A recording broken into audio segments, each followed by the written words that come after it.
Good afternoon. Welcome to the live proceedings of the National Assembly, the 16th day of November 2023. It is did sit in the morning and they are once again going to be debating a number of businesses lined up in the National Assembly this afternoon. The morning sitting was approved by the House yesterday to expedite business of the National Assembly. During that sitting, the members did debate the motion on the President's address, where the mover was called upon to reply.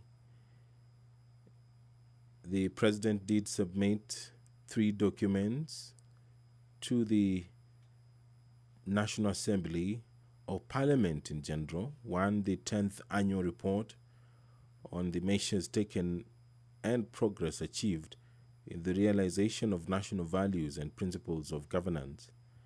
The second document that the President delivered to Parliament is the 10th annual report on the progress made in fulfilling the international obligations of the Republic of Kenya, and the annual report to Parliament on the state of national security. For 4 days, the members of Parliament were debating the President's address that was delivered on 9th of November 2023. During the morning sitting, the members also did debate a motion on the multinational security support mission to the Republic of Haiti. So this afternoon, the member for Moroni constituency, Honorable Onyango Koyo,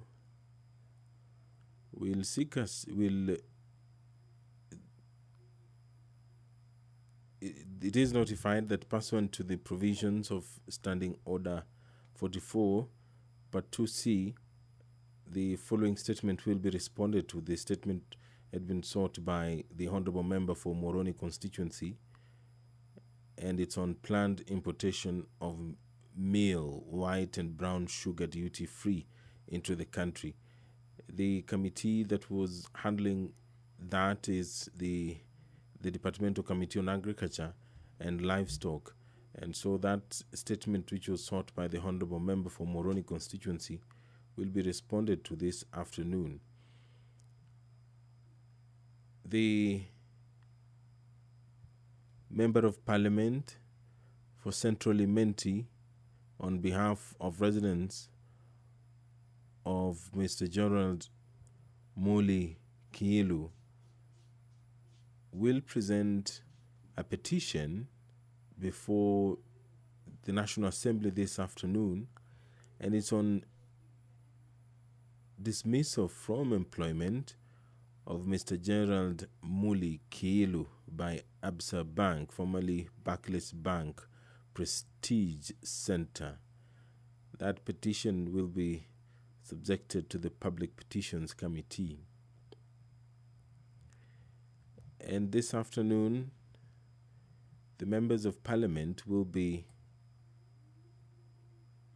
debating the report by the Chairperson, Budget and Appropriations Committee. The report is on the first supplementary estimates for the financial year 2023-2024.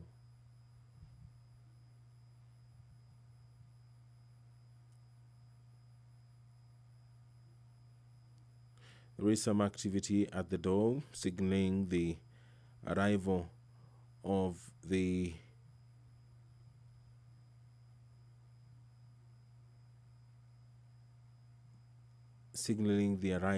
speaker or the member appointed to chair this sitting, and there on your screen is the Deputy Speaker of the National Assembly, Honorable Gladys Bose.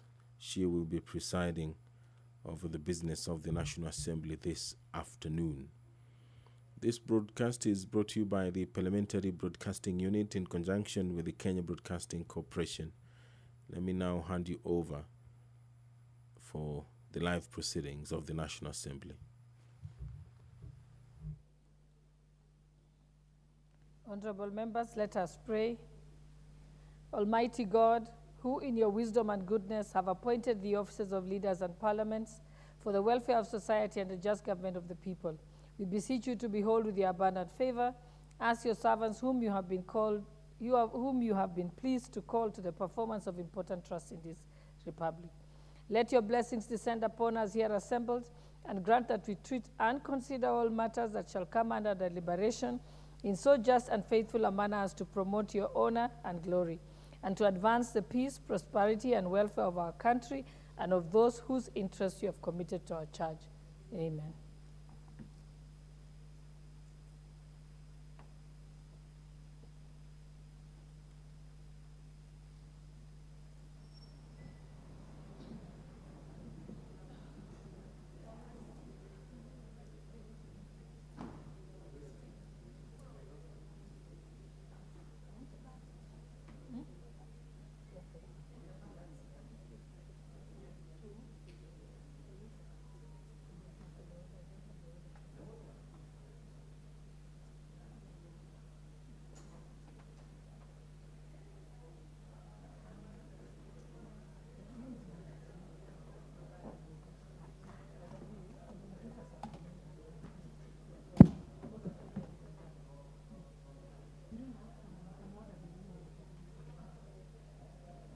I direct that the division bell be rung for 10 minutes.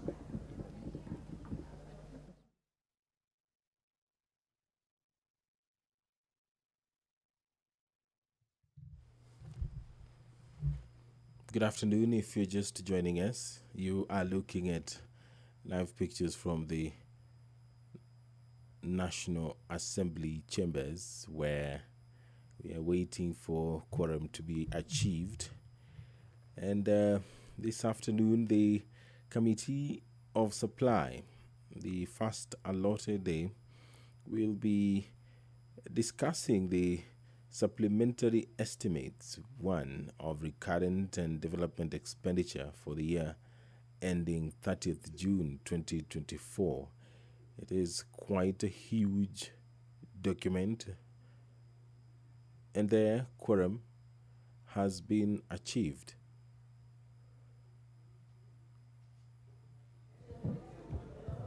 I direct that the division bell be stopped. We may proceed. First order. Order number 1, administration of oath. Order number 2, communication from the chair.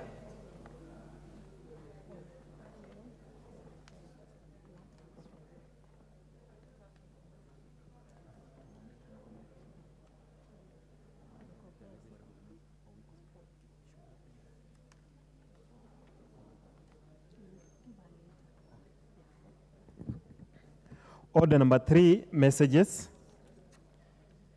Order number 4, petitions.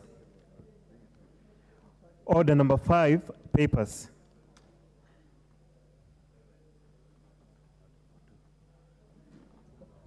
Majority Leader.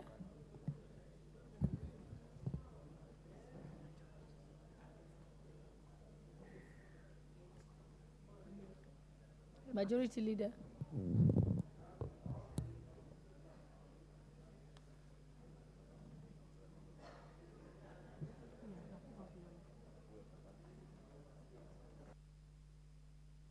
Why don't you give him the portable mic? No, it's on now.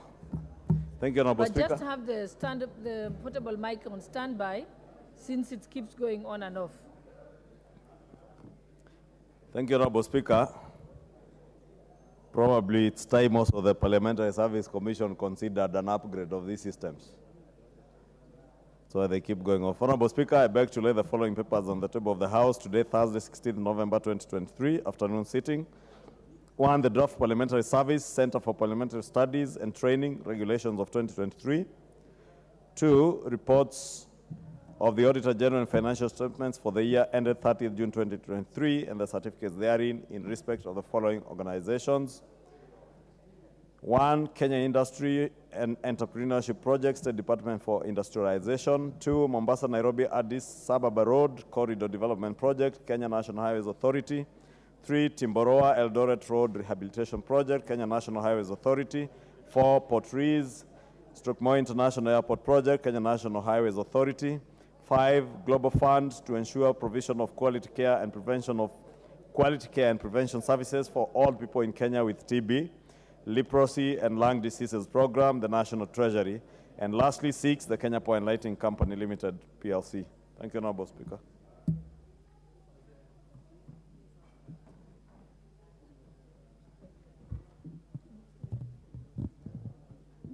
Next order.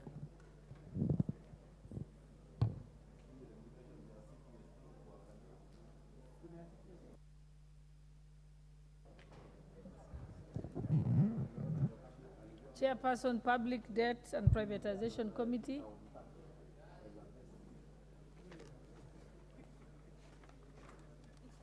Is the chairperson here? Oh, proceed, Honorable Shure. Give him the portable mic if it's not working.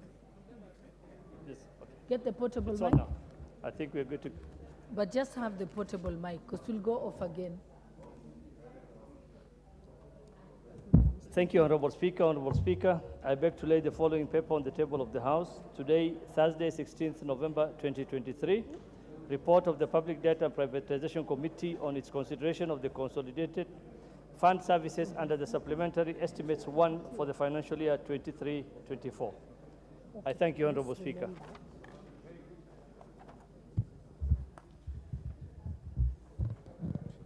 I think, how many papers have you finished? Have you completed? Okay. Is there any other paper?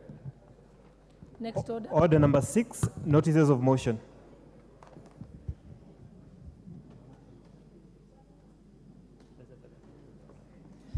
Thank you, Honorable Speaker. Honorable Speaker, I beg to give notice of the following motion, that this House adopts the report of the Public Debt and Privatization Committee on its consideration of the consolidated fund services under the Supplementary Estimates 1 for the financial year 23-24, laid on the table of the House on Thursday, 16th of November 2023. I thank you, Honorable Speaker.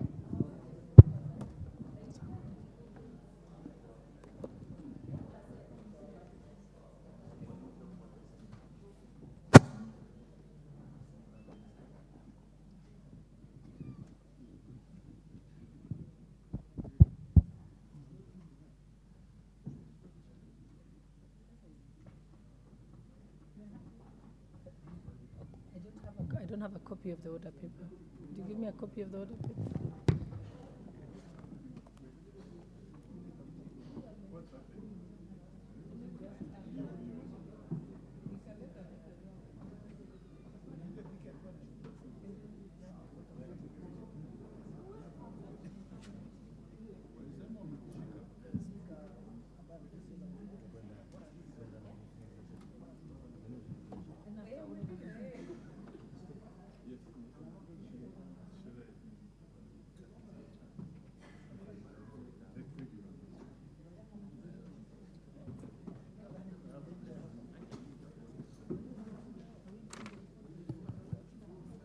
Very good.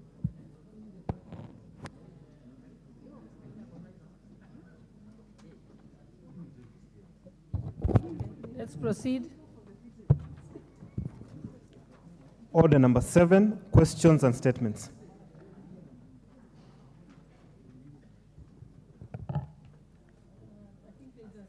Statement by the Honorable Onyango Koyo.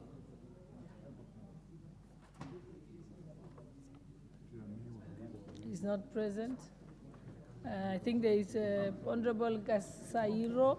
I think there's a statement. Proceed. Just, okay. They're bringing your mic. Thank you, Madam Speaker. Honorable Speaker, pursuant to the provisions of Standing Order 44-2C, I wish to request for a statement from the chairperson of the Departmental Committee on Education regarding harassment of candidates undertaking the KCSE examinations in various schools within Kitutu Masaba constituency, Nyamira County, for allegedly examination irregularities. Chairperson for Education Committee, Honorable Meli. That statement is directed at you. So you better start again, he wasn't listening. I'll do that, Madam Speaker. Honorable Speaker, pursuant to the provisions of Standing Order 44-2C, I wish to request for a statement from the chairperson of the Departmental Committee on Education regarding harassment of candidates undertaking the KCSE examinations in various schools within Kitutu Masaba constituency, Nyamira County, for alleged examination irregularities. Honorable Speaker, following reported claim of examination irregularity at Nyambaria Boys High School and St. Paul's Gekano High School, candidates in the two schools have been subjected to harassment, intimidation, and victimization.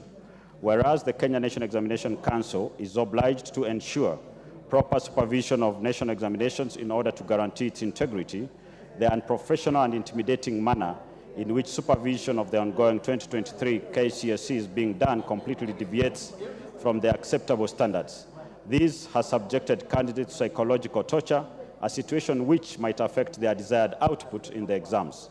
Honorable Speaker, on Monday, 6th November 2023, NEC dispatched undercover supervisors to Nyambaria Boys and St. Paul's Gekano High School to invigilate the examination instead of the authorized invigilators. Subsequently, the center managers of the two institutions were hastily suspended without adequate consideration of the merits of the causal claims. On Tuesday, 14th November 2023, students in Nyambaria High School, exasperated by the harassment, protested after security teams and invigilators ordered them to strip half naked for frisking, which is a dehumanizing and retrogressive demand. Honorable Speaker, it is against this background that I request for a statement from the chairperson of the Departmental Committee on Education on the following. 1, why are candidates being subjected to harassment during the examination time? 2, state the reasons why Nyambaria Boys and St. Paul's Gekano seems to be targeted centers for possible examination malpractice in the ongoing examination. What are the supervisory measures that the Ministry of Education and the Kenya National Examination Council have put to mitigate incidences of examination irregularities in the ongoing KCSE and the recorded cases of malpractice, if any? 4, state the extent of investigations of incidences in affected schools and assurances to safeguard innocent candidates from the risk of examination cancellation without due process. 5, what is the role of officers from the National Police Service and the Directorate of Criminal Investigation in examination centers and the extent to which they are allowed to enforce any measures against alleged examination malpractice to avoid harassment of candidates? Thank you, Honorable Speaker. Chairperson for Education, Honorable Meli, do you want to give the way forward?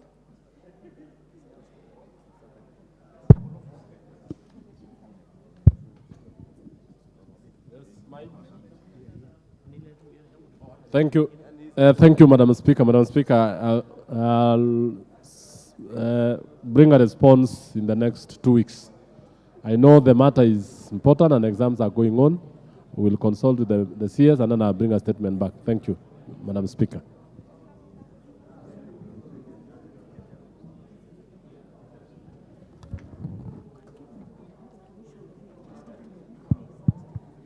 But is it...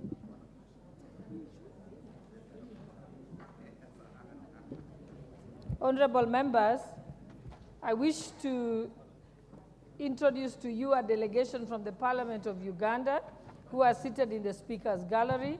The delegation comprises of the members of the Committee of Science, Technology and Innovations.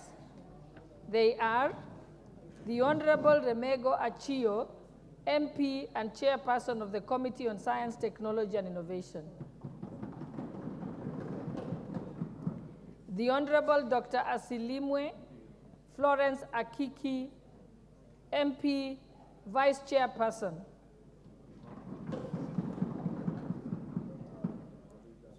and the Honorable Patrick Bingi Nyazi, Member of Parliament and Member of the Committee. They are accompanied by Ms. Naulin Nakajako, who is a research officer. Honorable members, the delegation is in the country on the training of the African Institute of Capacity Development in the Jomo Kenyatta University of Science and Technology for the purposes of learning, share experiences, and best practices in the execution of the committee's mandate. Honorable members, on my own behalf and that of the entire National Assembly, I welcome them to Parliament and wish them fruitful engagement during their training at the prestigious Jomo Kenyatta University of Science and Technology. Thank you.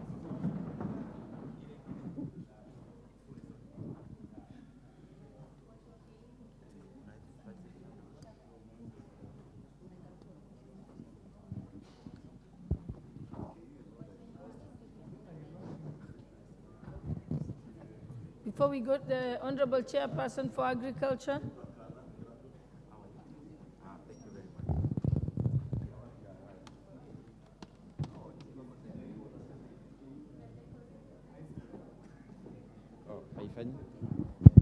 Thank you, Honorable Speaker.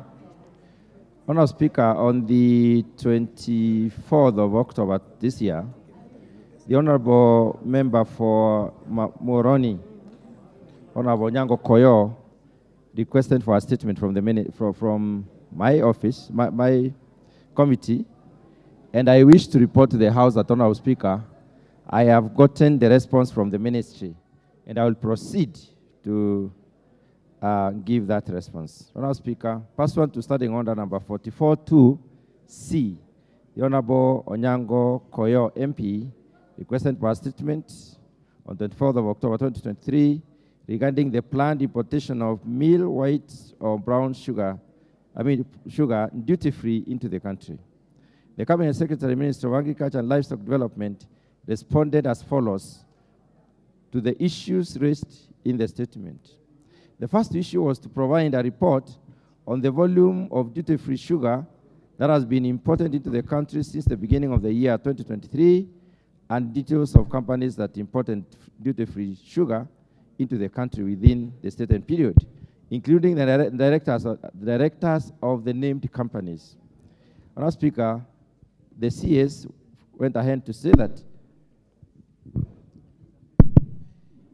the country has been experiencing sugar shortages and the high prices of the commodity. The sugar shortage has been addressed by allowing imports of sugar into the country.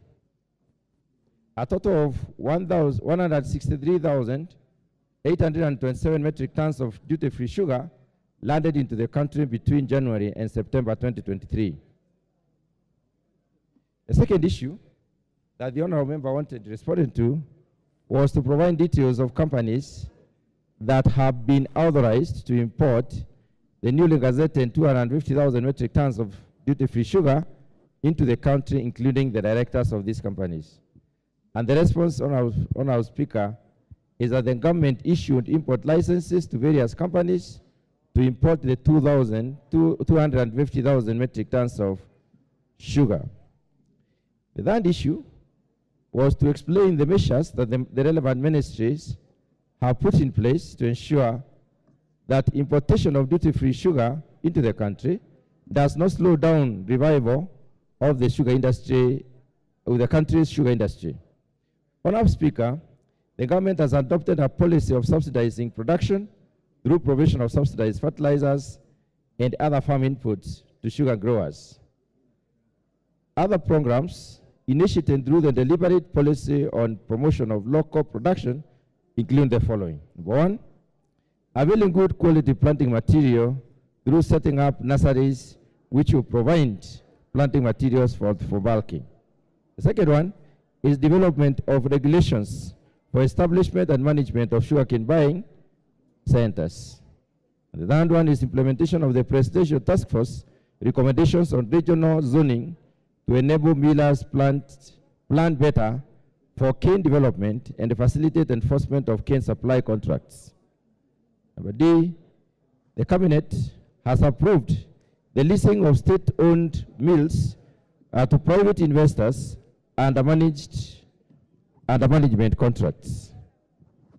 The fourth issue that the honourable member sought was to provide data on the country's current and projected sugar production vis-a-vis domestic demand that formed the basis upon which the Ministry of Agriculture and Livestock Development advised the Treasury and Economic Planning Ministry to authorize importation of duty-free sugar. The response, Honourable Speaker, is that Kenya has been experiencing deficit in sugar production over the years. Over the years, the country has relied on COMESA sugar supplies under the sugar safeguard arrangement to meet the deficit.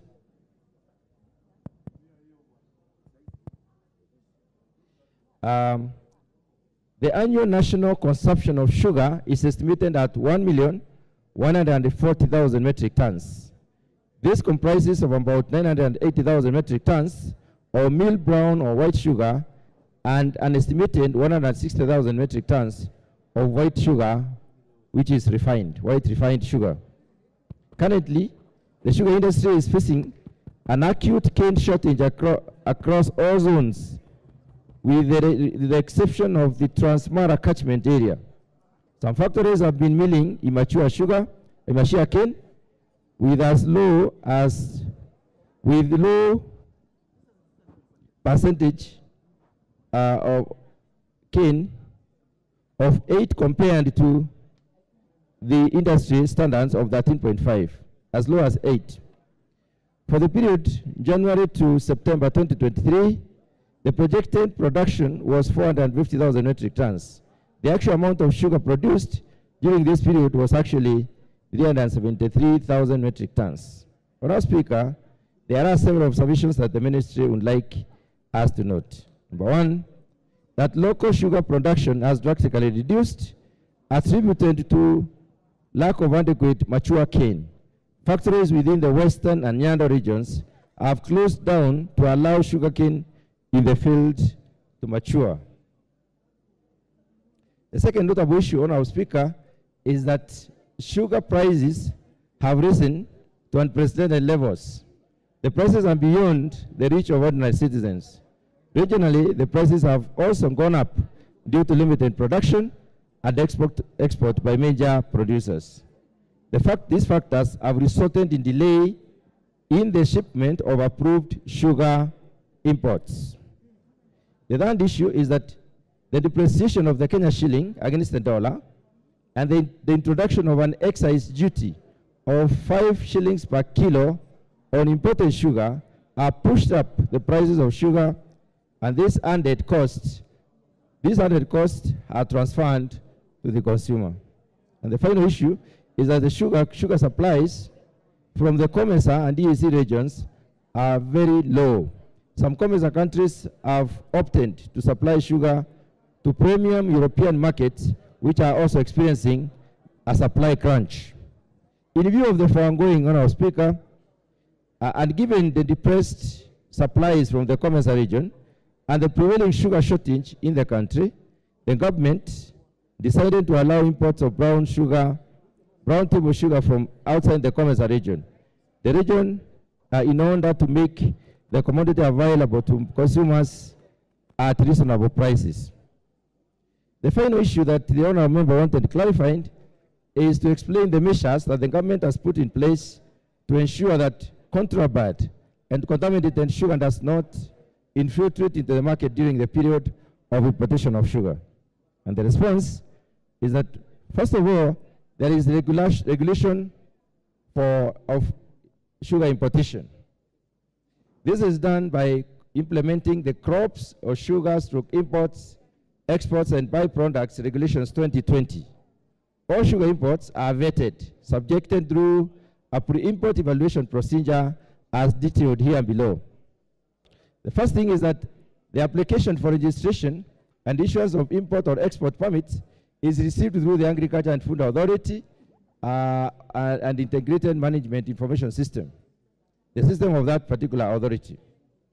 The second issue is that evaluation of the application is undertaken and approved through the following stages: checking, verification, Sugar Directorate, licensing committee, and AFA registration and licensing committees.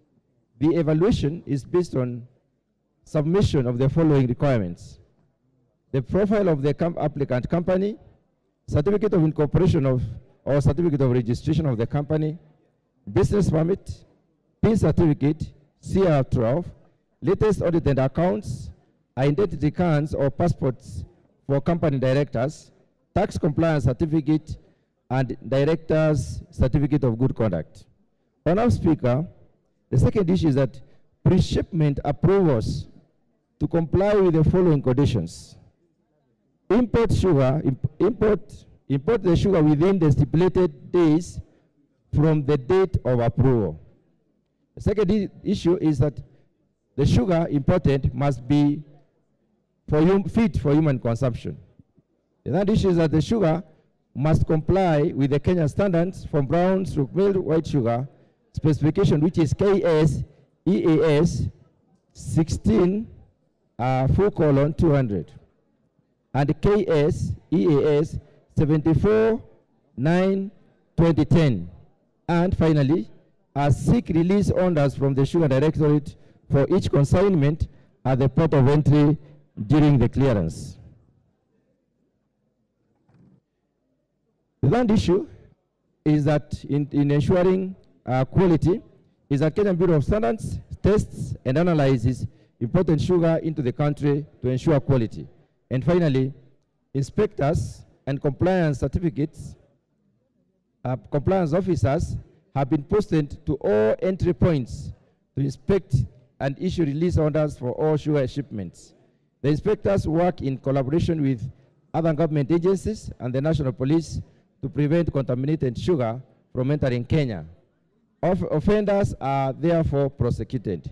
I thank you, Honorable Speaker. Honorable members, because the system wasn't working earlier, kindly pull out your cards and relog them again so that they can be seen.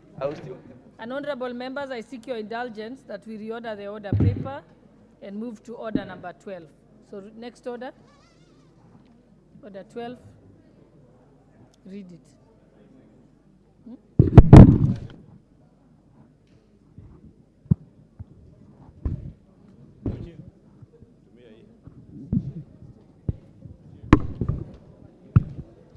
Oh, Majority Leader, I'm told you're supposed to issue the statement before the next order.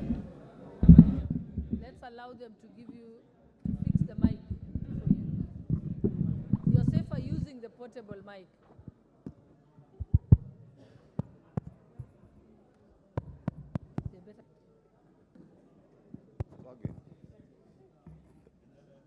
Honorable Speaker, this is the usual Thursday statement.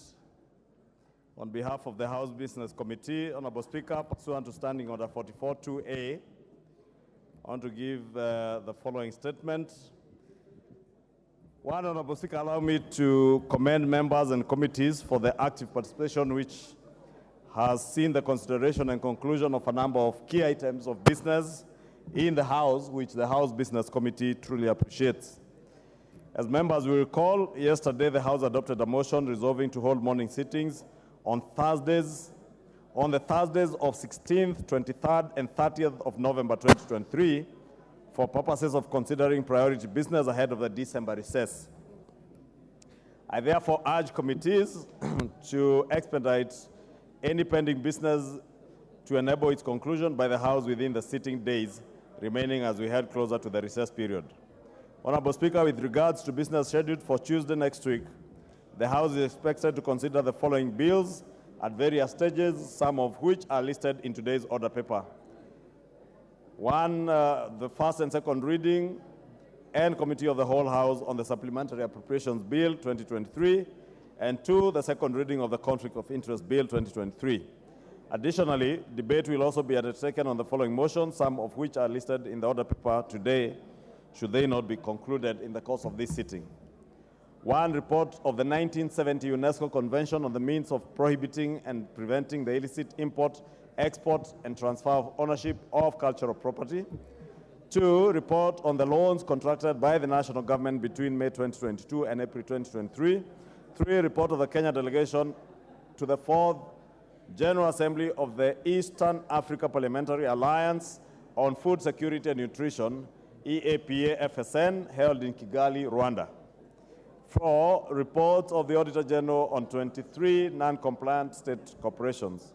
5, report on the proceedings of the 2nd Ordinary Session of the 6th Pan-African Parliament. And 6, report on the proceedings of the 2023 United Nations High-Level Political Forum on Sustainable Development. Honorable Speaker, with regards to the attendance of Cabinet Secretaries to answer questions from members, I wish to inform the House that due to priority business scheduled for next week, the Cabinet Secretaries who are scheduled to appear on Wednesday, 22nd November 2023, have been rescheduled to a later date. Honorable Speaker, in conclusion, the House Business Committee shall reconvene on Tuesday, 21st November 2023, to schedule business for the rest of that week. I now wish to lay this statement on the table of the House. Thank you. Thank you, Majority Leader. Honorable members, before we go to order number 10, we'll reorganize the order paper and we'll start with order number 12 for the convenience of the House. So next one. Order number 12, the Conflict of Interest Bill, National Assembly Bill number 12 of 2023, second reading. Majority Leader.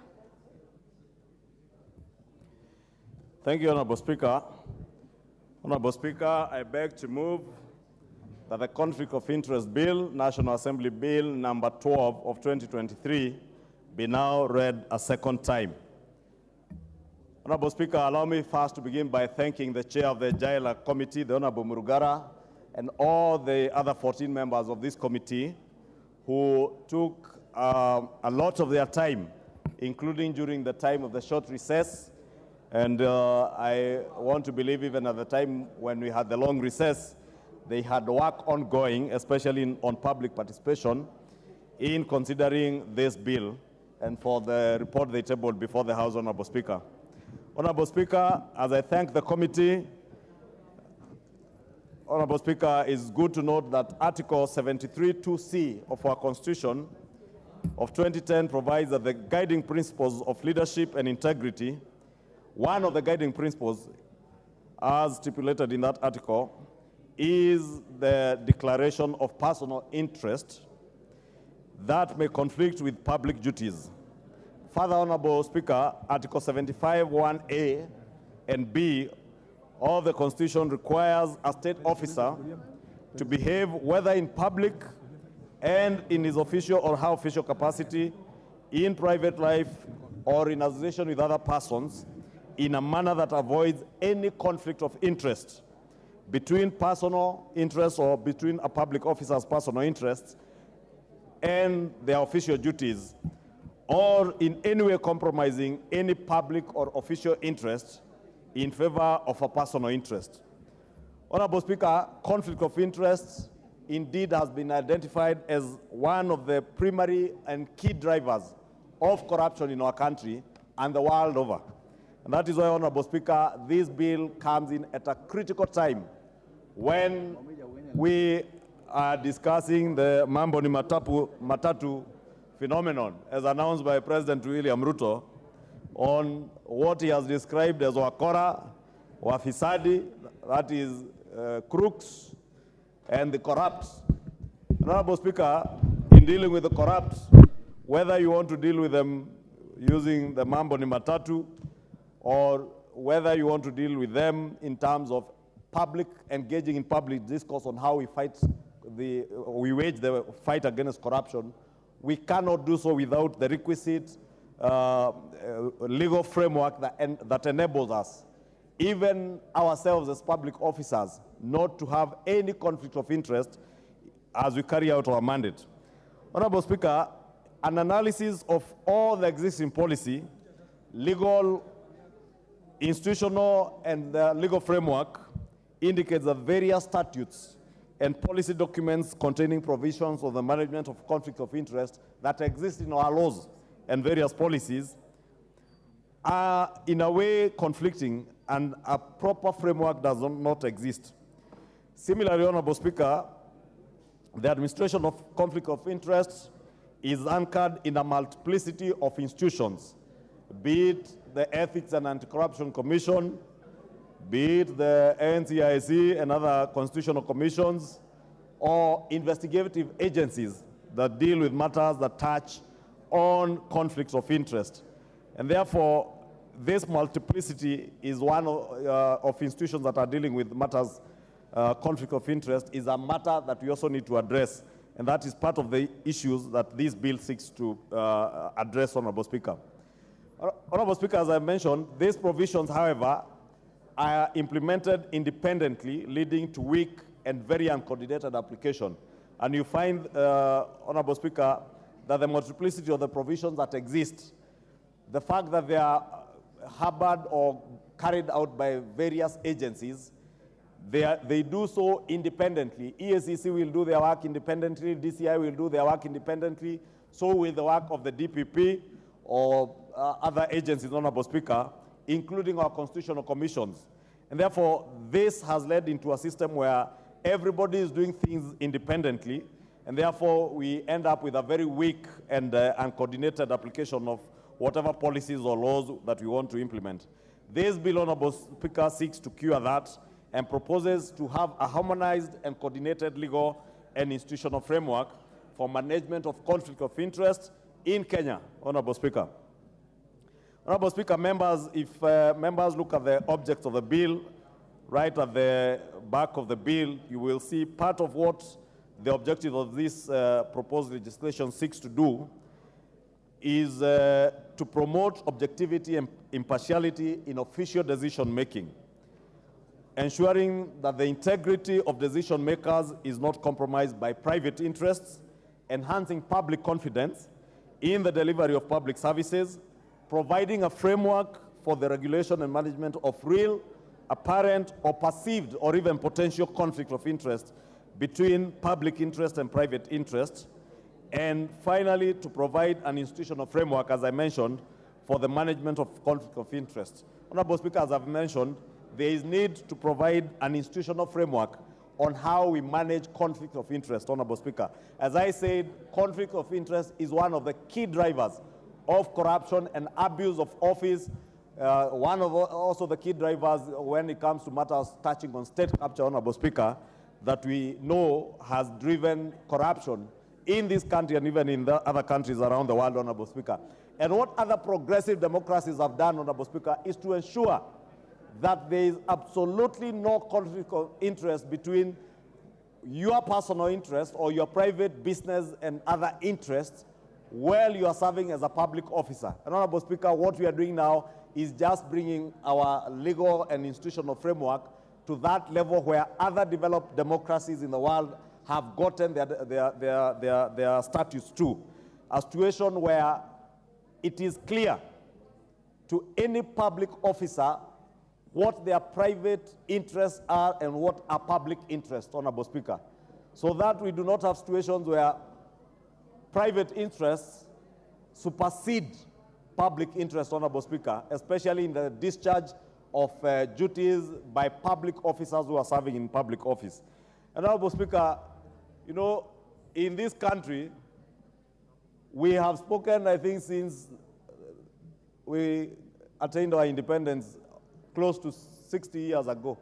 Actually, 60 years ago this year. We shall be celebrating our 60 years as a republic in another 2 or 3 weeks on December 12th. But since the establishment of the first government under Prime Minister Jomo Kenyatta, and even before that under the colonial governor, Honorable Speaker, the talk about corruption is something that has pervaded our public discourse. But unfortunately, it has ended up just being that. Simply talk. We talk about corruption, and the ones who speak loudest about corruption end up being the most corrupt. And it is a fact, Honorable Speaker. Look at successive governments from the Kenyatta regime to the Moi regime, even beyond the Moi regime after 24 years, Honorable Speaker. Many people, those who led in the second liberation, accused the Nyayo regime of being the most corrupt regimes in Africa. But what did they do when they attained instruments of power? And you remember, Honorable Speaker, those who are saying, they are now saying it is our time to eat. The same people who are telling others who are eating were now saying it was their time to eat. But the question that pervades, Honorable Speaker, what are you eating and whose are you eating? When you are charged with the responsibility of being a public officer, you eat what is given to you as your salary, not using your public office to advance selfish, personal business interests. Look at the structure of our economy today, Honorable Speaker. Anybody who is worth being called anybody in the business world today, less than 2% of our business community in this country today can stand up and we say they're inventors of this or that product or run this or that industry, and that is why they are prominent and successful business people. Success in business in this country has been equated to access to power. Those who have access to political power are also coincidentally the most successful in business. And it is no coincidence, Honorable Speaker, and if we need and if we mean business in the fight against corruption, if we do not have a proper institutional and legal framework to deal with issues, to deal with conflict of interest, the situation as it were during the colonial government, the Kenyatta government, the Moi government, and all successive governments will continue to be. And I say this, Honorable Speaker, knowing we have a new administration. But we are fortunate, Honorable Speaker, we have an administration where the president is leading from the front, not in talking like others have done before him, but in acting and ensuring that we have proper legislation, proper legal institutional frameworks to deal with matters to do with the fight against corruption. Honorable Speaker, in fact, 3 weeks ago, or about a month ago, when this bill was before the committee, I had one of the rare privileges to receive a call from the president, and he asked me, Leader, I know many of you may be conflicted, but this conflict of interest bill is for the greater interest of the public and of our republic and our country. And he told me, please ask the committee to expedite so that Parliament may have the opportunity to debate issues that I hear parliamentarians all over the country speaking about state capture. And you know, Honorable Speaker, I have been guilty of always speaking about state capture. I hear parliamentarians speak about the fight against corruption and how they are intent on supporting government in the fight against corruption. The tool for parliamentarians to show their willingness, their determination in supporting the fight against graft in this country is in your support of this bill. Honorable Speaker, I know there are certain small issues that we may discuss and members may want to amend. And it is okay to support this bill with amendments, Honorable Speaker, just like we do in legislation making in all other bills. Because we will debate in the second reading, but the actual legislation is done in the committee of the whole. And I will invite members to be available even in the committee of the whole. Last week, Honorable Speaker, the Honorable Chepkonga moved an amendment on the NGCDF amendment bill. And close to 100 members are now crying. But out of all those 100 members, less than 5 were in the House when a matter as important as the NGCDF amendment bill was going through the actual lawmaking process. I invite you, be present even during the third reading, even as we debate this conflict of interest bill, Honorable Speaker, so that we are able to make legislation for posterity. Legislation that will ensure in the future of our country, whether it is the current administration, whether it is administrations that will come after the Kenya Kwanza administration, no public officer will ever use their access to power and their public offices to advance selfish, not political, although at times even political, selfish business interests, Honorable Speaker. It is no coincidence, Honorable Speaker, as I was saying, that the most affluent and wealthy people in this country, in one way or another, have either been in political leadership or are related to those who are in political leadership, or in a way have had some affiliation of whatever nature with those in political leadership, Honorable Speaker. Honorable Speaker, I always draw reference, because I can only draw reference to administrations that I have seen as a parliamentarian and as an adult. I was a child during the Moi regime, the Nyayo regime. I was a young child, together with Honorable Junet. But we were grown-ups. During the Kibaki regime, we saw what President Mwai Kibaki was able to do with our economy. We were parliamentarians during the Jubilee regime under President Kenyatta. We saw what state capture can do to damage a country for good. Today, we are paying the price of state capture under the Jubilee and the Kenyatta regime. And you know, Honorable Speaker, because this afternoon I have seen, or this morning I have seen a very eloquent presentation by some of our political leaders on what they call dossiers. But when I listen to the dossier, Honorable Speaker, all I could hear is protection of state capture of yesteryears. All I could hear, Honorable Speaker, is a lot of hot air and political propaganda designed and cleverly designed to protect state capture of the last regime. Honorable Speaker, today the most prevalent discussion you'll find anywhere, in any restaurant you walk to, in any shopping center you find people gathered, is the cost of fuel, or how terrible the economy is, Honorable Speaker. But many of us in the political leadership are never honest with Kenyans, honest enough to tell them that the problems that we are dealing with today are not a creation of the last 9-12 months of the Kenya Kwanza government, but are a creation of the state capture and conflict of interest of the previous regime and past regimes in this country. Regimes that used access to power to create an environment that was good for their banking businesses.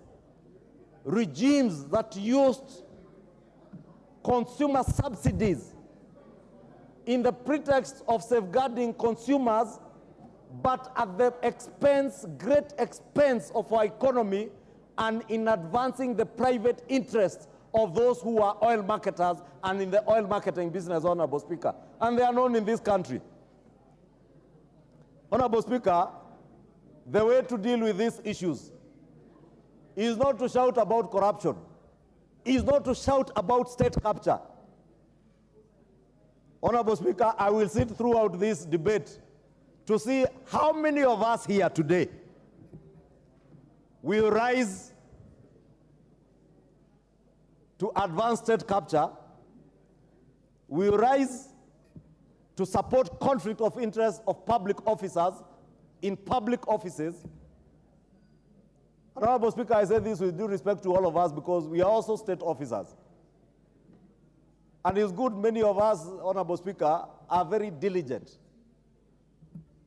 Even those who who joined Parliament at the time when members of Parliament were state officers who are patrons of their NGCDF. There are many members of Parliament who ensure there is proper oversight of NGCDF even when they sat in those committees. Today, members of Parliament don't implement NGCDF projects, but they always carry the political baggage of any questions, audit questions that come with their NGCDF projects, Honorable Speaker. The way to protect yourselves is to ensure that this law becomes law and we properly define who takes responsibility over what. So that tomorrow, if there's an audit question, is your NGCDF, as much as you're expected to take political responsibility, the person who may have misappropriated resources, if that would be the case of the audit question, will be held to account, but not you as a politician. Many members of parliament have lost their seats on account of misconceptions about management of NGCDF. One of the ways to protect yourself is to ensure that there is actually no clear or perceived conflict of interest in your constituency on matters to do with the NGCDF, because you're a public or a state officer, Honorable Speaker. Honorable Speaker, this bill is quite heavy with very many clauses, and we may go on and on and on and on, and to allow others, Honorable Speaker, to be able to contribute, I want to plead with all of us to support this bill. Honorable Speaker, this bill will help all of us as a country in dealing with corruption, in dealing with state capture, in ensuring that public officers will never act in the interest of their private interests at the expense of the greater public good. Honorable Speaker, allow me to now move and request the chair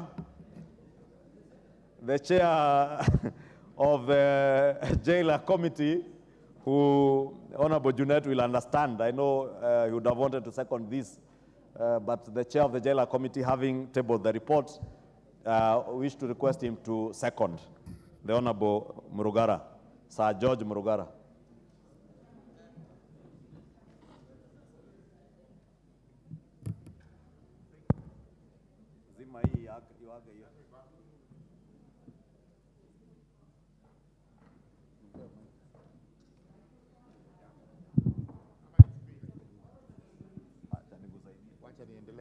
Thank you. Thank you very much, Mr. Speaker. Sorry, Madam Speaker. Madam Speaker, allow me to second the conflict of interest bill, which has been read a second time in the House, and encourage members to get a copy of the report by the Justice and Legal Affairs Committee, which considered the bill in entirety and made certain observations, which observations are quite informative when it comes to debating and voting on the bill. This is a bill which seeks to entrench Chapter 6 of the Constitution into legislation, into an act of parliament. Order, Honorable Murugara. Thank you. It seems we have a problem with the mics. I would propose you move to the dispatch box. It will be easier for every member to contribute from there. We have put the stand there. Then you can be able to peruse your documents better.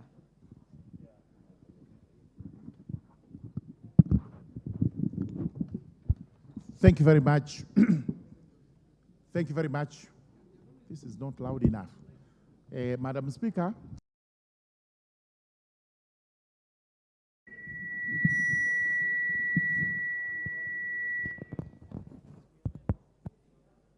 Yes. Is it working? Use this, Murugara.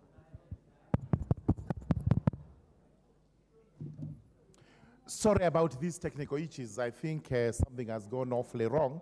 But as I said, Madam Speaker, allow me to move to second this bill and call upon the members of the House to get a copy of the report by the Justice and Legal Affairs Committee as regards its deliberations on the bill and the observations made. It's a report that is going to help all of us while we are debating and eventually as we vote on the bill. It is important to point out that Chapter 6 of the Constitution deals with ethics and other matters that govern both state officers and public officers. It is important also to note that conflict of interest in every transaction is one of the most important declarations that have to be made before any transaction can take place in what we call arm's length situations. This is where all the parties are actually equal to the transaction, and not one or two parties are favored in such a way that they have undue advantage when it comes to the transaction. The conflict of interest bill has several sections which have to be dealt with clause by clause when it comes to the committee of the whole house. We have made observations which will call for amendments when it becomes necessary, and members are encouraged to read the bill, because if there is need to amend the bill, then the right time to do so would be at the committee of the whole house stage, which is the third reading of the bill. The bill starts with what a conflict of interest is and proceeds to make instances which would constitute conflict of interest. All of them, including undue influence, misuse of power, and especially when the public servants or state officers are dealing with government entities. Then we move on to see what type of contracts would have prohibitions on a conflict of interest, and eventually the bill makes it a point that we have to make declarations on a conflict. That declaration will be in compliance with the Act, where within given timelines, you will have to make your own declaration as regards the conflict, and when it comes to property also, so that the government is able, especially through the entity of the Anti-Corruption Commission, to establish whether there has been undue accumulation of wealth. Then we move on to the part that deals with the complaints, who is to complain against an officer, a state officer or public officer. And once a complaint is made, how do you investigate that complaint? Eventually, what measures are to be taken? And finally, we have the miscellaneous provisions and the schedules that are supposed to apply to the Act. Very important, I would urge the members to read this bill clause by clause. I also urge you to read the report by JLAC. And at the end of the day, the debate is going to be enriched. We will be making an informed decision as we vote for this bill when the time comes. Madam Speaker, with those very many remarks, I beg to second. Thank you very much. Honorable members, before I propose the question, allow me to recognize pupils from the Loita Plains Academy, Narok South constituency from Narok County, seated in the public gallery. Join me in welcoming them to observe the proceedings of the House. Honorable members, I therefore propose the question. I propose that the Conflict of Interest Bill, National Assembly Bill number 12 of 2023, be now read a second time.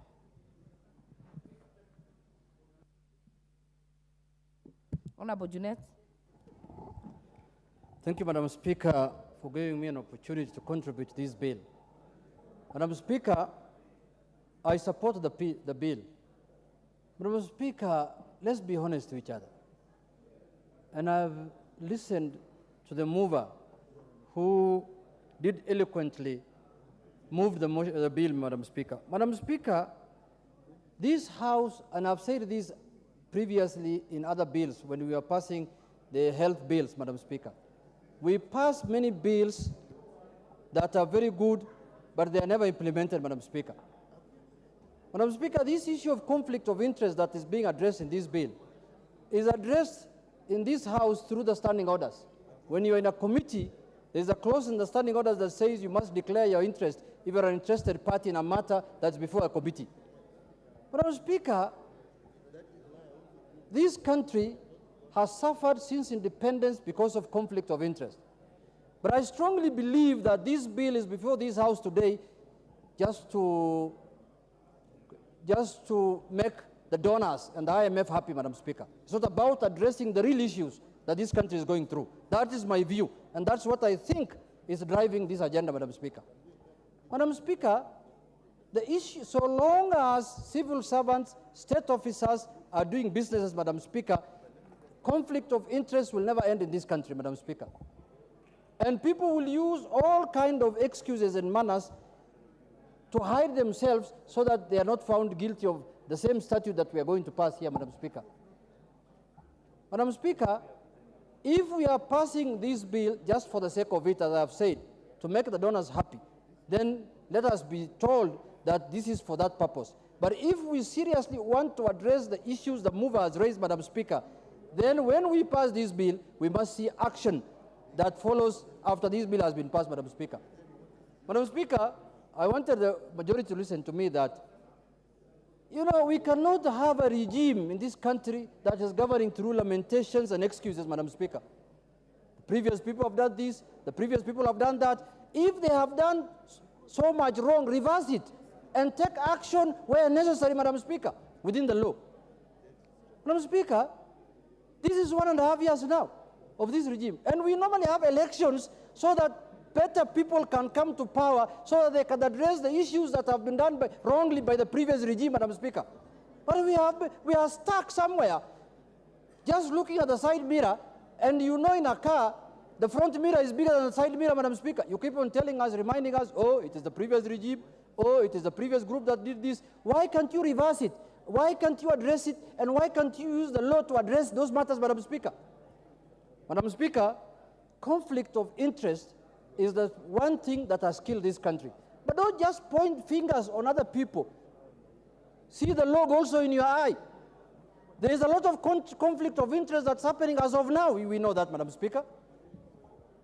You know, what is this thing called? Edible oil was imported. Sugar is being imported. A lot of things are being imported. Kenyans don't know who's doing it.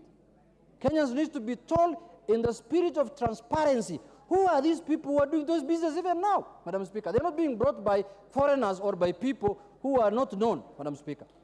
So we must make sure that we call a spade, and if the bill is good for everyone, then let us pass it so that this country can be saved once and for all, Madam Speaker. Madam Speaker, the majority leader has said that he became an old man when President Kibaki was in power. Before that, he was walking around with pants in Kikuyu constituency and Kikuyu streets, which I agree with him. I was also the same. But Madam Speaker, in Migori, Madam Speaker, I want to urge the House that if we pass, we have the implementation committee in this House, Madam Speaker, that is supposed to follow up all the bills and all the statutes that have been passed in this House, Madam Speaker. There are many statutes that we have passed that are of good, but they are just eating dust in shelves somewhere, Madam Speaker. And you know, in the end of the year, we say, next year, when we come after the new session, or last session, we passed 150 bills as a House. How many are functioning? How many are implemented? How many have not been implemented, Madam Speaker? So, Madam Speaker, the issue of conflict of interest, I've said, and I've repeated, I want to repeat again, that so long as civil servants, state officers are doing businesses, the conflict of interest will always be there, Madam Speaker.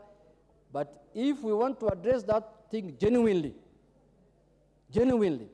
when issues of butchery and meat is being discussed, the majority leader must declare his interest and say, I'm a butcher man, I run butcheries in Kikuyu, and this matter I cannot involve myself. We know he's running butcheries. So that is the way it is. He cannot supply meat to Parliament, Madam Speaker, for example. He cannot supply meat to Parliament, for example, the majority leader, because we know he's running butcheries, Madam Speaker. So that is the right way to do it, Madam Speaker. And I'm using him as an example. Madam Speaker, with those few remarks, I support the bill. Thank you very much. Thank you, Honorable Junet. Next chance will go to the member for Bomet, Honorable Lynette Chepkorir, a.k.a. Toto.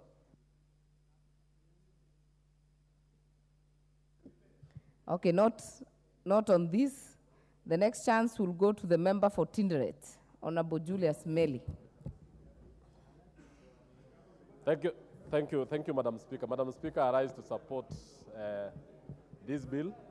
And I want to say that the Jailer Committee, led by Honorable Murungara, has done a good job.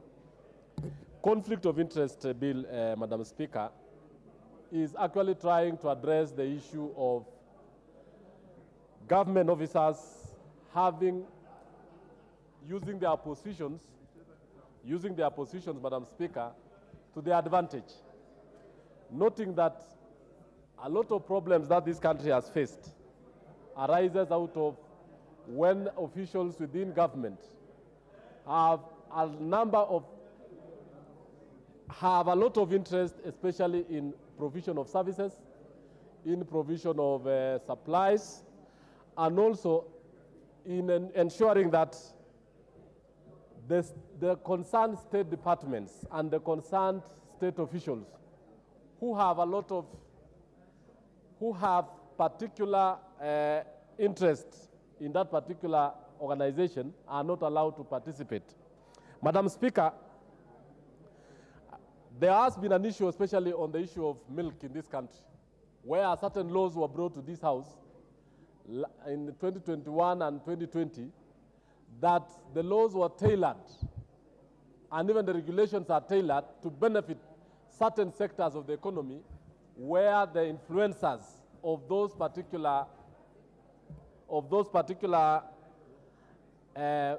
productions have a lot of majority and have a lot of interest.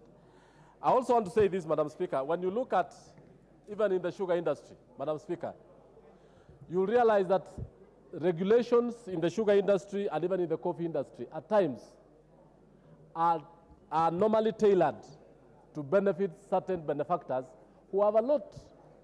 They play a lot, especially in the export. They also play a lot in the manufacture of the sugar. And at times, Madam Speaker, you'll realize that even the coffee sector, when you look at the brokers, the farmers, and even the millers, when a law is being developed and an institution has an interest in it, and an officer has an interest in it, if it is not stopped, then that particular law will not serve the interest of the public. It will not serve the interest of the general public.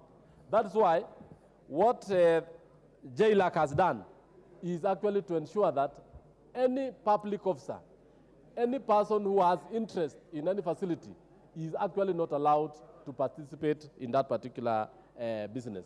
I thank you and I support, Madam Speaker. Thank you. Member for Kinangop.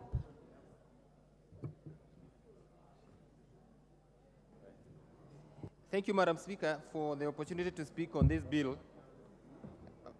From the onset, Madam Speaker, I must say that I have listened carefully to, when the mover was moving this particular bill, and I must say that I support this conflict of interest bill, but of course with a bit of reservations, and I am happy that the Leader of Majority has acknowledged that there are some sections that needs to be amended, and indeed during committee stage, I'll make sure that I present to this House the amendments that I'm desirous of moving, so that then we can fine-tune and align this particular bill to the facts that we have on the ground. You realize, Madam Speaker, more often than not, we are conflicted, whether in our duties as members of parliament, when our brothers and sisters are working in public offices, they will at one point or another be conflicted because, especially for those who are working in human resource offices, those who are working in procurement offices, you realize that your relatives may apply for jobs and you are required to interview them and have them and come up with the best candidate in terms of merit. And by chance, it could be that it is your relative who has the requisite qualifications. And therefore, the issue of reporting that you're conflicted should not deny a person an opportunity to work in any public office just because their relatives are in that office. On the issue of procurement, Madam Speaker, I am a key, I've been very keen to understand Public Procurement and Disposal Act of 2015. And the officers of the government who do evaluation of tenders and all take time to go through CR12 sectors are. The officers may be very innocent, and maybe during evaluation find out that company A belongs to a relative. And actually, that relative is the only person who is qualified to do that job. What do we do in such circumstances? Madam Speaker, I'm of the opinion that we are over-legislating because Ethics and Anti-Corruption Act has set the standards and the threshold as to what needs to be done. Our standing orders, just like the Honorable Junera has just stated, standing order number 90 of the National Assembly has a way as to how conflict of interest should be dealt with. Once a member declares that he has interest, but that does not stop the member from doing what he's supposed to do, then it is allowed to pass.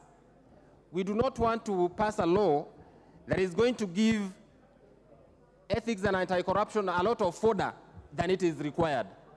Because we must look at the merits and demerits of every law that we pass in this House, so that then we do not just legislate and give a lot of work to EACC, where we know they're already overburdened with the kind of workload that they have, and we are not even building capacity of EACC in terms of budget, in terms of human resource.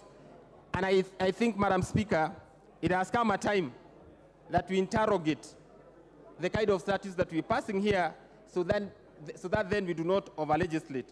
Madam Speaker, I happened to look at the definition of when a person can be seen to be conflicted.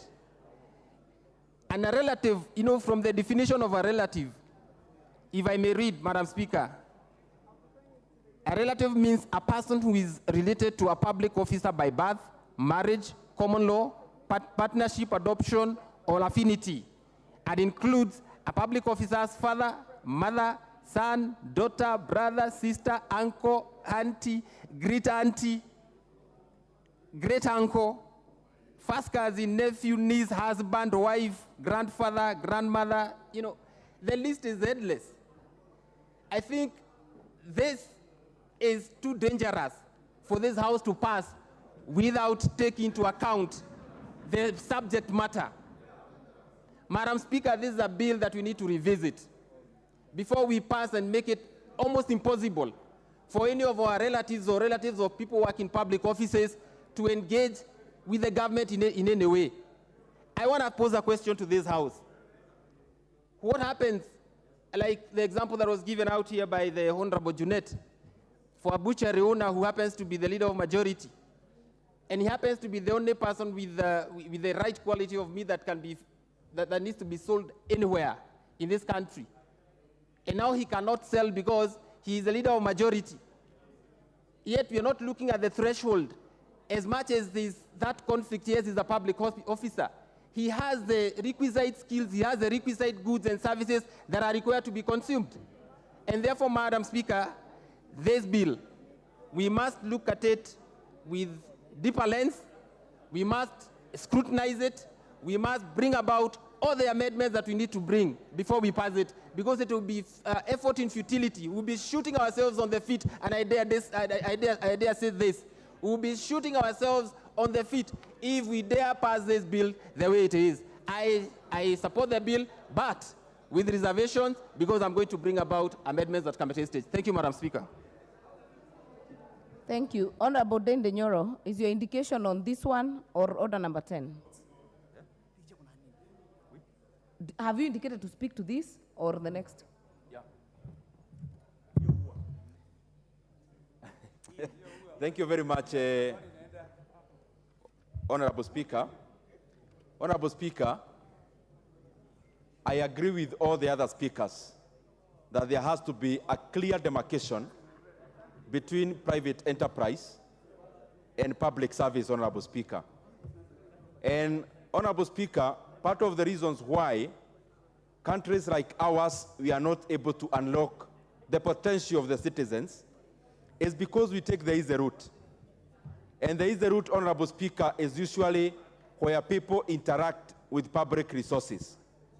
But you realize that, Honorable Speaker, when we are dealing with public resources and people enriching themselves through public resources, either via policy or directly taking public resources, Honorable Speaker, there is usually very little economic activity that is involved in making that money.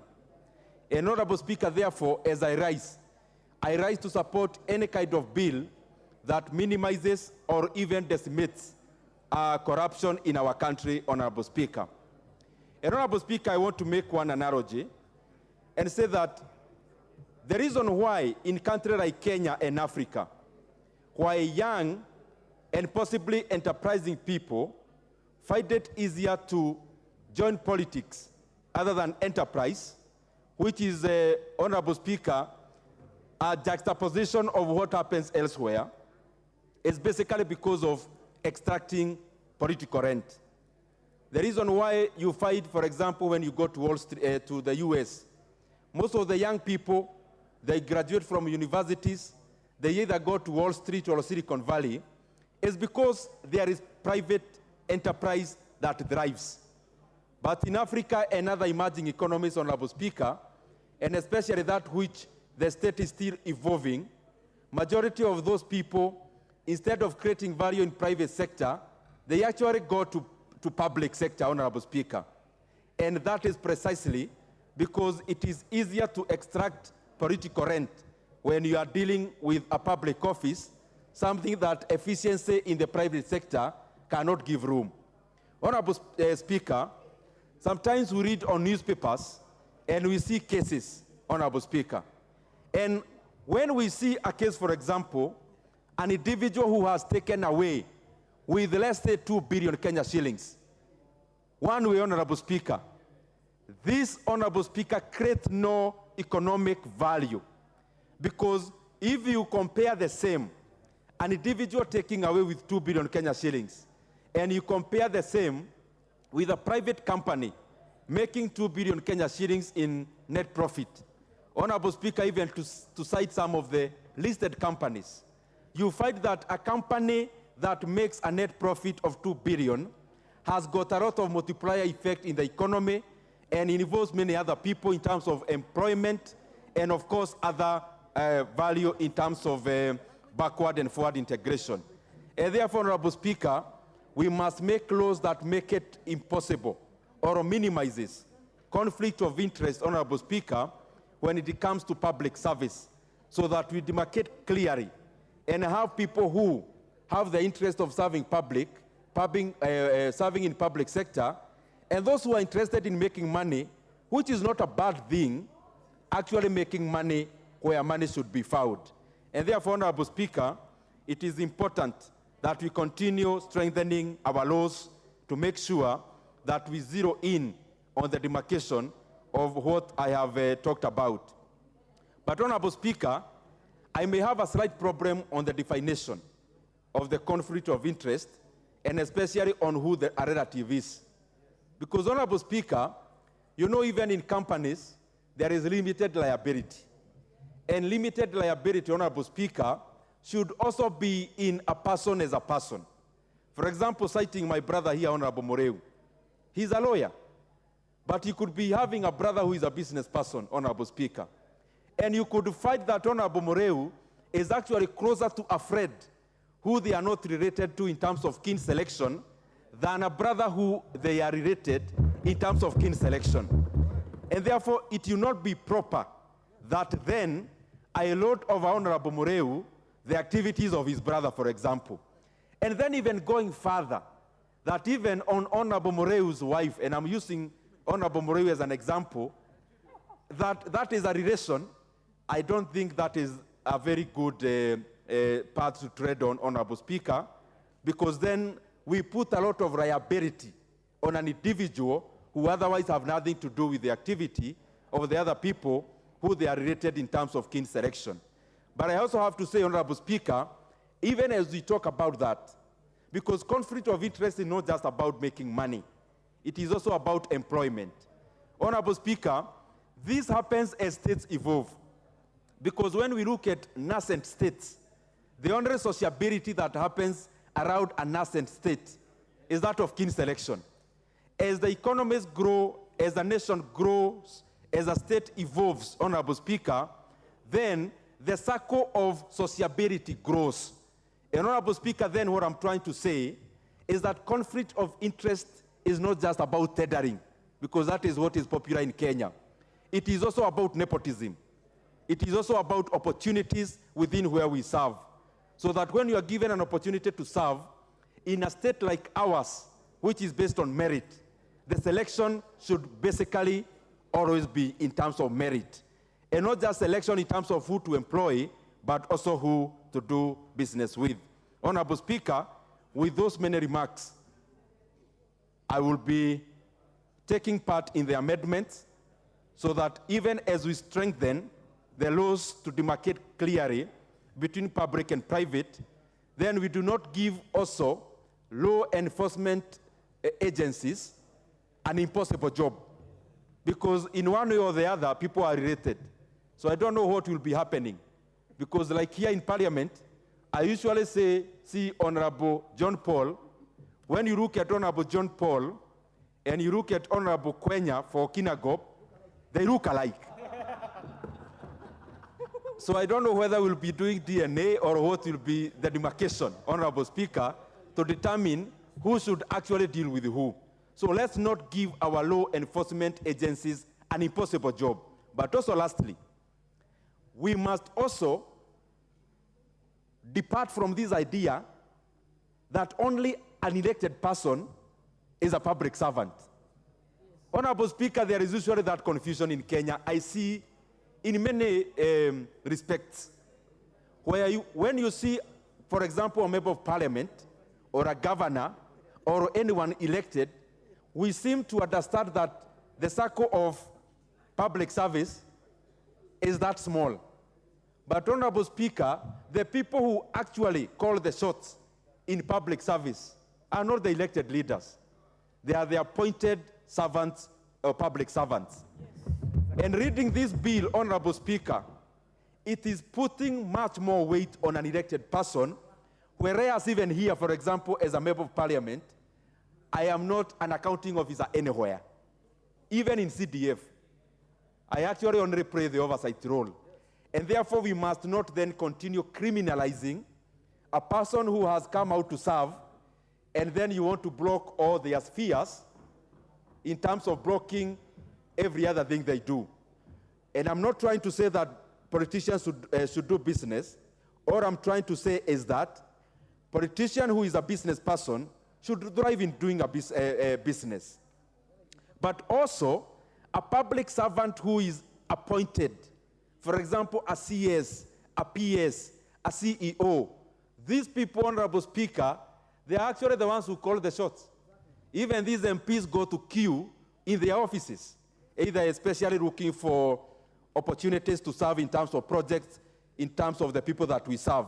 And therefore, we should take the law where the rubber meets the road, and especially in accounting officers, Honorable Speaker. Thank you very much. Thank you. Before the next speaker, honorable members, I know I'm getting a lot of questions on whether the item appearing on in order number 10 is still on today. That is the Committee of Supply. And maybe just to clarify that it's, yes, still on the order paper. And as we said, we reorganized and we'll be going back to it when it is ready.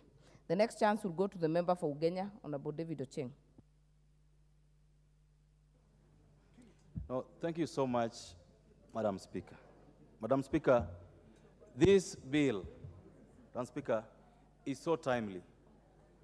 Because, Madam Speaker, whether this country will survive in the next 5-10 years as a going concern or not depends on how public servants behave. Madam Speaker, conflict of interest, Madam Speaker, has been a big issue, continues to be a big issue that I believe must be addressed. And Madam Speaker, I wanted to read the definition of public officer, Madam Speaker. And a public officer is defined as any person who renders government services, whether appointed or elected, full-time or part-time, permanent or temporary, and includes state officer and a member employee, blah, blah, blah. And these are people employed in any state organ, national government, county government. It includes everybody in government service, Madam Speaker. Madam Speaker, for a long time in this country, roads were being done by engineers themselves. If you went to the water ministry, water contracts, water engineers. Road ministry, roads contracts, road engineers. If you went to forestry, public servants, Madam Speaker. Madam Speaker, the reason I support this bill is that today, business is going on in the country. But public servants are the ones doing business, take this money, keep in their houses. Money is not circulating because of fear of corruption, people being apprehended because of corruption, Madam Speaker. And so for us to be able to live well as a country, Madam Speaker, we should ensure that every Kenyan has an equal opportunity in business. Like Majority Leader said, government spending in this country is almost 70% of the money that circulates around. And so if government spending is only among a few people, Madam Speaker, we will not go anywhere. And Madam Speaker, much as I've heard my colleagues talking about selecting politicians, we are as guilty as charged. Today, and I dare say, today, almost the parliament here today, you control how roads are procured in your constituencies. You control your CDA projects. That's the truth. I don't fear saying that because, I mean, we must accept that there are things that if we do, the country doesn't grow. So you can have your say, I'll have mine. But it's because of our own failure to accept our own laws. This law is not being made for anybody else. It's being made for us. So don't expect that when this law is passed, you will be exempted. No. Let's agree that all of us as a people, we must respect our laws. Even us, we must stop interfering with tenders in our constituencies. We must stop interfering with tenders in roads, buildings, housing, everything. If we agree that this country has to grow, we must accept that all of us will play with the same rules. We cannot expect procurement officers in government offices to comply, and we don't comply. All of us must accept that this is a cancer that has messed up our country. The cancer that Madam Speaker, we are now passing the budget today, and I can tell you for sure that in the budget we passed this afternoon, that is going to committee this afternoon, there are people who already know that in this budget, this is for so and so, this is for so and so. But how do we build a country that way? You pass a budget of 3 trillion shillings, and in that budget, people already have decided, yangu ni hii, yake ni ile. It can't work. And I don't care what members are saying. I don't care whether we're making noise or not. We have to shape up as a people. We cannot have a situation where we pass bills, but you don't want to follow the laws that we pass ourselves. This country is going down because politicians are greedy. They want to have everything, including myself. I'm also included in that definition. If we don't stop greed, if we don't stop primitive accumulation, we will not go anywhere, Madam Speaker. We have been complaining. In the last 11 months, we have complained about our PSS and our ministers, that they are in less than 1 year, we are seeing ministers who we knew what they used to earn, now vomiting on our shoes. We can see it clearly. All of us must act within the law. I mean, we cannot, Madam Speaker, have governors who we know didn't even have bicycles, now have apartments all over town. So this one, we cannot, members of parliament, we cannot hope to exempt ourselves from this law. This law passes, and I can say this, and I've said this severally. I believe that EACC should start with us in parliament if you have to fight corruption in this country. Start here. EACC, let it start here so that we deal with ourselves. Those of us who ask ministers for money when they come before us must be dealt with. We cannot have a country where we think we can just do things like this because of members of parliament. I disagree. So this law, Madam Speaker, for me, is important. If it can be implemented to the letter, this country can be cleaned up. Everywhere. Judges in the judiciary, ministers in government, procurement officers, accountants, everyone wants to get rich because of where they work. So those who don't work in government, where will they get money? How will they win tenders? So, Majority Leader, I want to request you, fast track this, and I agree with the definition of relative. I agree with it. People are hiding money in their sons-in-law's home, brothers-in-law's homes, and then you cry there's no liquidity. You cry there's no money in the economy. Yet you've taken monies in Kenya shillings, put them in dollars. In this country now today, Madam Speaker, there are no safes in the shops. You go to any of these shops, there's no safes. It's been bought by politicians so that they can keep money at home. And then you tell me that, oh, we can't. I mean, we must shape up. We must lead the way. It can't just go anywhere. So, Madam Speaker, I support this bill completely and request those who are concerned. I mean, you cannot tell me the police who picks 10 shillings, the police who picks 50 shillings today from a motorist there. It's a culture we've had for a long time. Why do someone want appointed to be a chairman of a department in government? Because he thinks that he's not going to an allowance. He believes that being a chairman of a commission or a committee or a board gives you a room into tenders. That's why they want to be appointed. Very few guys want to serve. And so this bill is about public service with honor and dignity and integrity. So we must agree as a people that our problems are our own and of our own doing. We've done this for the last 60 years. It has to change. If you're going to serve with dignity. Don't try to make money in your service and hope that someone else will not do it. Madam Speaker, so I request those who are concerned, the EACC, our courts, the police system, once this law is passed, even lawyers like myself, I've seen lawyers, Madam Speaker, I've seen fellow advocates in this parliament. A matter is brought before this house, and then tomorrow I see an advocate in court on the same matter in this parliament. It doesn't help us. We can't work this way. We can't hope to build a country where anything goes. And so I want to ask the president, whoever he is today, that once this law is passed, he must also talk to his cabinet. He must speak to his PSS. He must speak to all his appointees that there's a new law in town. Ukishikwa, shauri yako. Madam Speaker, I support and thank you. As said, member for Dagoretti North, Honorable Beatrice Elachi. Thank you, Madam Speaker. Madam Speaker, I rise to support, but I know we shall have to really look at so many of the clauses and try and just clean it up so that it is a bill that all of us will appreciate. It will change how we think, how we look at things, how we appreciate our country, Madam Speaker. Madam Speaker, in the history of Kenya, we know the day we decided that you can do business and you are in the same ministry is the day we killed our country, is the day the culture of corruption entrenched into our country, into our minds, into our thinking, into how we do things daily. But at the same time, Madam Speaker, we have to say that as a country, if you are doing clean business, if you are able to pay your revenues, when I say clean business, Madam Speaker, I go back to what Kibaki had entrenched in this country. During the presidency of Mzee Kibaki, any Kenyan would do a tender. If you're eligible, you will be able to be given that tender. You didn't need to know who is who in an office or anything. Today, Madam Speaker, even when you are starting the tender, you are told you must give something for it to go to the next.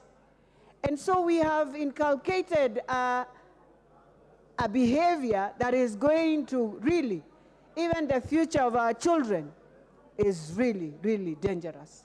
So for me, Madam Speaker, as I support, I just want to say this. We must agree that if it is conflict of interest, then indeed it starts from this house, Madam Speaker, because in the departmental committees is where we are doing all these things. But more importantly, we must accept that the directors, and that is why I've always said, Madam Speaker, if we really want to clean up all this mess, then we must agree to go back to performance contracts where there is a job group in the civil service. You must allow them to compete, to be on contracts, and when their contract is over, they can do 2 times, and they leave, Madam Speaker. But when you have someone who has worked for 30 years, 35 years, really, it is very, very tough to bring in this law and say we shall be able to clean. We have to start cleaning at a very, very different level, Madam Speaker. I agree with the Honorable Vugenya that indeed it is time we need to ask ourselves, do we want a better country where everyone can get something and move? Or do we want a country where we shall be counting numbers and saying, these three have been able to make billions? You know, in Kenya, I think in East Africa, people get surprised how we talk about billions. We just stand, and it's like a normal thing now in Kenya. But then the most important thing is that this is a bill not really to say that it will target anyone, but it's just a bill to clean up our own mess, Madam Speaker. And if we can agree in this House that indeed we are in a mess and there is need to deal with it, then I believe there can be a few amendments, Madam Speaker, and one of them is, for me, the most important thing is where nowadays we hide so many things in family. If we can clean that up, I don't need to hide if I'm doing a business. Let me do it in a clean way. Let it be gazetted that I did the business, because you're a Kenyan. But this one of saying you'll use a family and the family, that's where the disease is, Madam Speaker. That's where we hide so many things, Madam Speaker. So we need to look at that. I agree that the issue of public officer, the ability to act objectively, I really want to say, as our chair of budget said, that these things start at a very, very different level. So from the director level, Madam Speaker, we need to ask ourselves, let us go the Chinese way, you know, or you do the way EPZs do, that when you are doing something, you pick on one thing and you move. The Chinese, if you are doing a car, it will move on steps and steps, Madam Speaker. By the time you're ending, nobody has credit because everyone has touched on it. But with this one, even preparing the whole document, you find a few people are the ones who have prepared the document, and so they know where the nitty-gritty is, they know what you need, they know the specs that you need. They will even send you to China earlier with the specs, even before the tender comes into the papers.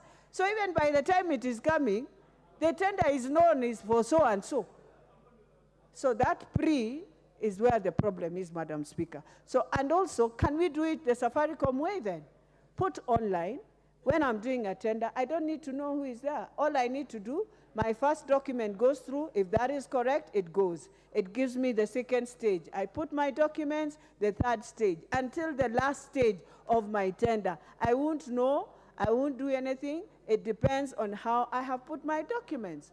And so that is where our problem is. And you realize, Madam Speaker, one of the things all sectors of government have made sure, even when this House said we will go digital, we do things digital, we are still, there is always a part of manual, Madam Speaker, where then physically you'd have to meet. So I want to say, as members of parliament, it does not mean you have to deny yourself to do business, but you need to do it correctly. You need to be free to people, but you find the person who is still getting the money is a person who has been doing businesses for 50 years. You find someone in Ministry of Health, he has done business since the time of memorial, is still doing that business. One thing we should be saying in this bill, Madam Speaker, is that if you have worked in a ministry, or you are one director or one company that has been there for 20 years, you must leave. That is now the real conflict of interest. What are you doing in this ministry? And it has to happen in all ministries across, that give young people also an opportunity to do these businesses. But if one person is the one doing business, year 1, year 2, 10, 20, Madam Speaker, honestly, it is not also fair. So those are things we need to be saying, even as we talk of conflict of interest. The most important thing we should be saying, and it's not just about EACC. Madam Speaker, even if you call EACC, and I decide also to give EACC the way I saw when I was in the county, you just call officers of EACC, you give them what you are giving, they move on. Some will even be used by others. So all of us as a country, Kenya, we must change the culture in our mind of setting up others, just the way we've set up Anne Njeri. Right now, we are telling her she didn't have this document, but nobody is saying, where is the fuel of this businesswoman? That is another conflict of interest. We've decided just to rob this woman her billion. And you can ask me, as a woman, where did you get the billions? How dare you do that to a woman? Just because this woman is not a minister, is not within the cadres of government, or is not even a government official, now you can ask that. Because it's just an ordinary Kenyan who has been doing business. And maybe, Madam Speaker, in that conflict of interest that they have created on JRE, you will find the money was not for this woman. She's a businesswoman, a smart one. She decided maybe to do it for Uganda, Congo, and any other country. And so this is money for her clients, the other side, Madam Speaker. So even as we speak of that, we must question all our authority officers. And Madam Speaker, all these authorities we put, and we are talking of conflict of interest, we shall find conflict of interest from the time you are starting from revenue, KRA, conflict of interest, POA, conflict of interest. All these authorities are also a cause of this conflict of interest. So, Madam Speaker, even as we look at this, let us look at how many authorities do we have to deal with all this. Do we need all of this? Do we need to litigate everything? Is there a way we can just have a mindset of agreeing our values? Our values. I support Madam Speaker, but I hope we shall amend a few things here, because members of parliament have a right, like any other Kenyan, to do business, but in the right way. I support. Honorable members, I note there is a lot of interest on this bill. I know it's 10 minutes, but if we keep it short, we'll be able to get as many members to speak. And I can see some lifting their hands. Please don't lift your hands. I have the order here, and we'll try to follow as much as possible. The next chance will go to the member for Emuhaya.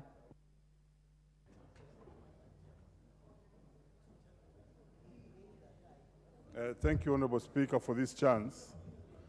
This bill that deals with conflict of interest, I've had a perusal on it, and it actually tries to take us to level 0, which is good, because I was talking to a young man who had just left college, and I told him to try out some business, and he told me no, there was no need of doing business. Even when he had a big home and had already acquired his master's and doctorate, he told me the best business to do in Kenya is politics, and that's the most highest earning business. He also said that the best business to do in Kenya is to be in government, because for him, if you are in government, then you can get everything that you want. So the question of conflict of interest, which the mover leader of the House did speak on, is a very long history that begins not only at the time of Sir Evelyn Baring, who was among the early governors in the pre-colonial government, to Sir Sande, who handed over independence, but also picked up by the reigns of Jomo Kenyatta. And that is why people would speak about disparities in development in this country. How often do you hear people who come from the northeastern part of this country, the Turkana areas, and other places say that they were less developed because of the policies of the time favored people who were in government? And that takes me to Mboya, who did the sessional paper number 10 of 1965, and who thought that resources should be put in places where there was capacity and potential. And those are all aspects of conflict of interest, because they were in power and they could make decisions that favored them and did not favor other people. And that's why now we are grappling with how to equalize. And hence, Honorable Speaker, we have funds like equalization funds, which we are trying to bring to level. Honorable Speaker, that created then the next regime, which was taken over by Moi. And it had also its worst of it, because the look of it was that when you are in government, then you have resources, you can plan how you can actually get to those resources, and that is how the reign of Moi also had its own side effects. And you saw the political atmospheres that reigned towards the end of Moi. By the time he was living at Kasarani, the people of Kenya were saying that, oh, yote inawezekana bila Moi. It was not only because that Moi had been a bad political leader, but because the conflict of interest for him being in power had made him to appear to all other Kenyans as a very bad leader. In fact, the best of those leaders coming to the reigns of Kibaki should be given some comment. But that has continued, and this is what's polarizing the politics of this country. So right now, those who are in power feel it's their time to eat because they have access to all accessories that go into government. And remember, Honorable Speaker, the biggest spender and business person to do with business in this country is government. And therefore, if you are right there, it is felt that then you have access to these monies and therefore you can grow rich. And possibly that's why the young economist who has done BCom and thinks there's no any other better business to do but to be in politics and government was right. How many of the young people do we see rise in business and become respected Kenyans because they are business people? How many young Kenyans do we see rise in innovation areas and are respected that they innovated something and have grown rich out of it? And those were the sentiments that were also echoed by the chair of budget, which I thought were very, very correct. The fact that the amassment of riches must be attached to governance and being in power is the issue that I think this bill is talking about, and is taking us to level 0, which is the best position to take. But then we must congratulate the president who is in power today, because having taken the courage to bring this bill here, this is serious. Because when the bill is passed, it's something that will actually, like a razor light, go through all institutions to see that who is doing what in governance and in power vis-a-vis the contracts and other sources of money that people do get. And therefore, if we want to change Kenya, if we really believe in the bottom-up model that we talk about, the better, then now let's go this direction, so that everything will be done in clarity, and people will be able to declare their wealth, and we shall see clearly who is doing what in where he's working. However, Honorable Speaker, when I looked at the bill in its first instances, it intends to some extent also curtail the freedoms and rights of people, and more so the freedoms and rights of those who are in political offices, not only the members of parliament, senators, but also the MCAs. Because according to the Constitution, the members of parliament and other representative leaders do not speak only about their own issues, but they also speak to represent other people. So when it goes on to declare that if a matter is in an area where that person has a conflict, then he has not to speak on it. It means then he ceases to have his freedom of representing the people who actually gave him power. Most of the things we speak here, Honorable Speaker, are not for ourselves, but are for the people outside there. So there will be serious need to do some amendments during the third reading so that we correct that. We don't deny the powers that have been given to those who are in positions to speak and represent others simply because of the issues of conflict of interest. Honorable Speaker, I also see a duplication of the powers given to the Ethics and Anti-Corruption Act, Ethics and Anti-Corruption Unit, because they are the same powers that they have in their own act. But in this particular one, I see them being given too much powers. The risk is that, Honorable Speaker, also this same body whom we are giving too much power as chair is a body that can also itself get so corrupt and actually run away with the conflict of interest issue. We must also guard that this will not be used to hurt other people who are not in power, so that somebody simply followed using this, like we saw earlier on, and then that person is actually put aside at the expense of the reality. So this is a good law. It's a good law that brings sanity, it brings clarity, it brings uniformity, it brings some responsibility in ourselves. But we have to begin by changing our culture, our values, our approach to doing things, and accept as a nation that that's the direction we want to go. And if we do this, Kenya will be a great place, because there'll be no worry for even those who are in the minority to say that we must go to power the next time, because the power will not be associated with political corruption and governance corruption. And this will be good, so I support, Honorable Speaker. Thank you. Honorable Njeri Maina.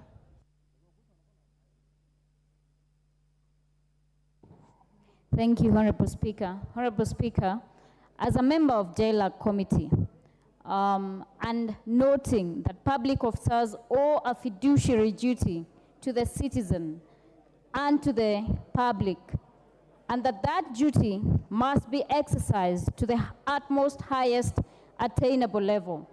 I have deep-seated reservations in passing this bill as it is, Honorable Speaker. Honorable Speaker, the JLAC committee recommended that this House examines and scrutinizes this bill clause by clause, Honorable Speaker. Honorable Speaker, I will refer and take members to clause 31, which gives the EACC powers to be the investigative body and also the repository, Honorable Speaker. Honorable Speaker, the Constitution of Kenya 2010 gives every Kenyan citizen the right against self-incrimination, Honorable Speaker. Honorable Speaker, these powers can be abused. We have seen, and I know that some of the members in this House have been culprits of weaponization of the law, Honorable Speaker. Honorable Speaker, we can never allow it to happen again, Honorable Speaker. This House must pass laws for the posterity of this nation, Honorable Speaker. Honorable Speaker, we also need to balance and ensure that we protect against unjust enrichment through abuse of public office and protect against nepotism, Honorable Speaker, so that we do not have people using their positions of power to influence and to ensure that they have sort of a cartel where they're cutting out other Kenyans from accessing resources and employment opportunities because of the power they hold by dint of the fact that it is a public office, Honorable Speaker. Honorable Speaker, I therefore request and call upon members of this House to examine this bill. Let us not just make comments without information. Let us speak from a point of information so that we do not pass laws which can be used at any given point, Honorable Speaker. Thank you, Honorable Speaker. Thank you for taking quite some short time. The next chance will go to the member for Alego Usonga. Honorable Atandi. Thank you, Madam Speaker, for giving me this opportunity. Madam Speaker, this is a very important piece of legislation. And it is a good one because, Madam Speaker, the cost of public service or politics is very high. Because there's a perception out there, Madam Speaker, that when you join politics or public service, you, by way of conflict of interest, you will become very rich very fast. So, Madam Speaker, when elections come, everybody wants to join politics. The same happens when appointments are, when public jobs are advertised. You see the number of people who are expressing interest.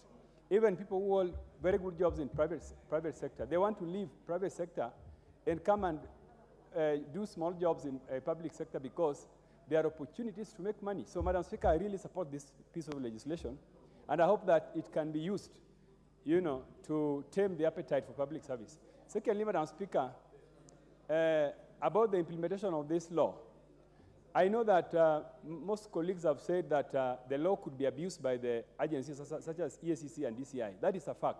But, Madam Speaker, there are also some laws that you can make that end up being used by these agencies to enrich themselves, also to harass innocent people.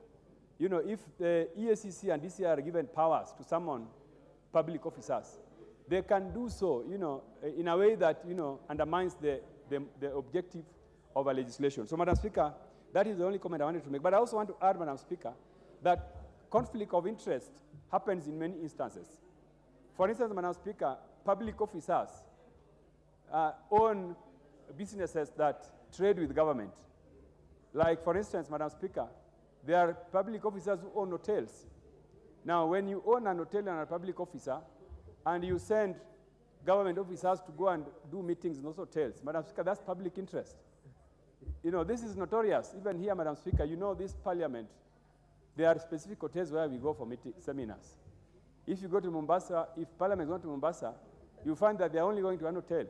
And I've been informed that that hotel has relationship with senior public officers. Madam Speaker, we need to look at this thing and say it as it is, that public officers who are in business must desist from using those business opportunities to do business with government. As an example I'm giving you. Madam Speaker, also, as an example to show you that there are benefits of being in public service, government ministers who are recently buying suits on River Road, I met some of them buying suits with me in Milan, Madam Speaker. Because, Madam Speaker, they have used those officers to enrich themselves.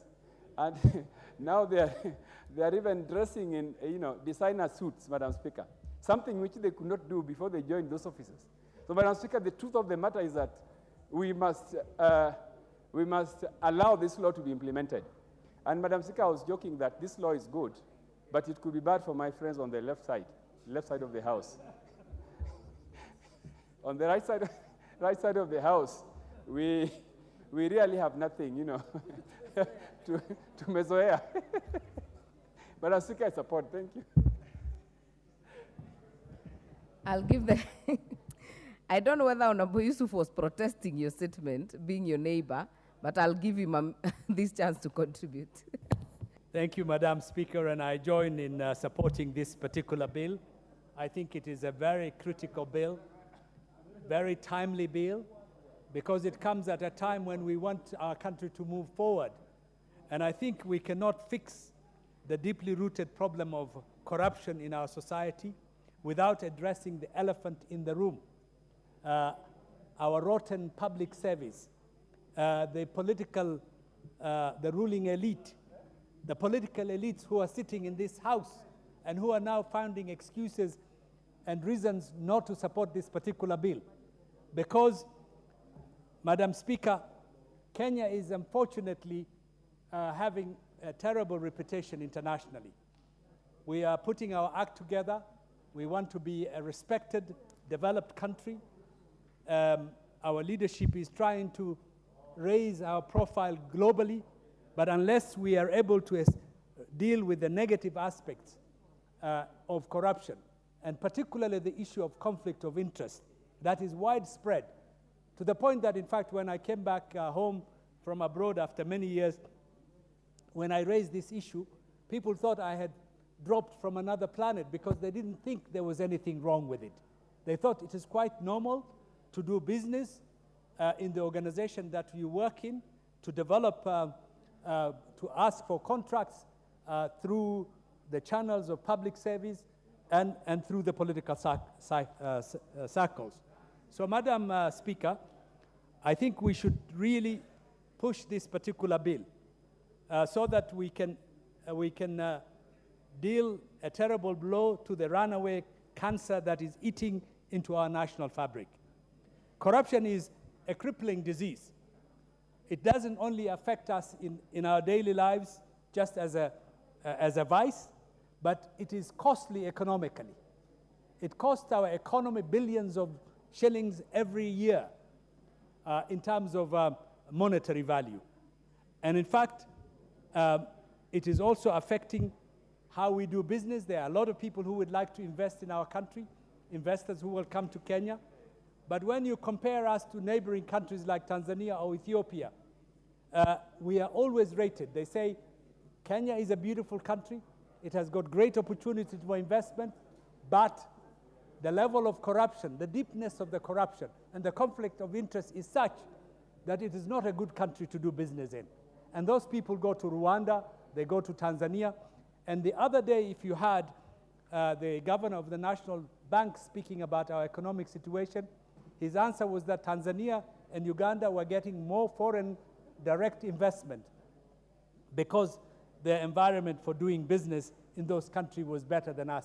And the reason is conflict of interest is one of the obstacles, corruption is one of the obstacles, and many of our institutions and the culture, this culture of grabbing, the grabbing culture that we have, that is entrenched in our Ministry of Lands, in many of our ministries where civil servants and the political leadership of those ministries accept to get money, has created that culture where our country is known as nchi ya kitu kidogo. In other words, nchi ambayo kila mtu anataka kupata kitu kidogo kutumia cheo chake cha kiserikali. So, Madam Speaker, I think it is a high time we dealt with that particular issue. And I know maybe this bill will have a lot of difficulties passing in this House. I know for sure because I can hear the signs. I can hear the whisperings and the murmurings. But I think this bill is very good for our country. It will improve our reputation. It will create a better environment for business. And it will raise the status of our country as a good tourist destination, as a good investment destination. Even as I speak now, Jomo Kenyatta International Airport is a scene of a crime. When our diaspora people come back, they are grabbed by corrupt elements inside that airport. When tourists come here, they are harassed and made unwanted by those corrupt officials. Watu wanataka kitu kidogo. Now, I think we need a bill that will deal with those issues of conflict of interest so that we know where everybody is and we put our country in the right track. If there is an abuse by the anti-corruption organizations and the bodies that we have given that power, then obviously as members of parliament we can go back to make sure that in fact those laws are not abused and they serve our people and our country for the better and for the future. Thank you, Madam Speaker. Thank you. Member for Tigania West. Thank you, Honourable Speaker, for the opportunity to contribute to this bill. Honourable Speaker, as I look through this bill, Honourable Speaker, I fail to get the distinction and the difference between corruption, misuse of position or office, and conflict of interest. Those three ones, in this particular respect, appear to be intertwined. Excuse me.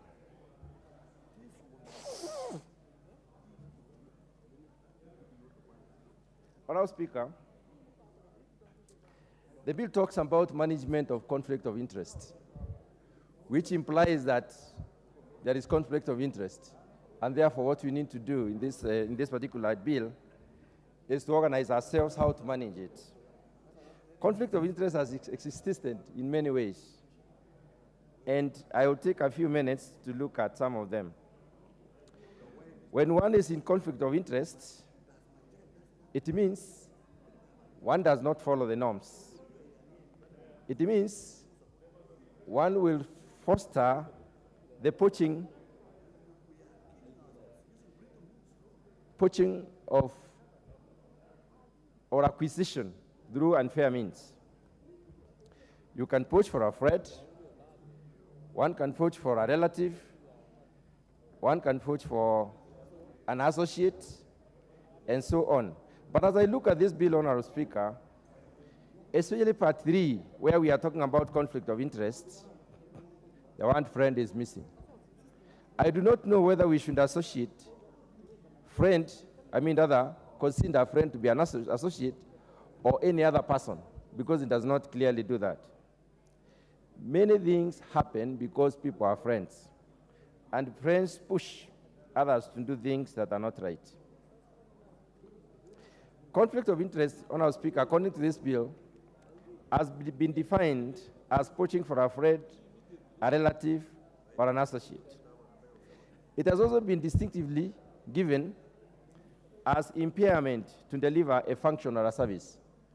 When I look at delivering a function of a service, failure to deliver a function or a service, one is so much interested in their own acquisition, and therefore they do not deliver a function or a service. And that is one of the things that this bill comes, or one of the mischiefs that the bill comes to cure. The other mischief that this bill comes to cure is where private interests get into conflict with the duties of an individual. And in many cases, we see this happening. I want to look at a scenario where we send the police to arrest the thieves. These policemen probably may be drawn from one station or from different stations. But we put together a team to make the arrest. Once they go to arrest, they come into contact with what was stolen. And sometimes it is money. And Honourable Speaker, what you have seen in this country is that that money is never recovered in full. It changes hands when it is already discovered. Now, I don't know, is that stealing or conflict of interest? How can we stop such things from happening?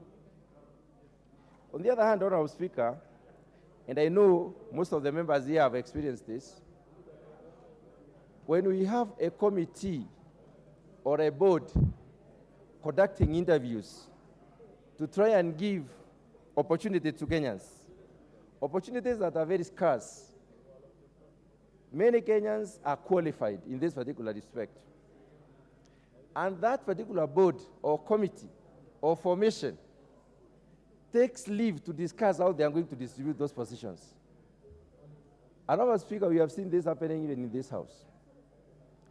They discuss how to distribute these positions, not based on any credentials, not based on any qualifications, not in any, based on any level forms of equity, but they distribute according to their interest.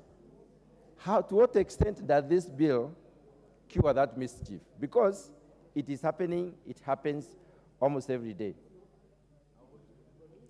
Disclosure of conflict of interest is the requirement as per the Kenyan laws. I want to refer to the example I've given and declare that, Honorable Speaker, before the meeting commences, disclosure is always acquired. It's already registered. And what people do, the only thing probably that they do is probably say, when you're interviewing so-and-so, I will take leave. And that is considered to be good enough. But the discussions that follow and the sharing of the positions that follows, is that conflict of interest? Is it corruption? Is it misuse of office or misuse of position? Honorable Speaker, if you want to know when conflict of interest is going on, people avoid using the norms. They avoid using the standard operating procedures, and they let the conflict of interest reign. First of all, they fail to plan, or they decide not to plan. And I would like to look at a situation like our own constituencies. In our own, if you follow us to our constituencies, you realize that the greater majority of us do not even have a strategic plan or a 5-year plan. And if the plan is there, sometimes it is shelved. What do we call that? Let's go further. Honorable Speaker, retirement of procedures is common, where one of those who are supposed to manage the delivery process, in the word of a member of parliament in the CDF case, is what matters. And then nobody else can contribute to a decision in such a case. Honorable Speaker, if we want to be very honest, some of us have had the fund account managers changed more than 4 times in a span of 1 year. 4 times, 5 times, 3 times. What is the problem? Is it that these officers are not qualified? Is it that these officers do not know their work? These officers step on the toes, and that is why they are changed. And therefore, we over-dominate a situation. So, Honorable Speaker, this bill comes in to cure the mischief that reigns in the decisions making in most of the decisions that matter in terms of sharing resources, sharing positions, managing a situation. Acquisition has misled many Kenyans. And sometimes I marvel. We have seen people regarded as very clean civil servants. They have not taken any loan. Excuse me. They haven't taken any loan. They have not been given any grant, but they own estates and flats, huge buildings, fleets of cars, matatus. Is that stealing? Is it conflict of interest? Is it corruption, or what is it? I think, Honorable Speaker, there is a law that needs to be managed in this country. And in managing this, we need a law that can distinguish, that can question, where did you get these resources from? Going further, Honorable Speaker, the issue of registering interests in the names of relatives and friends, and I believe that is what happens. I actually wonder, when I look through this bill, I wonder how that can be cured in this particular bill.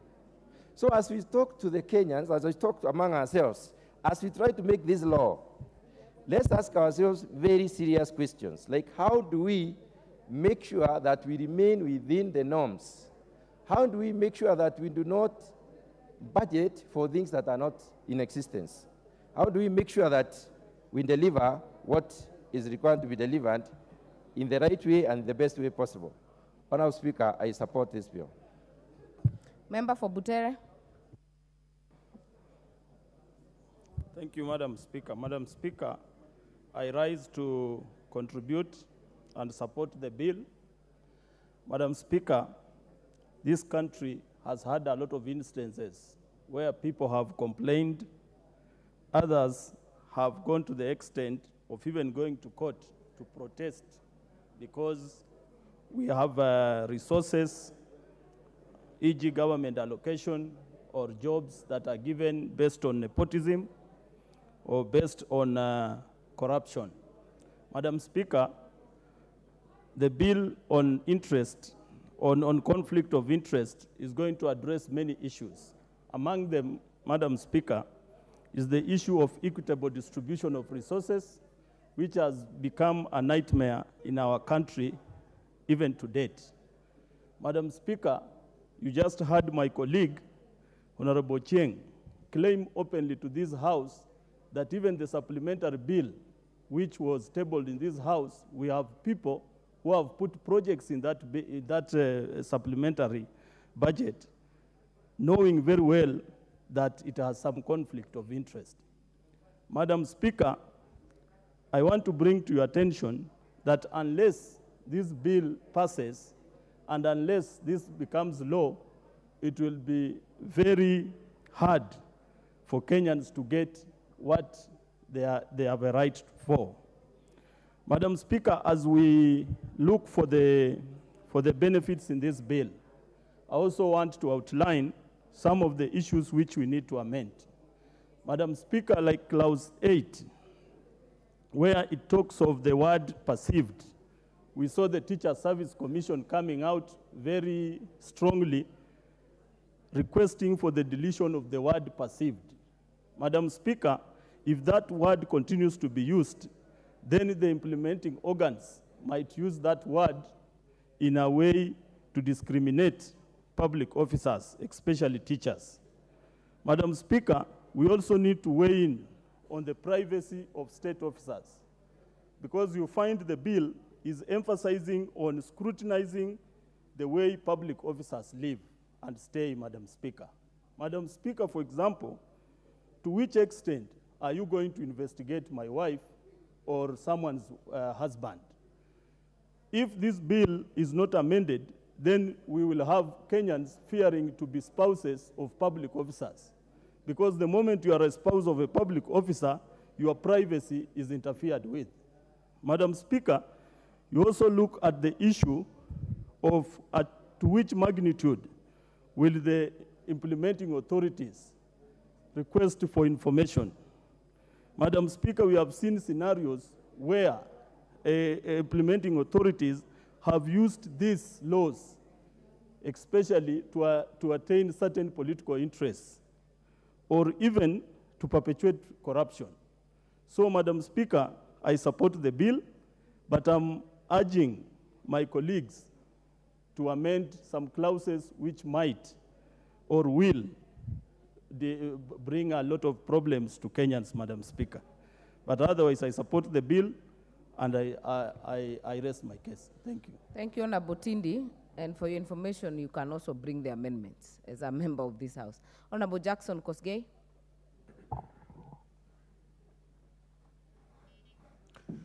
Thank you, Madam Speaker. On the onset, I wish to support the bill. And again, with the rider that my colleagues have contributed, that some amendment requires to be done in order to avoid weaponization of such a good law against certain perceptions.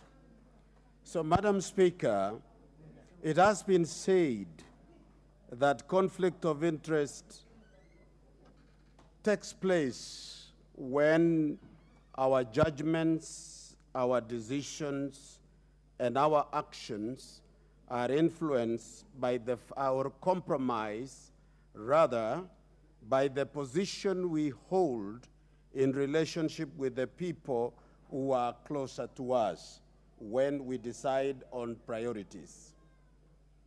That is family members, our own interest, our friends, our financial consideration in that we have companies which are connected to us, and other social factors that might make it appealing to us while we are making such decisions.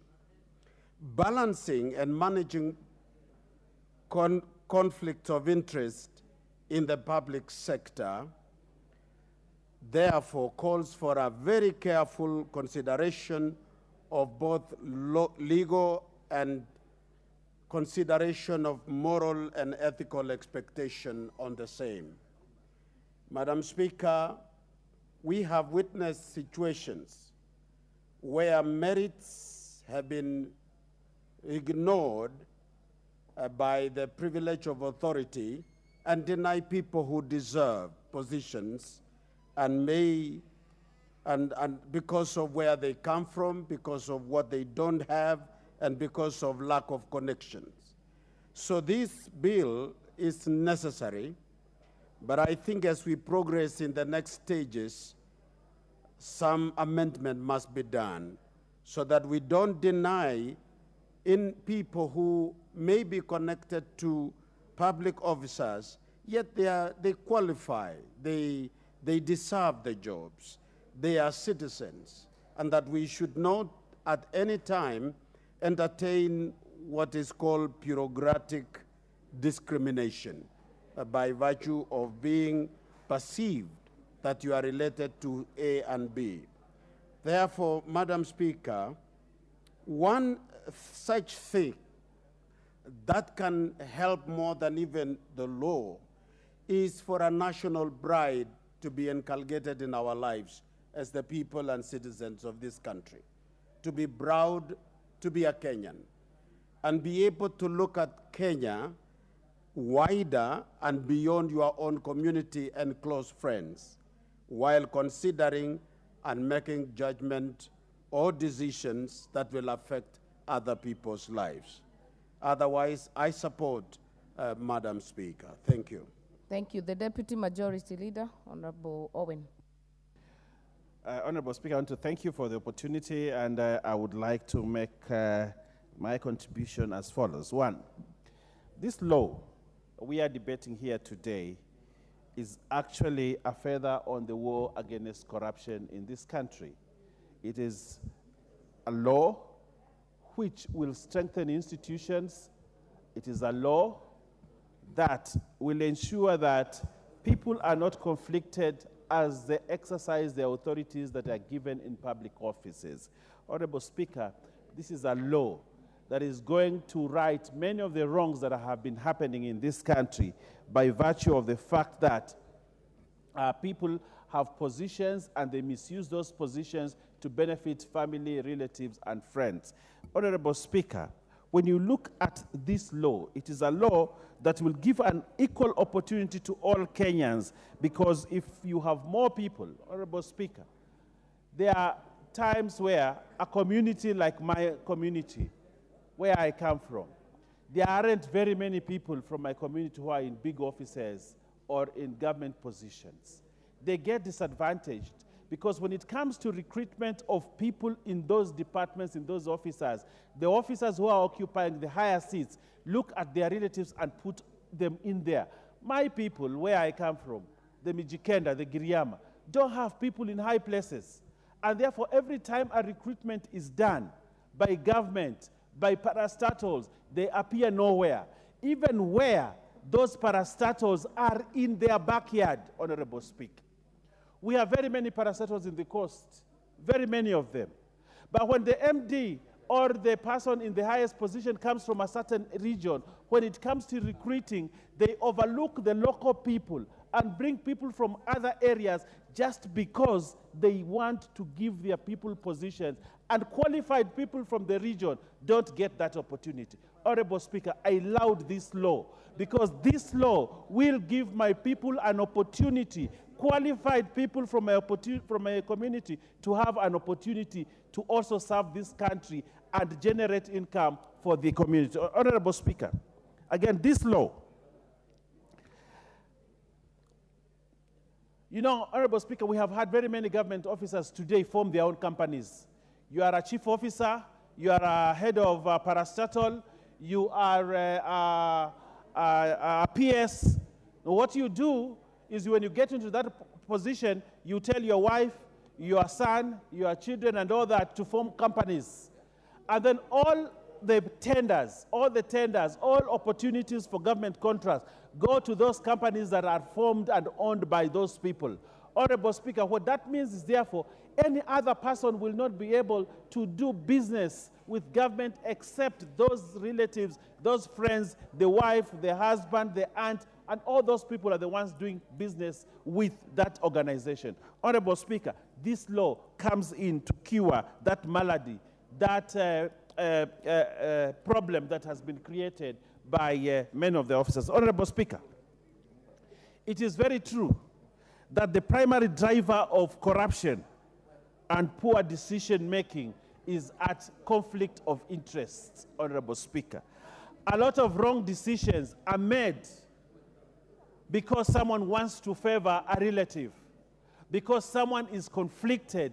Then they make decisions that are wrong, that are injurious to community, decisions that carry heavy burden. We have seen, Honorable Speaker, and we have heard that somebody, because he's in government and he owns a bank, and therefore he wants to play around with interest rates at central bank because he has access to decision making in the central bank, so that now he can make millions for his bank. Honorable Speaker, actually the reason why right now in this country, one of the reasons in this country where interest rates are the way they are is because there are people who were once in top government positions and they use their government positions to manipulate interest rates in this country.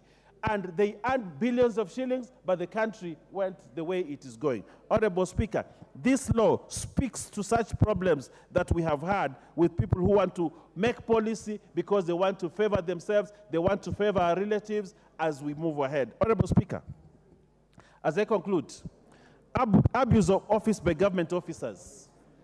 Many times when you have an officer being taken to court because of abuse of office, when you look around, you realize that there was a relative involved. There is a decision that has been made because a relative has been made.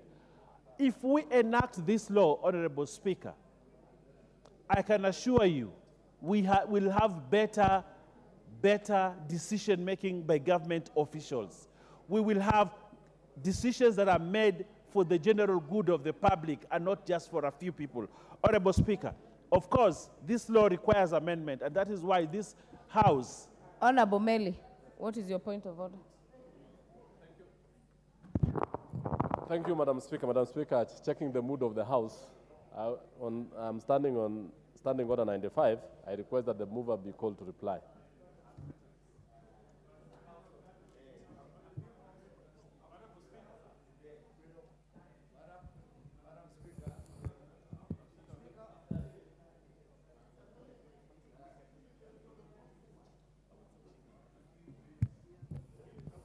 Continue, Honorable Owen. I will put the question on that, on your issue, Honorable Meli, after Honorable Owen and maybe one or two members. Honorable Speaker, so what I want to say and conclude, this strengthens the war on corruption in this country. Corruption has taken this country down the drain, and this is one of the laws. And I want to applaud the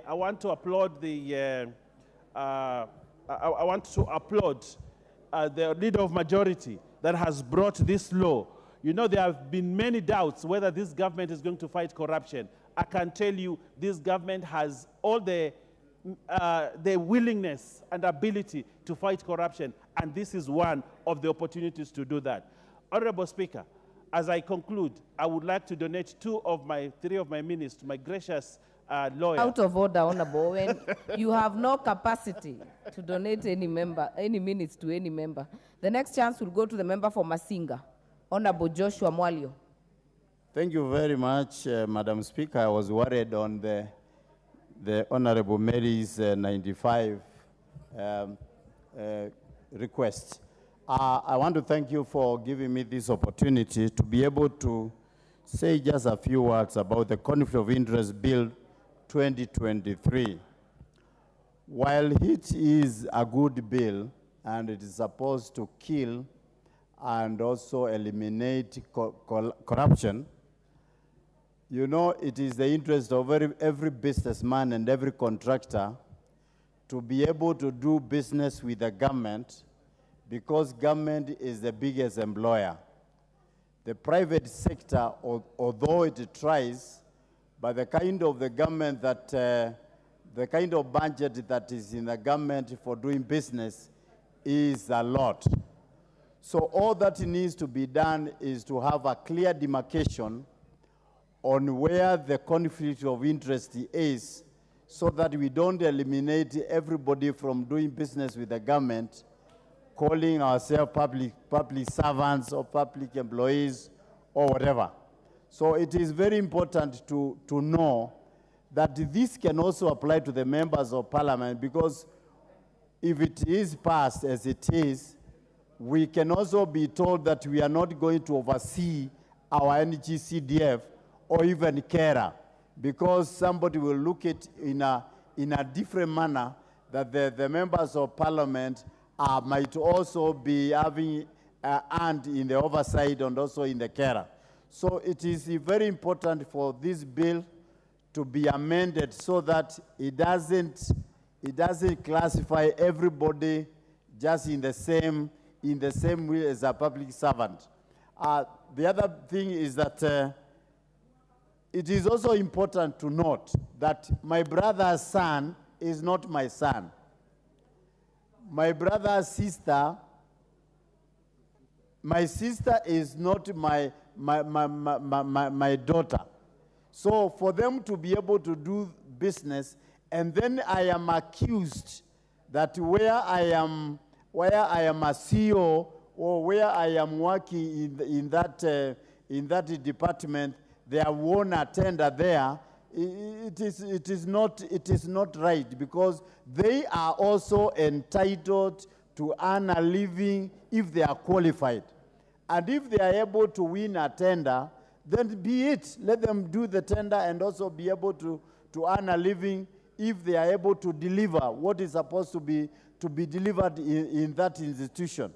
So it should be separated so that we know who is my real blood, biological child, biological daughter, my immediate family, so that if they are the ones to be employed in a farm whereby that I am employed, they should not be discriminated because we were born together with the father of that child. So things should be done in the correct way so that we don't discriminate people. And also, you know, there is a lot of problem in employment.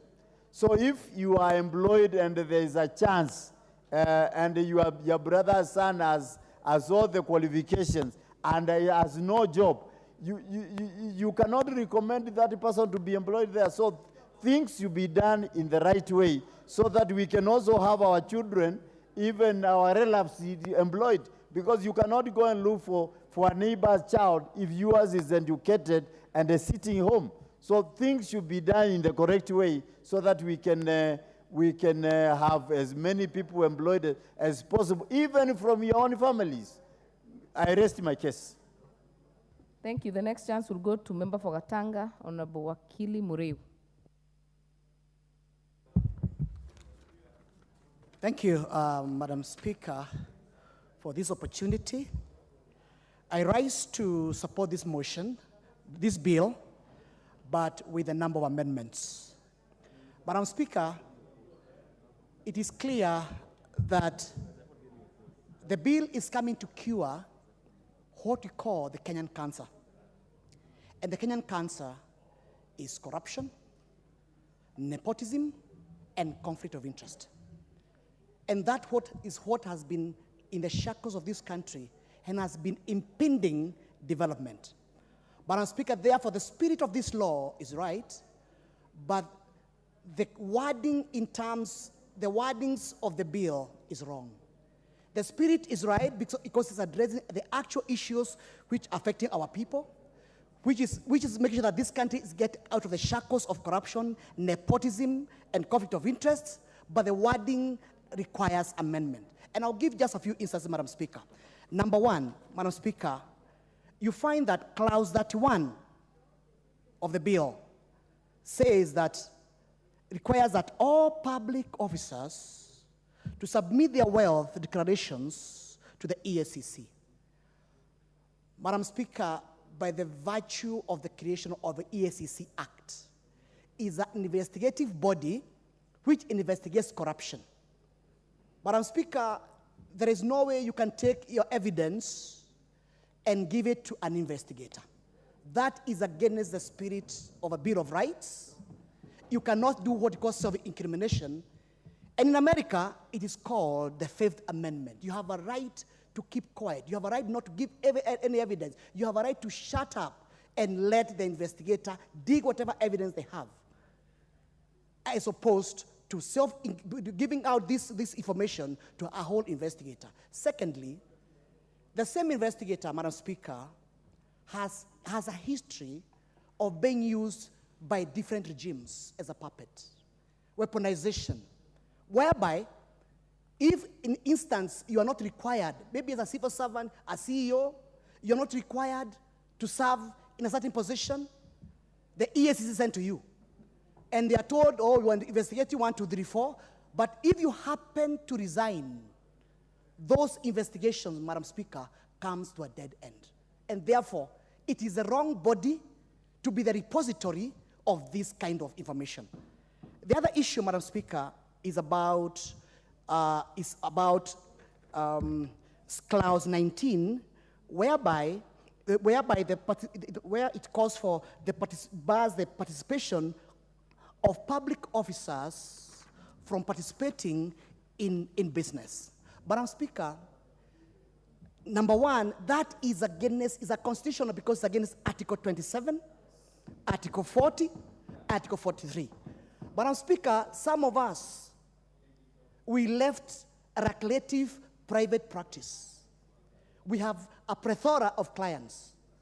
We decided to come to Parliament to serve duty as a sign of patriotism, to serve this country. But the moment you say now, I shut down my business, whereas, Madam Speaker, I'm not here permanent and pensionable. I'm only here for a season. I want to come here, serve my country as much as I could, then go back to my calling as a lawyer. And therefore, this affects the engineers in this house, affects the doctors in this house, affects almost everybody, the businessmen in this house. And therefore, to say that you are killing their business in the name of conflict of interest, Madam Speaker, I think is killing a fly with a sledgehammer. Madam Speaker, this bill, again, under clause 38, all the way to clause 43, it introduces a strange animal they call the blind trust. What does it propose? It proposes that the moment you join the public service, sell all your assets and give it to a blind trust. Madam Speaker, I've practiced law and commercial law for the last 28 years. I've never come across an item in the law called blind trust. It has been introduced by this bill. And therefore, Madam Speaker, is my humble submission that despite the fact that it is well intended in terms of the spirit, some of the clauses which have been brought over here are foreign, they are repugnant to our culture, they are repugnant to our laws, And therefore, Madam Speaker, I support this motion. I support this bill. It's in the right direction, but the wrong in wording. And therefore, Madam Speaker, give us an opportunity to go back to the committee and have it amended and cleaned up. Thank you, Madam Speaker. Thank you. Member for Funyula.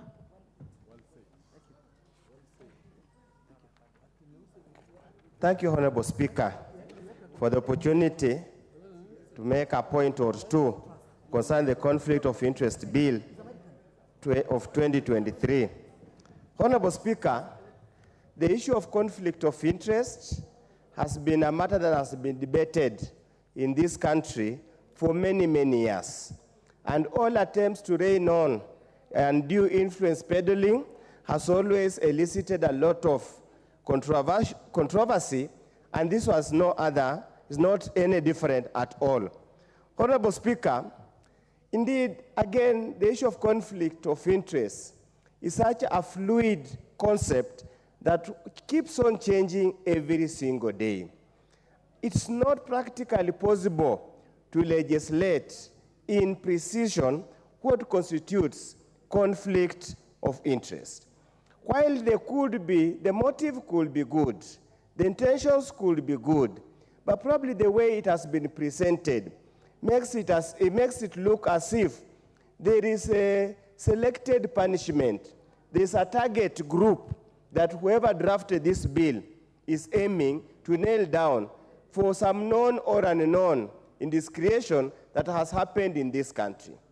Yes, we know conflict of interest breeds corruption. Conflict of interest is normally the source of most corrupt dealings in this country. But honestly speaking, we need to be very clear. What is it are we trying to cure? Are we creating a problem that we cannot even be ourselves be able to manage? Honorable Speaker, some of the issues here I talked about are moral issues, issues that can be dealt with in civic education, issues can be dealt with in church, issues can be dealt with in mosque, issues can be dealt with in a very more organized manner. You see, to go to a point that we are legislating against basic tenets, basic values, basic moral questions, it then says a lot about the moral fabrics of this country. We must be able to address these issues not through legislation, but through talking to each other to understand. The Anti-Corruption Commission, the chair and the rest, this is the work they should be doing, talking to people that it's morally wrong to practice nepotism at your place of work.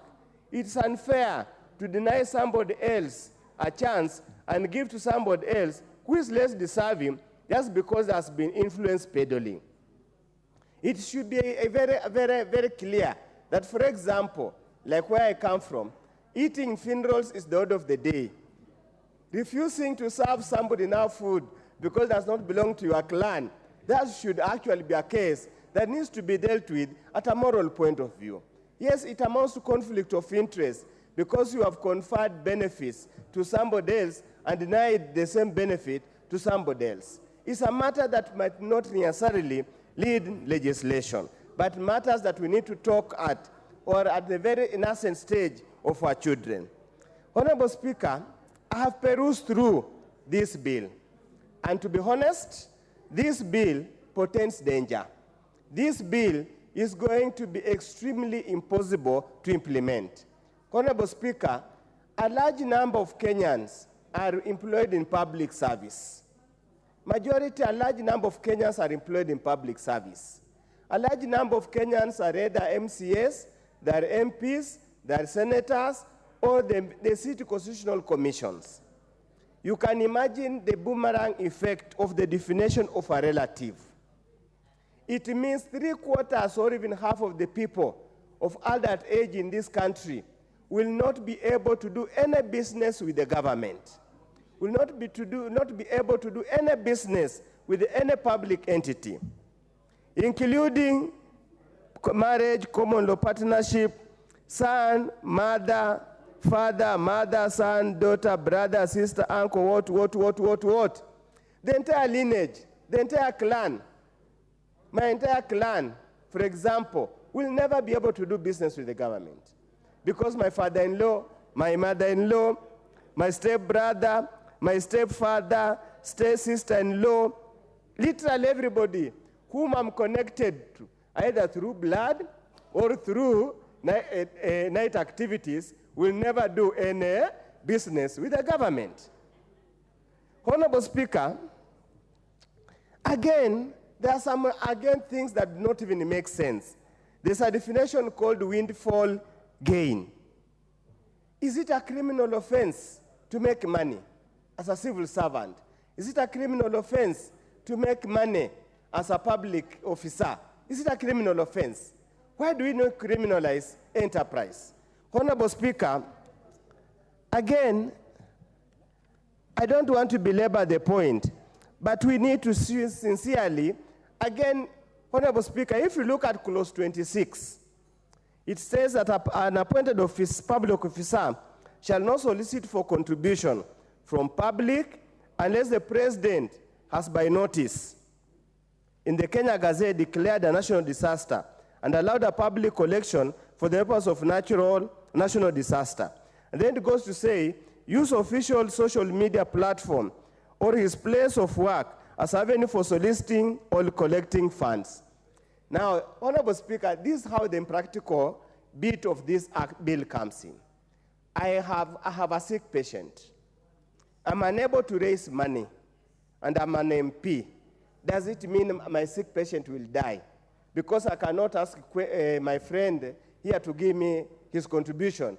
We form WhatsApp groups, Honorable Speaker, even when our members here are bereaved or when they're having an activity.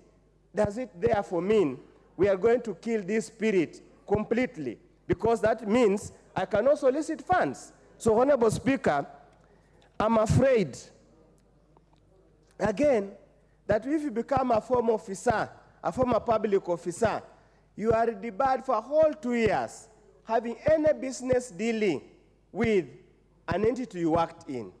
So simply means a member of parliament who loses his seat and is suffering outside there, cannot come here and be given an opportunity to supply toilet paper. Cannot be given an opportunity to come and supply fish, like the fish from Lake Victoria, which are just my next door neighbor. Honorable Speaker, again, there are so many issues. And then the bill again falls short of what's supposed to cure. When you hear these cabinet secretaries, permanent secretaries, come and state they are worth 500 million, yet many of us know they cannot even afford to buy them, they could not afford to buy themselves a cup of tea. Are we in any case setting up corruption in advance? Are we anticipating that in the period I'm going to serve, I'm going to make a certain amount of money? So we need those areas we need to address. Again, Honorable Speaker, you are just making the work of the Commission and Corruption Commission unnecessarily onerous, too much, yet there are more urgent issues to be dealt with. Having to collect all the forms, having to analyze all the forms. How many civil servants do you have in this country? And what's the staff complement of Anti-Corruption Commission? We need to relook at it. I'm afraid, Honorable Speaker, these actual the amendments that members will bring on the third reading might even amount to rewriting the bill completely. Because literally every clause will have an amendment. Every part will have an amendment. So my honest view is to request the leader of majority party to go back and have a relook. There is no limit when you cannot withdraw a bill. This is a bad bill that requires further discussion and complete redrafting before it's returned to this House for enactment. Otherwise, Honorable Speaker, we will end up like the bill for Honorable Bukose, the one for medical, I don't know what, the drugs thing, where literally it's being rewritten. With those few remarks, Honorable Speaker, I'm not so sure whether to support in principle. I support the spirit, but I oppose the bill in the manner it is stated. Thank you, Honorable Speaker. Thank you. Member for Molo. I thank you, Honorable Speaker, for this conversation. Honorable Speaker, we all agree there is need for equality there is need for equity in distribution of resources. We all agree that we should not use our positions of power to just enrich ourselves and our families, and we should be very considerate of other Kenyans, Honorable Speaker. Some of us have risen from not being children of nobody to being who we are here today through provision of equal opportunities. And that is why the spirit of this conflict of interest bill should be applauded by everyone in this House.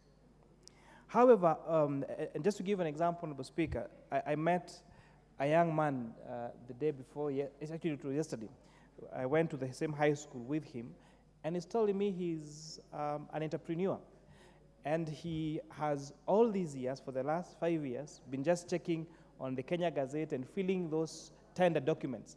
And he has been able to earn a decent income for himself and his family just by applying for those particular jobs, Honorable Speaker.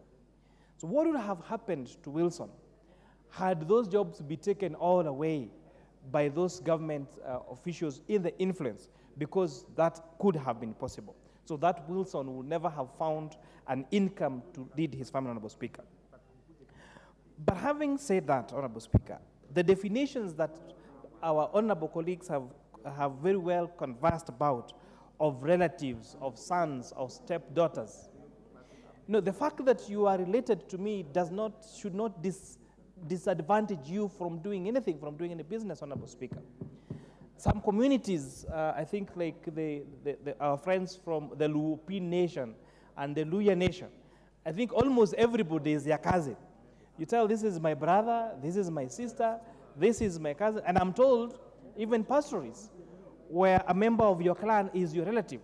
So what crime has my brother committed by me being a member of parliament and whatever business that he does? What crime has relatives of these cabinet secretaries or principal secretaries or whoever it is in the public sector have committed by just being their relatives that makes them now to be like blacklisted, that they cannot do any particular business on these people, Honorable Speaker? Our elections, Honorable Speaker, have been highly divisive in this country, almost making them a matter of life and death. In all elections you've had for the last 7 election cycles, we've had blood being shed. And we must sit down and ask ourselves as a country, why is it so important for a particular community of a particular people to feel that it is their own at the helm of the leadership? It is because for very many years, sharing of resources, sharing of positions was based on your closeness to those particular peoples, Honorable Speaker. And that is why it is a very tricky balance that we need to do, Honorable Speaker. That if you fix this, that you do not need to be close to anybody to have your road in your constituency done, that you don't need to know anybody to have your job, to apply for a job with the Public Service Commission, with the Teacher Service Commission, with the judiciary, with the army, or with the police. We are going to solve the issue of the divisive politics we have in this country. But in as much as we try to do that, we must make sure that we also don't demonize leadership. We should not make sure we do not demonize wealth, Honorable Speaker. I had a conversation with some friends over the week, Honorable Speaker, and they were concerned that we are passing policies and decisions that demonizes wealth creation. If you are a good businessman, you should be encouraged to make all the money you can legitimately as a business person. Whether you are a senator, whether you are a whatever you do. Because as Honorable Moreu here said, the fact that I'm the member of parliament for Molo does not take out that I'm a CPA. So if I still carry out my consultancy practice or my accounting services, the fact that I become a member of parliament does not mean I became stupid. Doesn't mean that I cannot continue to practice the profession I went to many years of school to study, Honorable Speaker. And in any case, as it has been well elaborated here, some of these jobs are really seasonal. The rate of turnover in this parliament is more than 60% at any particular time. So you find some members, ex-members of parliament languishing in poverty because they stopped the trade they were doing before they joined politics. So we should encourage hard work. We should encourage wealth creation, and we should not demonize anybody who does that. Yes. Because that is how to bring down a country, Honorable Speaker. So as my honorable colleagues have said, I support the spirit, because it's very important that we give equal opportunities to every Kenyan. And I believe this will even solve the bloodshed, the very divisive politics we have in every election cycle. But having said that, let us not assume that when someone joins public service or when they become a politician, they become stupid, or that they cannot continue to practice what they went to study. Let us stop demonizing wealth creation. Let us not demonize entrepreneurship. Let us enable entrepreneurship and public service and our professions to thrive for the best of this country. If that, Honorable Speaker, I support the spirit, but those amendments must be done so that we make sure that we give everyone an equal chance in this country, irrespective of whether they're in the public service or not, Honorable Speaker. Honorable Karoli.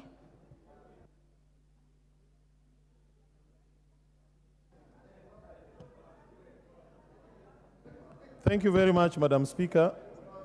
I rise to support the spirit of the bill, but with very many caveats, but I think those will be dealt with once we go to the proper legislative process. Madam Speaker, I think one of the biggest problems this country has had over the years is where those charged with management of public affairs act in concert with private enterprise, not for the public good, but for private gain.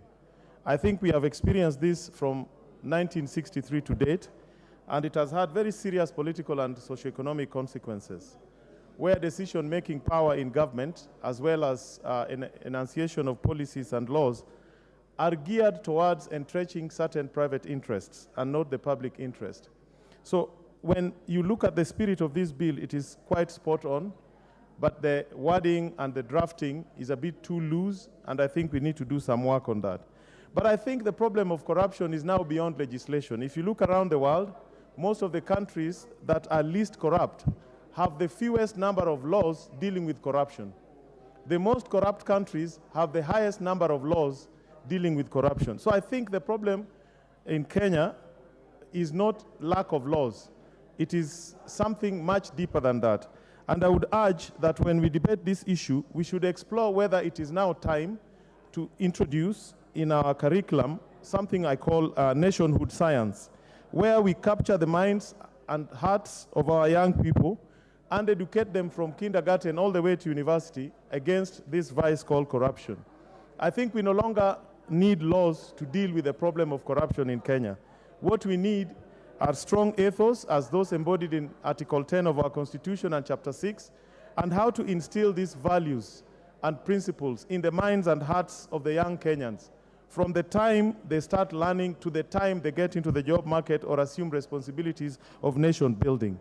So Member for Kangema. What is out of order? Okay, thank you, Madam Speaker. I think we have ventilated enough on this issue, and I wish the mover should respond.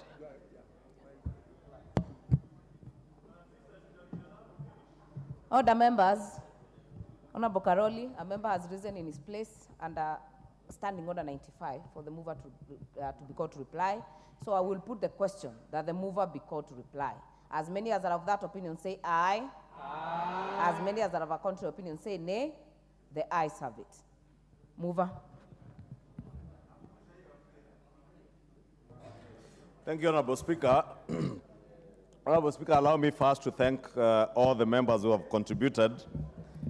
And all of them, Honorable Speaker, without exception, and particularly note the very vehement support that this bill has gotten from many members, and that tells you, Honorable Speaker, that all these members are intent on being in the forefront on the fight against corruption. Honorable Speaker, as many have also alluded, there could be one or two things that members will be proposing amendments, and we will give them time so that they're able to engage with the Committee on Delegated Legislation for the necessary amendments that they may want to do during the Committee of the Whole. And I particularly note the very good comments by the Honorable Member for Ugenya, David Ochieng. And that is a call to all of us as leaders and especially political leaders. And of course, we all had the contributions by the chair of the Budget Committee, the perception that public officers are only elected officials, and even appointive officials are not perceived to be public officers as much as elected officials are perceived to be public officers. This bill is not targeting elected public officers. It is targeting anybody and everybody who is a state and a public officer. And therefore, even us being elected, we are state officers and public officers, and we'll be subject to this bill. And therefore, it will be important that even in all the definitions that are contained in the bill, we align them so that we are not in any way curtailed, especially on our constitutional mandate, on the issues that have been raised by members in terms of being able to debate, because you have a constitutional mandate as the people's representatives to represent them here in committees, and therefore, when you are representing your people, you cannot be in conflict of interest. Honorable Speaker, with those very few remarks, allow me to take this opportunity to thank everybody who has contributed and those who have also expressed the desire to propose amendments. The chair of the Jailer Committee, the Honorable Murugara, has indeed confirmed that from Monday next week, the committee will be considering amendments, and therefore I want to take this opportunity to invite anyone who may have an amendment to share the same with the chair of the Jailer Committee so that they may consider together with those of the committee. With those many remarks, I beg to reply.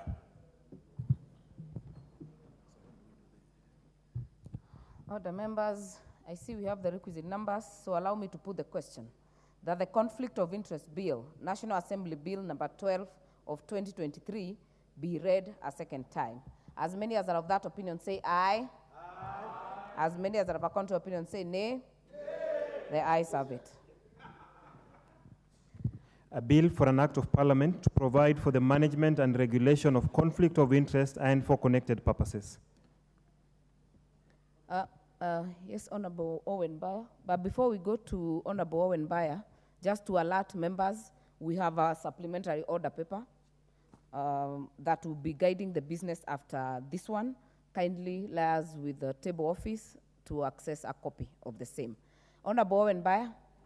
Thank you very much, Honorable Speaker. Honorable Speaker, I would like to move a procedural motion to extension of sitting time. Honorable Speaker, I beg to move that pursuant to Standing Order 33A, this House orders that should the time appointed for adjournment of the House be reached before the conclusion of the business listed under order paper under the order paper as Committee of Supply in today's supplementary order paper, the sitting shall stand extended until conclusion of the said business. I request the Leader of Majority to second. Majority Leader. Thank you, Honorable Speaker. I beg to second, Honorable Speaker, as indicated by the Deputy Leader of Majority. This is to allow us to be able to consider the Committee of Supply. And as I indicated earlier, Committee of the Whole, which in the budget making process is this Committee of Supply. This is where you supply money to your respective agencies and ministries and departments of government. Therefore, request especially our chairs and vice chairs of committee to be available to make sure that their MDAs are supplied to, because this is the actual lawmaking, and just to plead with members to bear with the Chair Budget and Appropriations Committee to conclusion of this debate for us to be able to publish the appropriations bill over the weekend. We need to conclude this business today. And I know many members are aware there are certain things that have been held in abeyance in terms of exchequer releases awaiting this supplementary budget. It's therefore imperative that we are able to finish with it today so that by next week, Tuesday, we are able to consider the appropriations bill. Thank you, Honorable Speaker. I beg to second. Okay, Honorable Members, I therefore propose that pursuant to Standing Order 33A, this House orders that should the time appointed for adjournment of the House be reached before conclusion of business listed under Order Number 8, Committee of Supply, in today's supplementary order paper, The sitting shall stand extended until conclusion of the said business. Okay, is that the mood of the House? I therefore put the question that pursuant to Standing Order 33A, this House orders that should the time appointed for adjournment of the House be reached before the conclusion of business listed under Order number 8, Committee of Supply, in today's supplementary order paper, the sitting shall stand extended until conclusion of the said business. As many as are of that opinion say aye. As many as are of a contrary opinion say nay. The ayes have it.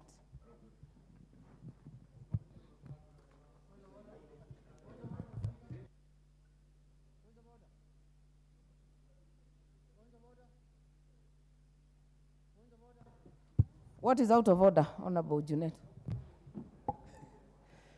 Madam Speaker, before we move to the next order, which is the Committee of Supply, Madam Speaker, as you can notice, and I wish the Majority Leader could listen to me, Madam Speaker, as you can see in the supplementary order paper, I intend to have an amendment, Madam Speaker, and the amendment concerns Parliament, Madam Speaker. Madam Speaker, as a House, we are not going to allow anything that impedes legislation, representation, and oversight. Madam Speaker, anything that hampers the quality of debate, the quality of work in this House, Madam Speaker, must be fought, Madam Speaker. And when the executive is preparing their budget and the estimate, Madam Speaker, they must know that Parliament is an arm of government that's independent of the executive, Madam Speaker. And Parliament must be given its powers and authority and financial independence as stipulated, Madam Speaker, in the Constitution, Madam. For that reason, Madam Speaker, there was a lot of money that has been deducted from Parliament and which is going to make the workings of this Parliament, Madam Speaker, very difficult. But I want to step down my amendment because after I had a meeting with the Majority Leader and the Chairman of the Budget Committee, Honorable Junet. No, I want to leave. They I have have assured, indulged you. Madam Speaker, let me conclude. They have assured Honorable me, Junet. and I wanted to go on record that the Honorable Majority Junet. Leader said Order. he's going to make sure Order. that money is... Order, Honorable Junet. I have indulged you. I have indulged you because you're a senior member of this House. You have already stated you had an amendment on the order paper, which I allowed you to actually preempt, which is against the procedure of this House, and you're preempting. And I think that withdrawal can come during the Committee of Supply. You can be on record, and you will be heard on it. So I say we go to the next order.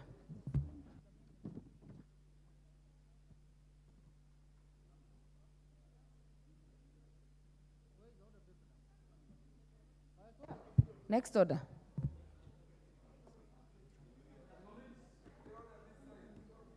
Order number 8, Committee of Supply, first allotted day.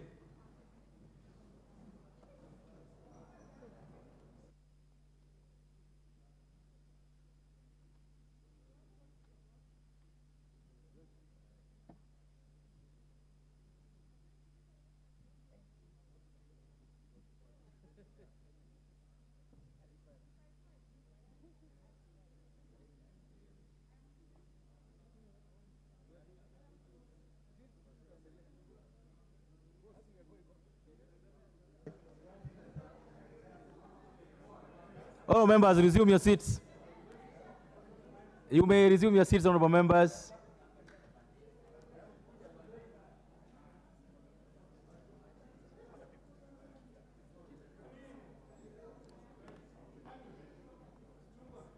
Honorable members, this is the Committee of Supply.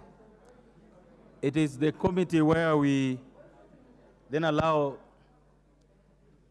the various state organs and institutions to access money that will appropriate from the budget.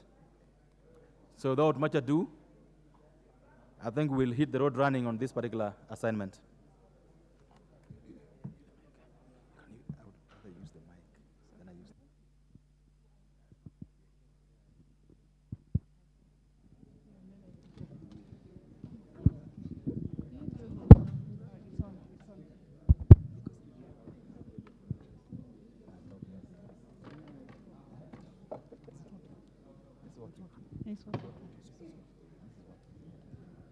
It's working.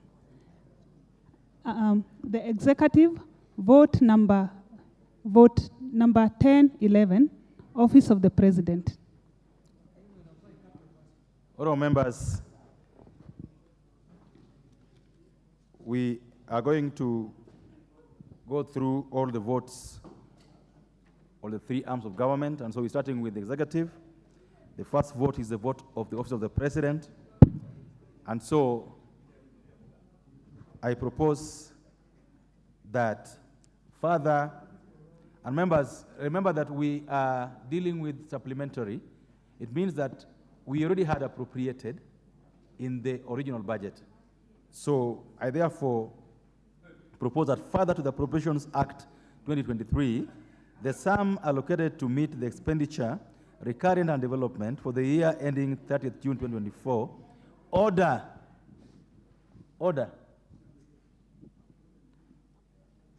that further to the Appropriations Act 2023, the sum allocated to meet the expenditure, recurrent and development for the year ending 30th June 2024, in respect of vote 1011, Office of the President, be reduced by a sum not exceeding Kenya shillings 209,653,366.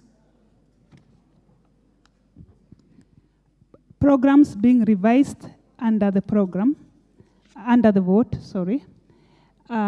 government printing services, general administration, planning and support services, government advisory services. Thank you. I propose the question that the programs being revised under vote 1011 as read out and sums allocated in the schedule be approved. I put the question that the programs being revised under the vote 1011 as read out and sums allocated in the schedule be approved. Will as one of that opinion say aye? Will as one of that opinion say nay? The ayes have it. I now put the question that further to the Appropriation Act 2023, the sum allocated to meet the expenditure, recurrent and development vote for the year ending 30th June 2024, in respect of vote 1011, Office of the President, be reduced by a sum not exceeding Kenya shillings 299,653,366. Will as one of that opinion say aye? Will as one of that opinion say nay? The ayes have it. Vote 1012, Office of the Deputy President. I propose the question that further to the Appropriations Act 2023, the sum allocated to meet the expenditure, recurrent and development for the year ending 30th June 2024, in respect of the vote 1012, Office of the Deputy President, be increased by a sum not exceeding Kenya shillings 759,453,601.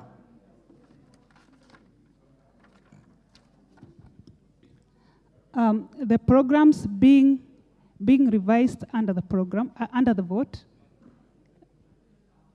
Deputy President Services.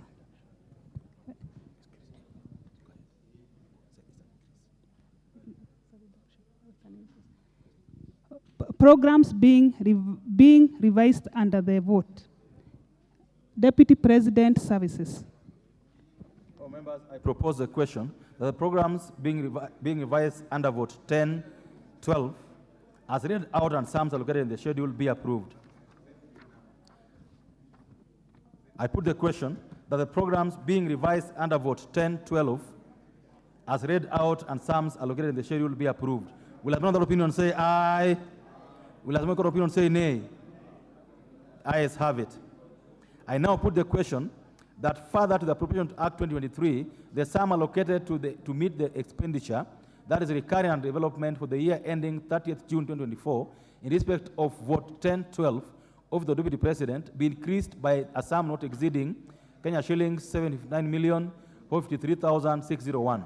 Will another opinion say aye? Will another opinion say nay? The ayes have it. Vote 1014, State Department for Parliamentary Affairs.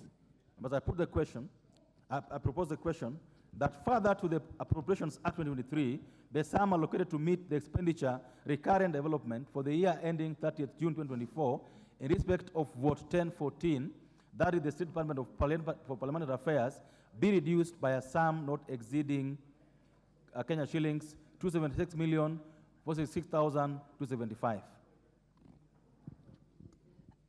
Programs being revised under vote 1014. Parliamentary liaison and legislative affairs, policy coordination and strategy, general administration, planning and support services. Thank you. I propose the question. The programs being revised under vote 1014 as read out and sums allocated in the schedule be approved. I now put the question that the programs being revised under the vote 1014 as read out and sums allocated in the schedule be approved. Will as another opinion say aye? Will as another opinion say nay? The ayes have it. I now put the question that further to Appropriations Act 2023, the sum allocated to meet the expenditure recurrent development for the year ending 30th June 2024, in respect of vote 1014, State Department for Parliamentary Affairs be reduced by a sum not exceeding 276,466,275. Will another opinion say aye? Will another opinion say nay? The ayes have it.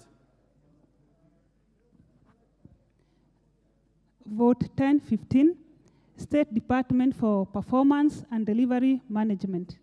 Members, I propose a question that further to the Appropriations Act 2023, the sum allocated to meet the expenditure recurrent and development for the year ending 30th June 2024, in respect of vote 1015, State Department for Performance and Delivery Management be reduced by a sum not exceeding Kenya shillings 123,458,604. Programs being reduced under vote 1015. Public Service Performance Management and Delivery Services, General Administration, Planning and Support Services. Members, I propose the question that programs being revised under vote 1015 as read out and sums allocated in the schedule be approved. I put the question that the programs being revised under vote 1015 as read out and sums allocated in the schedule be approved. Will another opinion say aye? Will another opinion say nay? The ayes have it. I now put the question that further to the Appropriations Act 2023, the sum allocated to meet the expenditure, both recurring and development, for the year ending 30th June 2024, in respect of vote 1015, that the State Department for Performance and Delivery Management be reduced by the sum not exceeding Kenya shillings 123,458,604. Will as another opinion say aye? Will as another opinion say nay? The ayes have it. Vote 1016, State Department for Cabinet Affairs. I propose the question that further to the Appropriations Act 2023, the sum allocated to meet the expenditure, both recurring and development, for the year ending 30th June 2024, in respect of vote 1016, the State Department for Cabinet Affairs be reduced by a sum not exceeding Kenya shillings 285,972,102.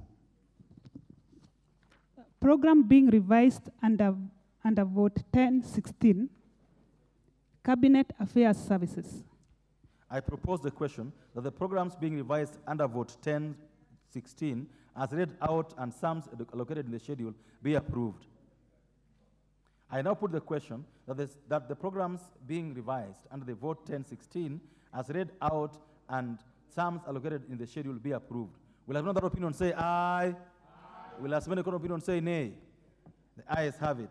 I now put the question that further to the Appropriations Act 2023, the sum allocated to meet the expenditure, recurring and development for the year ending 30th June 2024, in respect of vote 1016, that is the State Department for Cabinet Affairs, be reduced by a sum not exceeding Kenya shillings to 85,972,102.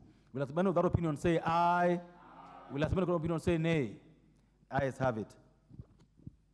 Vote 1017, State House. Members, I propose the question that further to the Appropriations Act 2023, the sum allocated to meet the expenditure, that's recurring and development, for the year ending 30th June 2024, in respect of vote 1017, and that is for State House, be increased by a sum not exceeding 2,537,417,517. Program being revised under vote 1017, State House Affairs. Members, I propose a question that the programs being revised under vote 1017 as read out and sums allocated in the schedule be approved. The Honorable Window, 1 minute, please. Chair, an increase, you always raises questions. Probably the chair of the Budget Appropriation Committee could let us know exactly what is being changed from the bill that we passed in June, so that we appreciate the reason for the increase. I'm hoping close to 2 billion. It's not a small amount of money.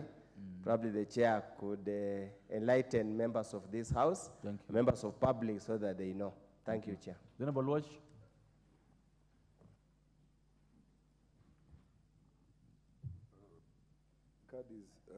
Chair, I also want to weigh in on this one, and my position on this is that we need to be able to enable all arms of government to be able to operate equally.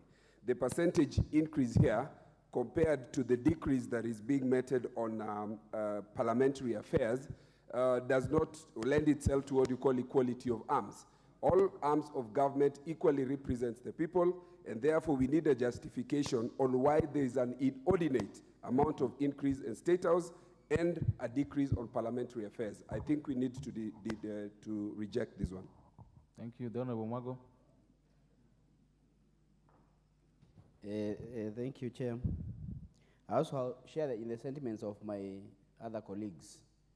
We are living in empirical times. We really need to know why such a huge increase in the allocation for State House. Thank you. Chair Committee, Budget. Thank you very much, Honorable Chair. I just wish to relay this information to the members who have requested for clarifications, that as you are aware, mostly, the President is serving our country and nation most of the time in State House. That is why he has been hosting most of the delegations that we have seen, delegations that which have had a huge positive impact to our country, Honorable Chair. And therefore, that is the reason why there is a slight increment. Secondly, the issue of parliamentary affairs here is not a vote, is actually not a vote within Parliament. It's good for me to clarify that. And therefore, the deduction here is part of the rationalization program that this budget or supplementary is running. And therefore, Honorable Chair, there is nothing unusual about this. And lastly, if members peruse the main budget estimates for the State House, they'll see that because of the scarcity of resources then, we were not able to allocate adequate resources because we are foreseeing probably as we move forward, we may have an opportunity to give that organ, and very important organ of government, sufficient resources. Thank you. The Honorable Junet. Chair, I've listened keenly to the chair of the Budget Committee. Chair, at this point in time, when things are difficult, and if you look at this supplementary budget holistically, it's a supplementary budget that many votes are being, money is being deducted from many votes. And to increase 2 billion shillings at once, Chair, 2 billion shillings to State House is a lot of money, unless that voted is for the famous rice and beef stew. Thank you. Thank you. Okay, Chair. Because all the money we are appropriating is for our country, is good for us to understand also that there has been also development expenditure method in regards to the State House, because we are trying to reduce the recurrent expenditure, and especially, for example, of tentings, so that we have one permanent pavilion, so that we don't have to incur periodic recurrent expenditure in terms of when the President is hosting delegations. So this is a very valid increment, and as I said before, if you check in the main budget, State House had not been given enough resources because the President had requested that we first allocate resources to areas that needed resources then. And therefore, I beseech all members here that we pass this because it is very merited. Thank you, Janet. The Honorable Janet, you don't have the point of order. You can just argue if you want to argue. Chair, the Budget Committee chairman is making things even worse.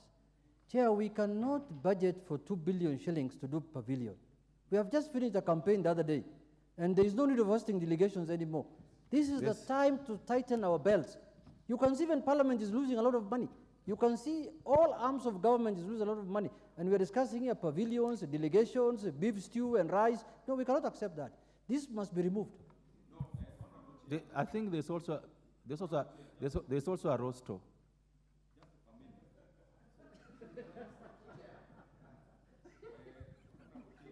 Go ahead. Go ahead. I really want to beseech all members here. The explanations I gave are numerous. I talked about one, and number two also I talked about the major item. That is, if you compare the budget for State House in the printed estimates, were totally inadequate.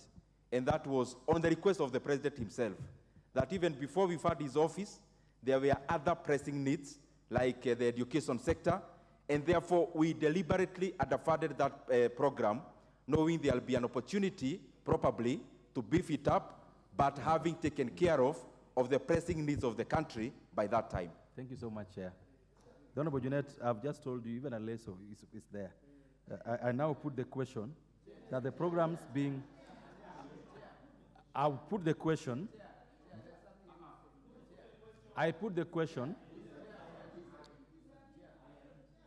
members, it's only one vote. I've given, the Honorable Mwago, I gave you a chance already. I put the question that the program being revised under the vote 1017 as read out and sums allocated in schedule be approved.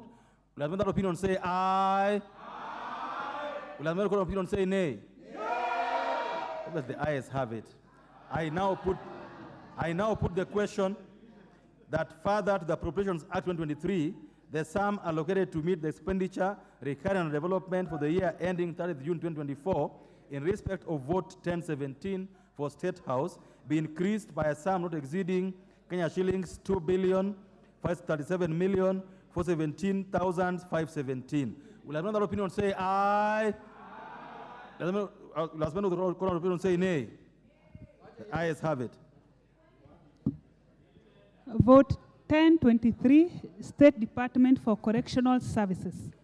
Members, I propose a question that further to the Appropriations Act 2023, the sum allocated to meet the expenditure recurring and development for the year ending 30th June 2024 in respect of the vote 1023, that is the Department for Correctional Services, be reduced by a sum not exceeding Kenya shillings 291,490,957. Programs being revised under vote 1023, General Administration, Planning and Support Services, Prison Services, Probation and Aftercare Services. Thank you. I propose the question that the programs being revised under vote 1023 as read out and sums allocated in the schedule be approved. Yes, Honorable Undo.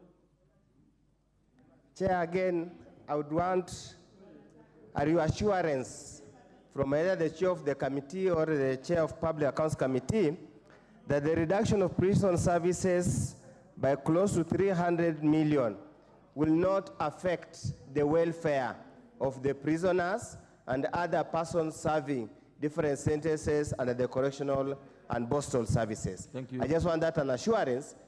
The Kenyans want that an assurance. Okay. The prisoners themselves want that assurance that the reforms started by Uncle Moody are not being plowed back by these serious cuts. We just want that assurance. Chair, 1 minute. Honorable Chair, it is important, and I know Honorable Dr. Oudo knows that the correctional services is one of the most resourced MDA that we have. And therefore, this is a marginal cut that is not affecting the clients of the correctional services, but more so only affecting rationalization in terms of the O&M. Thank you so much. I put the question, therefore, that the program being revised under vote 1023 as read out and sums allocated in the schedule be approved. Will another opinion say aye? Will another opinion say nay? The ayes have it. I now put the question that further to the Appropriations Act 2023, the sum allocated to meet the expenditure that's recurring and development for the year ending 30th June 2024 in respect of vote 1023 for the State Department for Correctional Services be reduced by a sum not exceeding Kenya shillings 291,490,953. Will another opinion say aye? Will another opinion say nay? The ayes have it. Vote 1024, State Department for Immigration and Citizen Services. Members, I propose the question that further to the Appropriations Act 2023, the sum allocated to meet the expenditure for recurring and development for the year ending 30th June 2024, in respect of vote 1024 of the State Department for Immigration and Citizen Services, be increased by a sum not exceeding Kenya shillings 602,486,011. Programs being revised under vote 1024. Migration and Citizen Services Management, Population Management Services, and General Administration and Planning. I propose the question that the programs being revised under vote 1024 as read out and sums allocated in the schedule be approved. I put the question that the programs being revised under vote 1024 as read out and the sums allocated in the schedule be approved. Will as many other opinion say aye? Will as many other opinion say nay? The ayes have it. I now put the question that further to the Appropriations Act 2023, the sum allocated to meet the expenditure for recurring and development for the year ending 30th June 2024, in respect of vote 1024, with State Department for Immigration and Citizen Services, be increased by a sum not exceeding Kenya shillings 602,486,011. Will as many of that opinion say aye? Will as many of that opinion say nay? The ayes have it. Vote 1025, National Police Service. Members, I propose the question that further to the Appropriations Act 2023, the sum allocated to meet the expenditure for recurring and development for the year ending 30th June 2024, in respect of vote 1025, that is National Police Service, be increased by a sum not exceeding Kenya shillings 1,479,780,360. Program being revised under vote 1025, Policing Services. I propose the question that the programs being revised under vote 1025 as read out and sums allocated in the schedule be approved. Honorable Watch. Chairman, I just wanted an assurance that the increase in here are not increases so as to be able to help send our police officers to Haiti, taking into account that in spite of the fact that we debated this matter, I later came into contact with a court order that was actually served to the Speaker of this House, and therefore the deliberations as done this morning were sub judice and contrary to the court order. So I just need the assurance that these increases do not relate to aiding and abetting the sending of our troops to Haiti. The Honorable Chair of Committee on Internal Security. Chair, I think I did assure this House and Kenyans that all the costs in regards to the deployment of our police officers to Haiti is purely 100% taken care of by the UN. Thank you. No single shilling of taxpayers is going to go into this. Yeah. Thank you. The Honorable Lodge, I think you are assured. I put the question that the programs being revised under the vote 1025 as read out and sums allocated in the schedule be approved. Will as many of the opinion say aye? Will as many of the opinion say nay? The ayes have it. I therefore now put the question that the Appropriations Act 2023, further to the Appropriations Act 2023, the sum allocated to meet the expenditure, both recurring and development, for the year ending 30th June 2024, in respect of the vote 1025 for the National Police Service, be increased by a sum not exceeding 1,479,780,360. Will as many of that opinion say aye? Will as many of that opinion say nay? The ayes have it. Vote 1026, State Department for Internal Security and National Administration. Members, I propose the question that further to the Appropriations Act 2023, the sum allocated to meet the expenditure, both recurring and development, for the year ending 30th June 2024, in respect of vote 1026, that is the State Department for Internal Security and National Administration, be increased by a sum not exceeding 8,762,549,448. Program being revised under vote 1026, General Administration and Support Services. Members, I propose the question that the program being revised under vote 1026 as read out and the sums allocated in the schedule be approved. I put the question that the program being revised under vote 1026 as read out and sums allocated in the schedule be approved. Will as many of that opinion say aye? Will as many of that opinion say nay? The ayes have it. I now put the question that further to the Appropriations Act 2023, the sum allocated to meet the expenditure, that's recurring and development, for the year ending 30th June 2024, in respect of vote 1026, the State Department for Internal Security and National Administration be increased by a sum not exceeding 8,762,549,448. Will as many of that opinion say aye? Will as many of that opinion say nay? The ayes have it. Vote 1032, State Department for Devolution. Members, I propose the question that further to the Appropriations Act 2023, the sum allocated to meet the expenditure and development for the year ending 30th June 2024, in respect of vote 1032, that is the State Department for Devolution, be reduced by a sum not exceeding Kenya shillings 324,158,016. The program being revised under vote 1032, Devolution Services. I propose the question that the program being revised under vote 1032 as read out and sums allocated in the schedule be approved. Yes, Honorable Ondo. Chair, the amount being, actually the vote being reduced is capital expenditure. That means that probably there was a project that was supposed to be undertaken and it's already underway. Can you have an assurance that reduction from 203 million to 56 million will not lead to pending bills? Because this is a capital project, we expect has already been tendered, a reduction obviously naturally leads to pending bills. Can we get a condemnation be that not result in pending bills? Chair.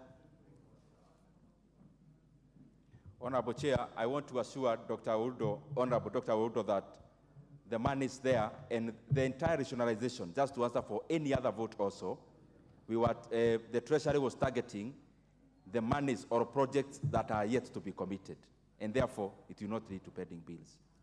Thank you. I put the question, therefore, that the program being revised under vote 1032, as read out and sums allocated in the schedule be approved. Will as another opinion say aye? Will as another opinion say nay? The ayes have it. Members, I therefore put the question that further to the Appropriations Act 2023, the sum allocated to meet the expenditure, both recurring and development, for the year ending 30th June 2024, in respect of vote 1032 for the State Department of Devolution, be reduced by a sum not exceeding Kenya shillings 324,158,016.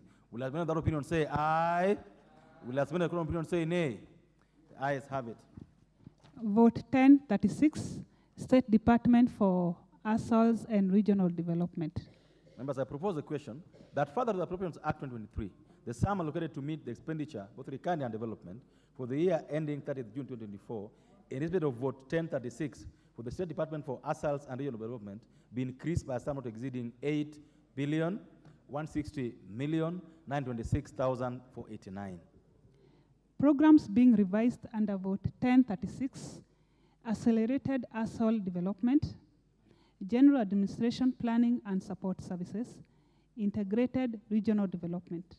Thank you. I propose the question that the programs being revised under vote 1036 as read out and sums allocated in the schedule be approved. Honorable Wundo, you want an assurance on this one too? No, I just want to know what it entails. A whopping increase of 8 billion is not, it's not pocket change. Fine, to some of these guys could be pocket change, but where we come from, this is a colossal sum of money. We just want to know what does it entail, because I know part of it has already been disbursed under Article 223, but we want to know the entirety, a breakdown where, because if it's mitigation about El Nino, what, because El Nino is not there, what are we spending a whole whopping 8 billion? Honorable Ndindi. This, El Nino is over. Thank you very much, Honorable Chair. I want to assure all members that the monies that we have increased in that vote is money for modernization of police equipment, Honorable Chair. No, we are assaults. Yeah? We had ASALs, regional development. Chair, we are dealing with regional development. Vote 1036. Vote 1036. Sorry, Honorable Chair. I actually anticipated that Dr. Honorable Oudo may also question about the one for police. Sorry for preempting that. that is the monies for police modernization, but also the other ones for regional development. Is that you realize, Honorable Chair, most of these RDAs have a recurrent cumulative of over 2 billion shillings. But also, in terms of development, it is less than 10% mostly.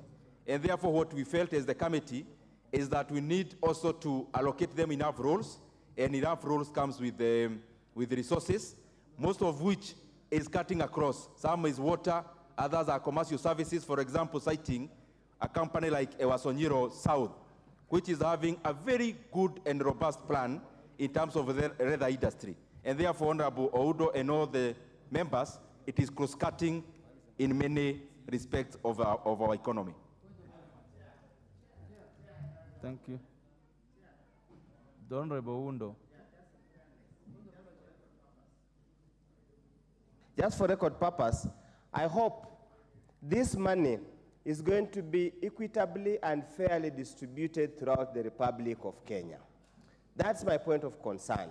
It is possible that 8.1 billion, like it has been in the past, will be concentrated in one region. Sidoho Valley, Sidoho Dam, where me and you and share, it will burst the banks and damage all our properties, all our crops, yet all the money will go even to a place repairing roads that are never used. We just don't have that assurance because we don't have the scheduled projects.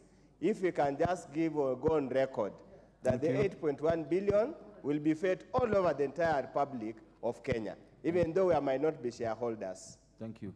Member for Suna East. Chair, Chair, we are dealing with a supplementary budget. We are not dealing with the main budget of June and July. Chair, 8 billion is not small money.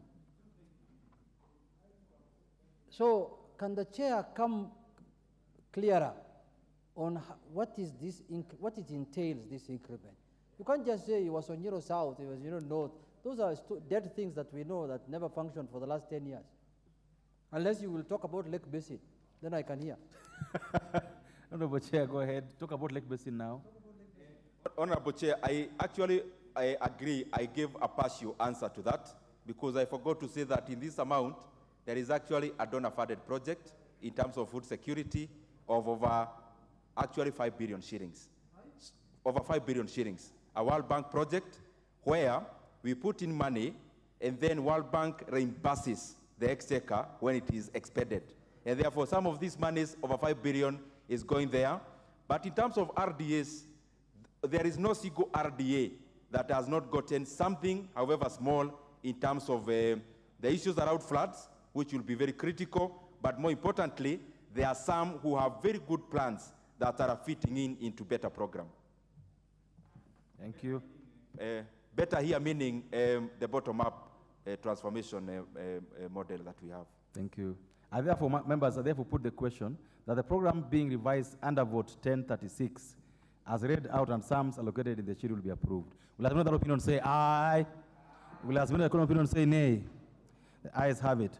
Members, I now put the question that further the Appropriations Act 2023, the sum allocated to meet the expenditure both recurring and development for the year ending 30th June 2024, in respect of vote 1036, the State Department for Asals and Regional Development be increased by a sum not exceeding 8,160,926,489.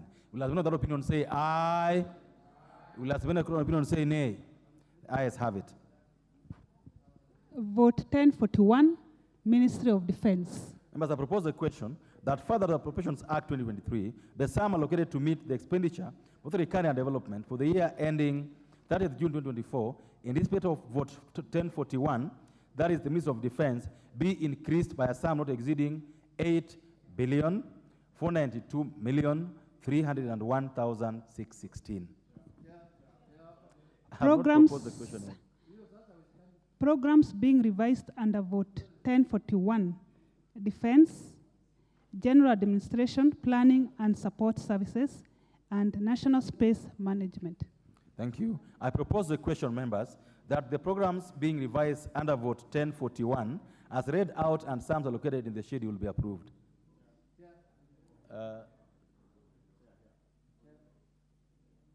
I'll start with the lady member, the Honorable Renim Hayaka.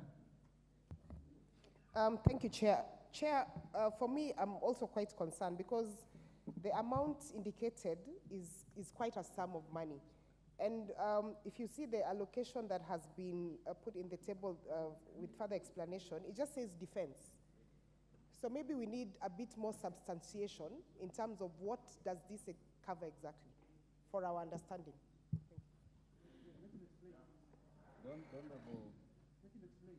The Honorable Clive.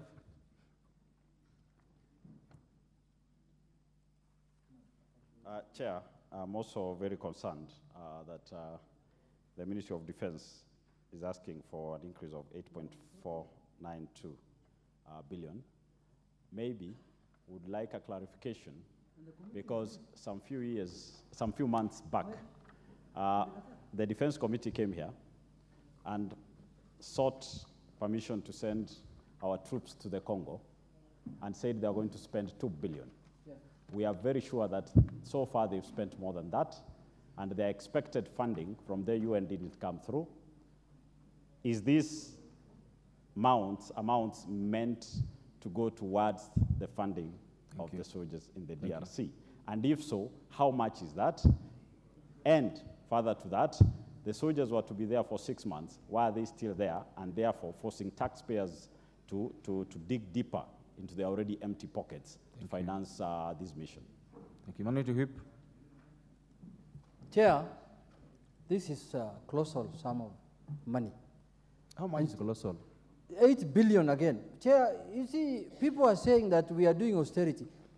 But as Chair, I'm aware also that the Committee of Foreign and Defense Relations did not approve this sum of money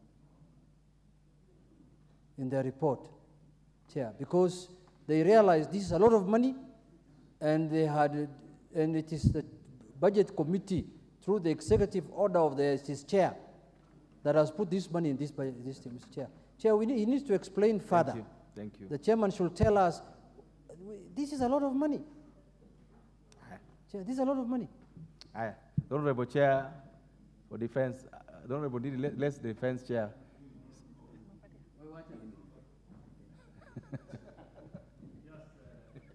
Thank you, Chair. Just an explanation that what we reallocated from the Ministry of Defense from the request was 900 million. 600 million went to a National Intelligence Service for recruitment, 200 million went to East African Community, and 100 million went to Diaspora Affairs. And I think as it is, we are, as a committee, we were satisfied with that position.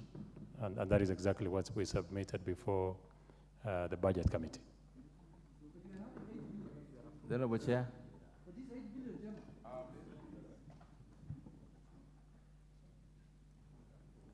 Thank you very much, Honorable Chair. That has been handled properly by the Departmental Chair, Honorable Member for Belgut, and also members.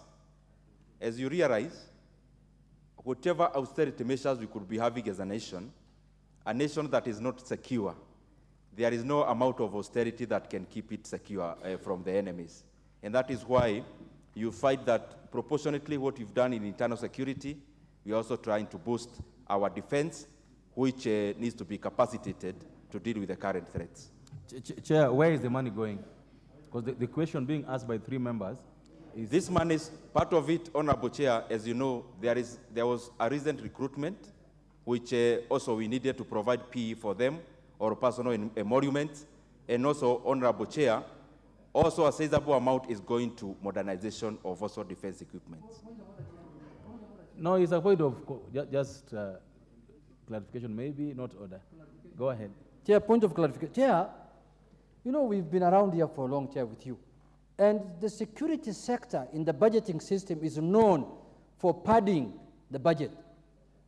Chairman, you must be alive to that matter. And let me ask you something. You cannot say this money is for the recruitment.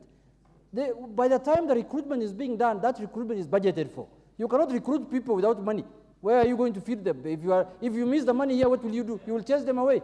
And then secondly, Chair, the chair here of the committee has just said, what he has submitted to the budget committee is only 900 million. 250, 300 million, 900. You are talking about here 8 billion. And we know the kind of things that go through because of, opaque, auditing system in the security system. Just tell us if this money is for the beef stew and rice. We shall agree. We shall agree. Thank you. Go. Honorable Chair, as Honorable Junet is very, very quite aware, when you do hiring, and especially mid-year in terms of financial year, you need monies to pay the new recruits or the new employee salaries. That is part of this money. Secondly, the sizable, I think of around 6 billion Kenya shillings, is actually going into modernization of the equipment in regards to defense. And Honorable Chair, this is a multi-year project actually. As it happens in internal security, it happens in defense, in terms of capacitating our men and women in uniform to be able to secure us. Some of us who are seated here and elsewhere, we need to make sure that they have the right equipment to be able to defend our country. Members, this has to go either way. I therefore put the question that the program being revised under vote 1041 as read out and sums allocated.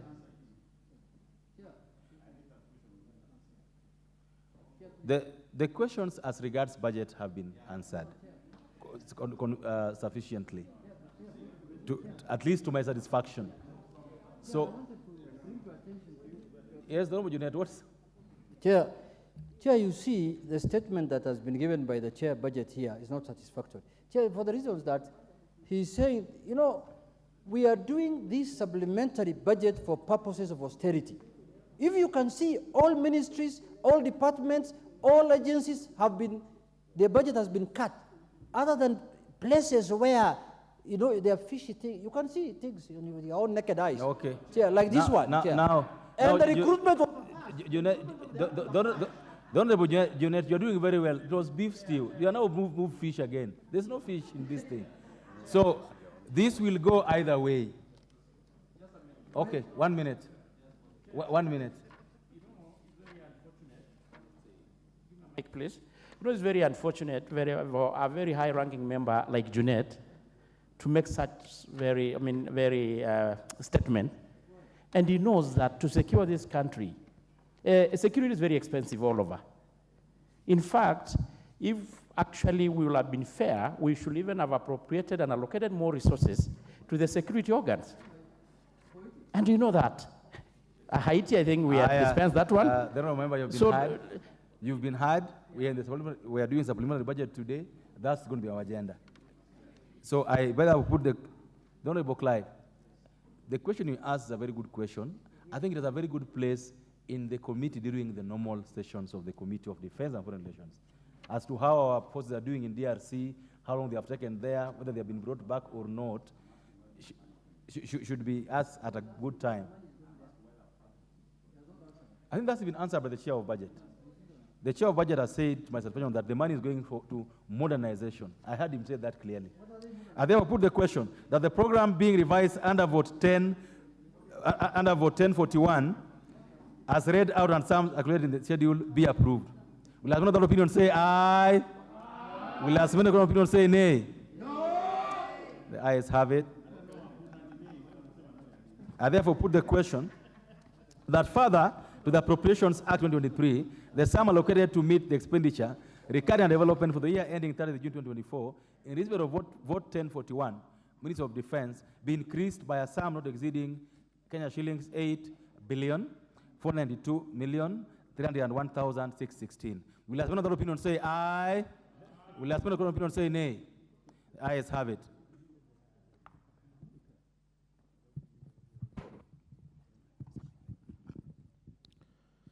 Vote 1053, State Department for Foreign Affairs. Thank you. I propose the question that further to Appropriations Act 2023, the sum allocated to meet the expenditure, both recurring and development, for the year ending 30th June 2024, in respect of vote 1053, and that is the Department of Foreign Affairs, be increased by a sum not exceeding Kenya shillings 834,641,173.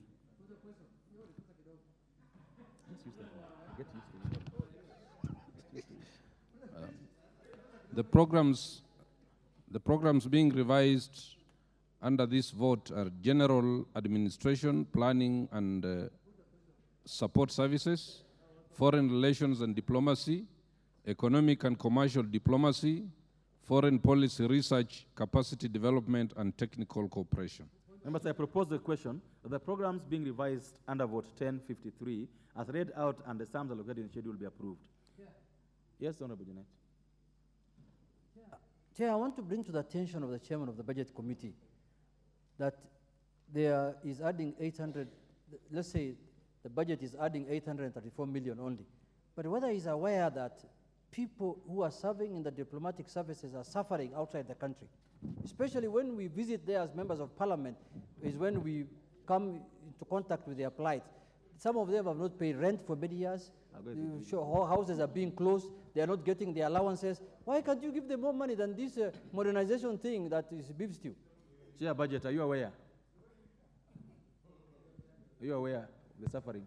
Honorable Chair, and I want to thank Honorable Janet for having that observation, and it is precisely for that reason that you are actually adding money. Thank you. I now put the question.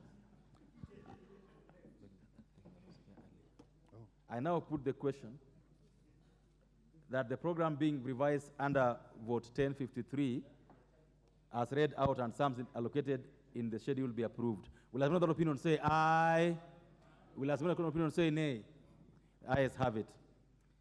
I now put the question, members, that further to the Appropriations Act 2023, the sum allocated to meet the expenditure, both recurring and development, for the year ending 30th June 2024, in respect of vote 1053, for the State Department of Foreign Affairs, be increased by a sum not exceeding Kenya shillings 834,641,173. Will another opinion say aye? Will another opinion say nay? Ayes have it. Vote 1053, State Department for Diaspora Affairs. Thank you. I propose the question, members, that further to the Appropriations Act 2023, the sum allocated to meet the expenditure, both recurring and development, for the year ending 30th June 2024, in respect of vote 1054, for the State Department of Diaspora Affairs, be increased by a sum not exceeding Kenya shillings 1,710,293. The program being revised here is Management of Diaspora and Consular Services. Go ahead. The program being revised under this vote is Management of Diaspora and Consular Affairs. Thank you. I propose, members, the question that the program being revised under vote 1054 as read out and sums allocated in the schedule be approved. 1,710,293. Let's go on, Mayaka. Honorable Mayaka. Chair, thank you. Chair, I'm really concerned about this. The amount allocated to diaspora affairs, and I've seen it's allocated for affairs of running the affairs of diaspora, and yet this is one of the main streams of investment from Kenyans who live in the diaspora. Chair, the money allocated here is not fair. I think Chair, Budget needs to explain to us, or remove some of the money from the Deputy President's office for lobster and put it here, so that it can help Kenyans who are investing. Thank you. The Honorable Justice Kemei. Yeah, he said he buys lobsters. Thank you, Honorable Chair. I want to support the increase in the budget for diaspora affairs, Chair, because we are looking at those critical areas in which we must extend consular services so that we can be able to attain the strategic interests of the country. For example, in areas like Kuwait and the Arabian countries which employ our people, we need more consular affairs. Thank you, Chair. I support. Thank you, Chair. I want to differ with Honorable Irene. You know, this is a new State Department that was formed the other day, and they still don't have proper structures, and that is the reason we are putting in 1 million. As time goes by, that State Department will get more money in supplementary too. Thank you, Chair. Okay. The Honorable Rikiri. Thank you, Chair. I like to support an increment on this department. Mr. Chairman, this department is very critical, particularly now that the President is moving around the world trying to look for opportunities for jobs for our Kenyan citizens. Slashing or giving this small budget to them, I think it is not giving the department the support they need. I argue that this department is given increased a certain good percentage so that it can be able to do what it is doing. Mr. President has made it very clear that we need to increase the number of Kenyans working abroad. This is the department that is doing this thing. We cannot curtail their activities. Thank you, Mr. Speaker, Mr. Chairman. The Honorable Munyiri.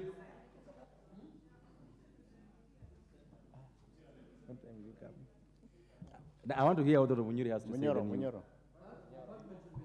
Go ahead. Munyoro is my name. Thank you, Chair. I think I'm in support of that because 1.7 million shillings is really insignificant and it can't be used to do anything substantive. And I'm wondering what the explanation is on why it should be so little. So I support Honorable Redikiri that we need to increase the amount or we need to put better structure so that we give more money to this department. We are encouraging our youth to look for jobs abroad and we can't be able to facilitate them honestly. Thank you so much. You, the Chair of the Foreign Relations Committee. Now let's see what the Chair has to say. Chair, I agree with honorable colleagues that we share the sympathy, but that is the reason why, if you notice, they had lost from Treasury 98 million. So what we did as a committee, like I mentioned earlier, we reallocated from the Ministry of Defense to them 100 million. So the net effect is that they got back their 98 million and an additional 1 million on top. That actually balances out. Honorable members, I put the question that the program being revised under Vote 1054 as read out and sums allocated in the schedule be approved. Will have another opinion say aye? Will have another opinion say nay? The ayes have it. Honorable members, I now put the question that further to the Appropriations Act 2023, the sum allocated to meet the expenditure, both recovery and development, for the year ending 30th June 2024, in respect of Vote 1054, with the State Department for Diaspora Affairs, be increased by a sum not exceeding Kenya shillings 1,710,223. Will have another opinion say aye? Will have another opinion say nay? The ayes have it. Vote 1064, State Department for Technical Vocational Education and Training.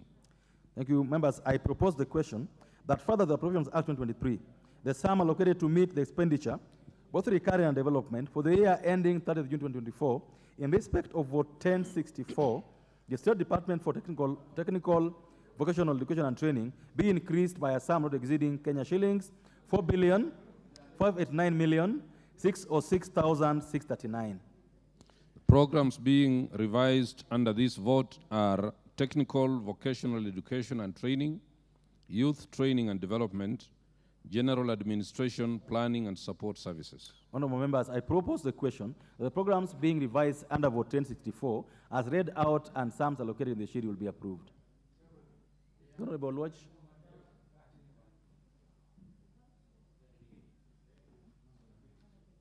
Honorable Lodge.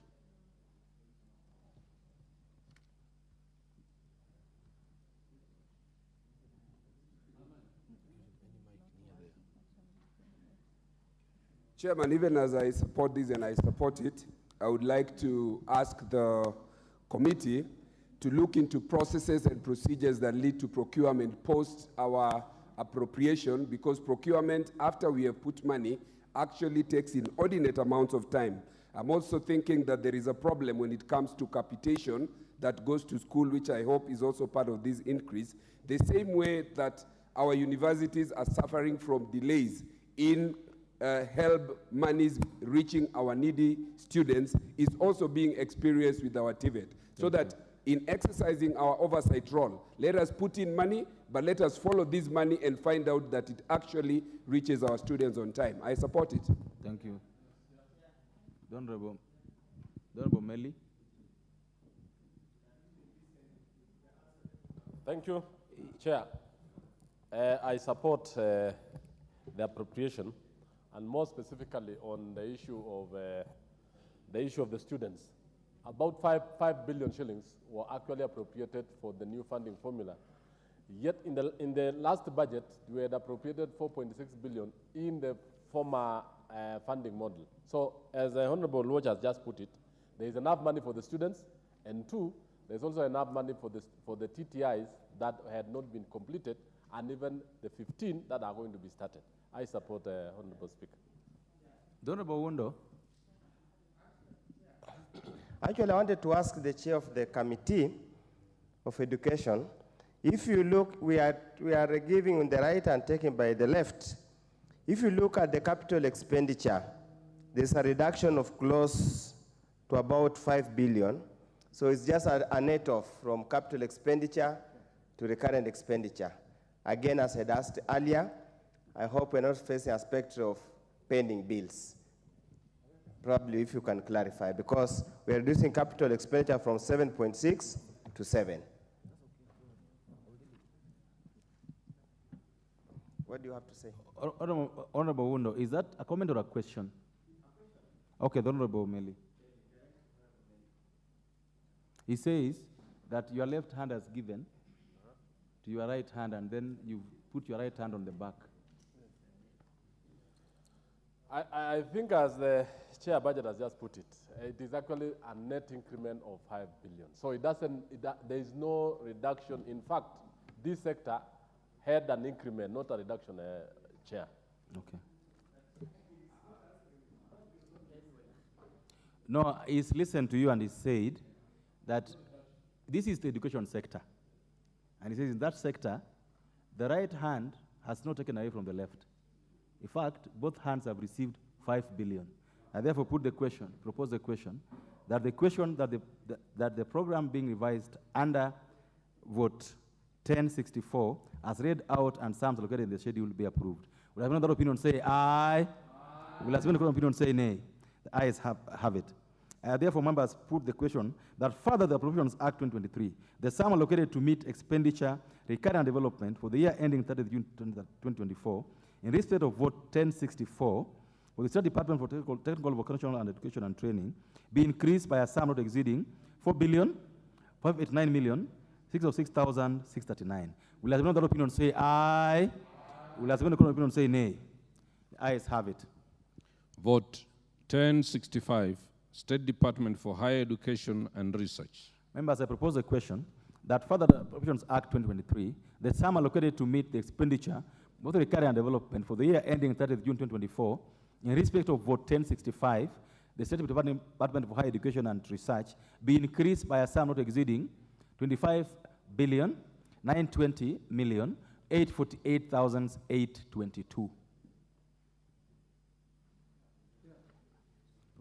The programs being revised under this vote are university education, research science, technology and innovation, general administration, planning, and support services. Members, I propose a question that the programs being revised under vote 1065 as read out and sums allocated in the schedule be approved.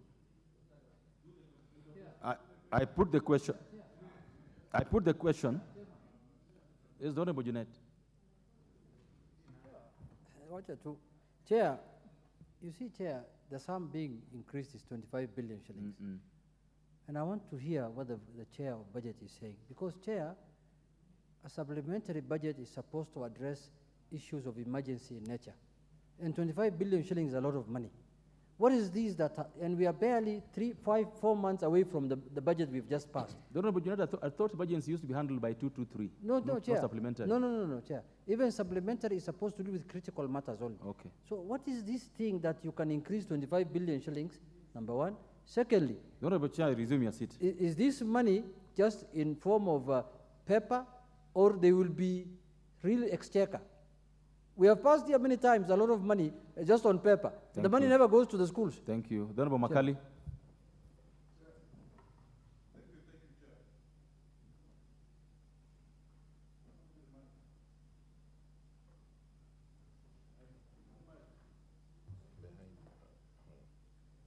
If you would put Thank your you, card. thank you, Chair.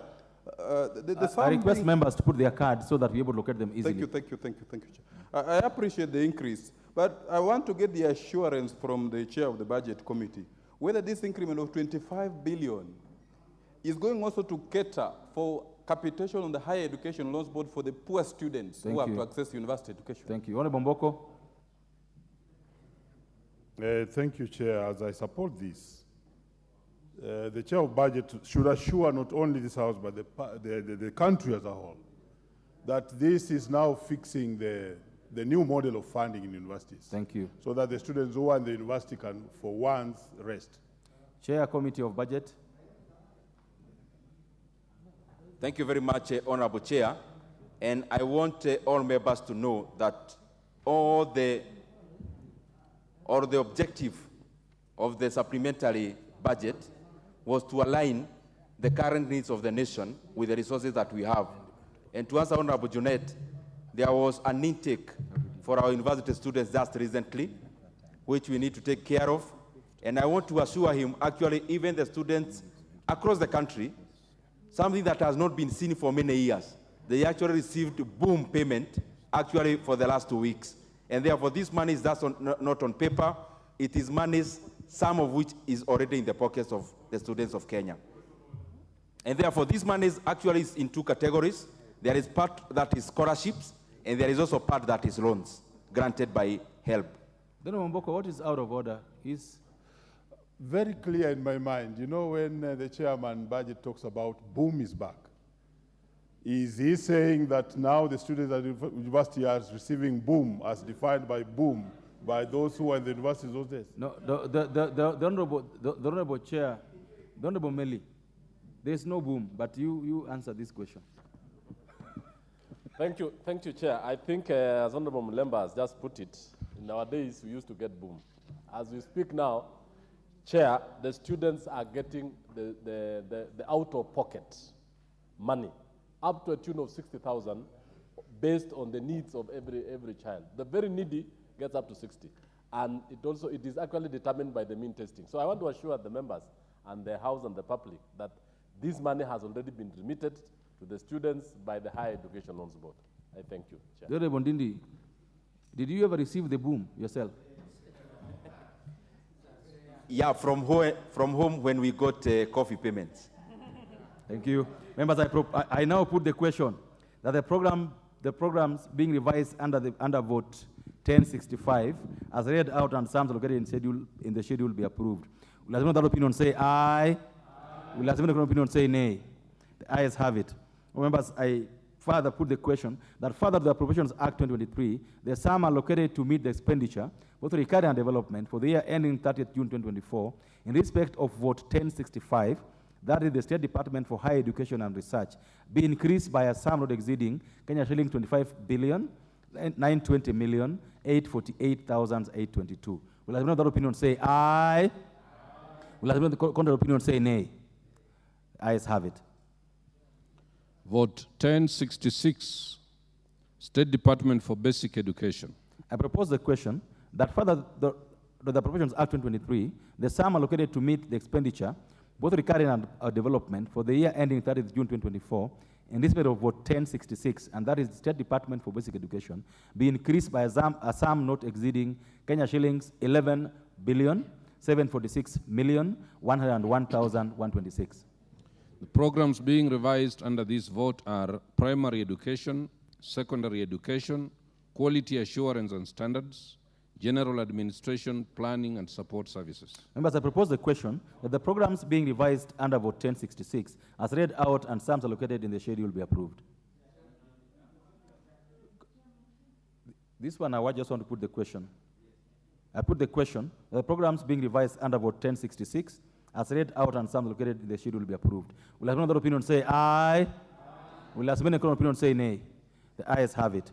Members, I put the question therefore, that further to the Appropriations Act 2023, the sum allocated to meet the expenditure, both for recovery and development, for the year ending 30th June 2024, in respect of vote 1066, that is State Department for Basic Education, be increased by a sum not exceeding Kenya shillings 11,746,101,126. Will as many other opinion say aye? Will as many other opinion say nay? The ayes have it. Vote 1071, the National Treasury. Members, I propose the question that further to the Appropriations Act 2023, the sum allocated to meet the expenditure, both for recovery and development, for the year ending 30th June 2024, in respect of vote 1071, that's National Treasury, be reduced by a sum not exceeding Kenya shillings 17,329,790,238. The programs being revised under this vote are General Administration, Planning and Support Services, Public Finance Management, Economic and Financial Policy Formulation and Management, Market Competition. Thank you. Members, I propose the question that the programs being revised under vote 1071, as read out and sums allocated in the schedule, be approved. I put the question that the programs being revised under vote 1071, as read out and sums allocated in the schedule, be approved. Will as many other opinions say aye? As many other opinions say nay? The ayes have it. I therefore put the question, members, that further to the Appropriations Act 2023, the sum allocated to meet the expenditure, both recurring and development, for the year ending 30th June 2024, in respect of vote 1071 for the National Treasury, be reduced by a sum not exceeding Kenya shillings 17,329,790,238. As many other opinions say aye, as many other opinions say nay. The ayes have it. Vote.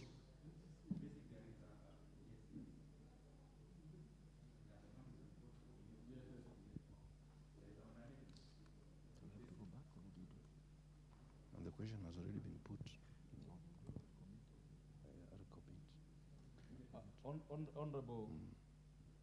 Honorable Chair, just resume your seat. We'll recommit. Because the question because I've already put the question on the matter and we voted, and just make sure that you recommit it. We'll recommit it at the end of all this. So that is with regard to vote 6. And may I request? The next one has. Because this order, I think I have around, but supplementary, they are mixed with the papers. Supplementary doesn't have, there's a supplementary order here with amendments. So bring that one. Because the only amendment. Does it have an amendment? And that's now what we have to cross-check.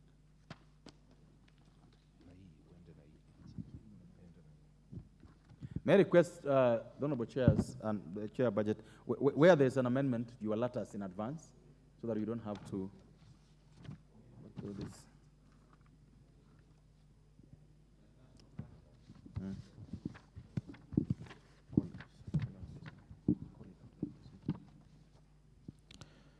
Vote 1072, State Department for Economic Planning.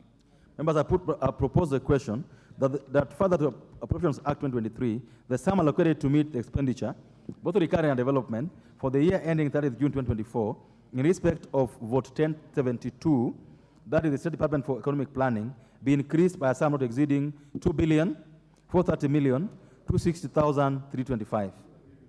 The programs being revised under this program are Economic Policy and National Planning, National Statistical Information Services, Public Investment Management Monitoring and Evaluation Services, General Administration, Planning and Support Services. Members, I propose the question that the programs being revised under vote 1072, as read out and sums allocated in the schedule, be approved.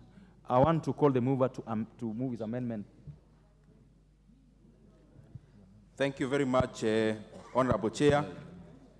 And I propose that further to the Appropriations Act 2023, the sum allocated to meet the expenditure for the financial year 30th June 2024, in respect to the vote you just read, be increased by a sum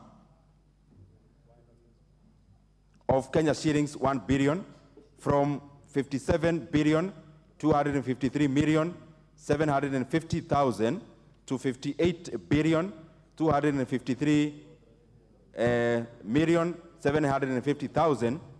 And Honorable Chair, this is actually the monies for infrastructure for Nairobi schools, which we are moving from the Ministry of Education to go to NGCDF so that the members of Nairobi can actually supervise the construction of those facilities. Thank you. Let me just propose a question first.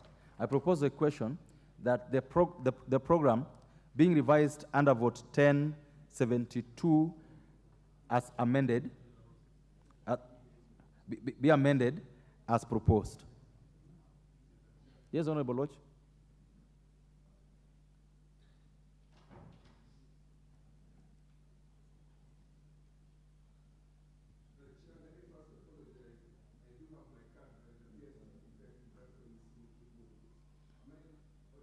Go ahead. Both the program items and in particular the infrastructure amount that is being allocated to Nairobi. Chair, you will realize that Nairobi constituency has one of the biggest problems in informal settlements when it comes to school infrastructure. And if you leave alone Mathare, where I come from, I'll give example of Embakasi Central, one school that has over 4,000 students. Therefore, I do support this, but with the rider chair, the Economic Planning State Department is the one that we second CDF money. And we did this in June of last year, and up to now, we do not have CDF funds. So even as we increase this amount, I think we need clarity from the chair that are we going to receive CDF money before we go on recess? But I do support the amendments, in particular the infrastructure one. Thank you, members. I propose the question that the program, National Economic Policy, National Planning, under vote 1072, be amended as proposed. Will another opinion say aye? Aye. Will another opinion say nay? The ayes have it. Members, I now put the question that the program being revised under vote 1072 as amended and sums allocated be approved. I put the question that the program being revised under vote 1072 as amended and sums allocated therein be approved. Will another opinion say aye? Aye. Will another opinion say nay? The ayes have it. I therefore put the question finally that further to the Appropriations Act 2023, the sum allocated to meet the expenditure required and development for the year ending 30th June 2024 in respect of vote 1072, State Department for Planning, be increased by a sum not exceeding, let me just confirm that what it is.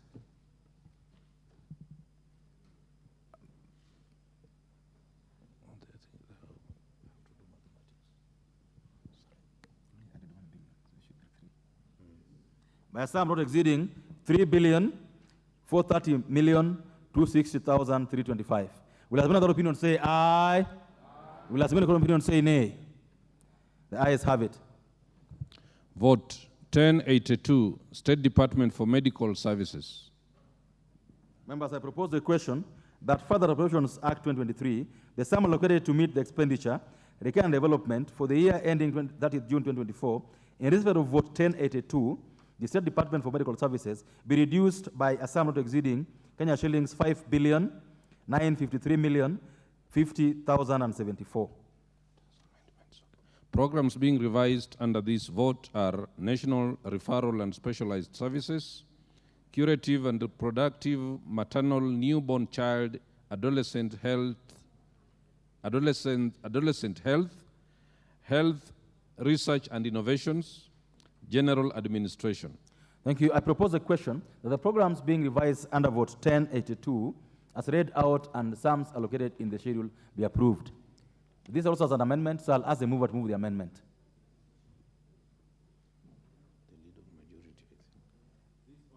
Honorable Chair was Honorable Ishongwa's amendment, and he actually dropped. It's dropped, eh? So, members, then we therefore move and propose and put the question that the program, I've already proposed the question. I put the question that the program being revised under vote 1082, that is for Department of Medical Services, be as amended and sums allocated be approved. Will another opinion say aye? Will a second opinion say nay? The ayes have it. Members, I put the question therefore that further to the Appropriations Act 2023, the sum allocated to meet the expenditure, recurrent and development for the year ending 30th June 2024, in respect of vote 1082 for the State Department for Medical Services, be reduced by a sum not exceeding Kenya shillings 5,953,050,734. As many other opinions say aye, as many other opinions say nay. The ayes have it. Vote 1083, State Department for Public Health and Professional Standards. I propose the question that further to the Appropriations Act 2023, the sum allocated to meet the expenditure, recurrent development for the year ending 30th June 2024, in respect of vote 1083, State Department for Public Health and Professional Standards, be increased by a sum not exceeding Kenya shillings 3,612,408,118. Programs being revised under this vote are preventive and promotive health services, health resources development and innovation, health policy standards and regulations, general administration. I propose the question that the programs being revised under vote 1083 as read out and sums allocated in the schedule be approved. I put the question that the programs being revised under vote 1083 as read out and sums allocated in the schedule be approved. Will as many other opinions say aye? As many other opinions say nay? The ayes have it. I put the question that further to the Appropriations Act 2023, the sum allocated to meet the expenditure, both recurring and development, for the year ending 30th June 2024, in respect of vote 1083, the State Department for Public Health and Professional Standards, be increased by a sum not exceeding Kenya shillings 3,612,408,118. As many other opinions say aye, as many other opinions say nay. The ayes have it. Vote 1091, State Department for Roads. I propose the question that further to Appropriations Act 2023, the sum allocated to meet the expenditure, both recurring and development, for the year ending 30th June 2024, in respect of vote 1091, State Department for Roads, be reduced by a sum not exceeding Kenya shillings 18,555,581,832.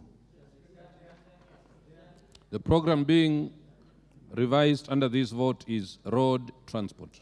I propose the question that the programs being revised under vote 1091 as read out and sums allocated in the schedule be approved.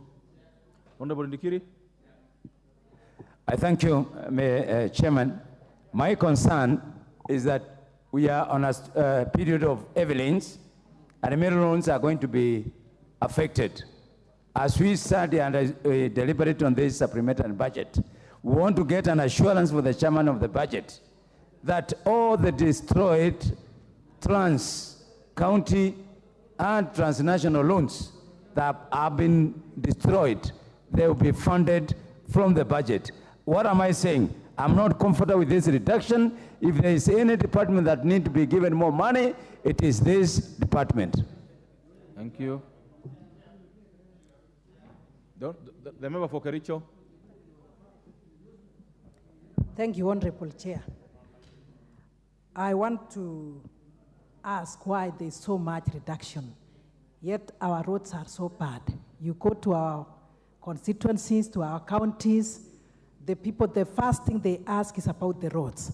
So they look at the members of parliament and they look at the roads, and then it is like we are not doing anything. So too much of this reduction will also cost us a lot. Thank you. Thank you. Member for Kigumo.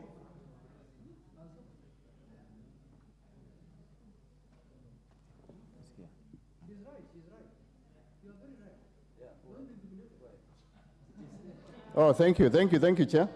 I'm actually quite disappointed because in actual sense, we thought that the department that needed more money was the Department for Roads. Because I come from an area where we are really suffering. We are in the Mau Mau trunk road. They are impassable.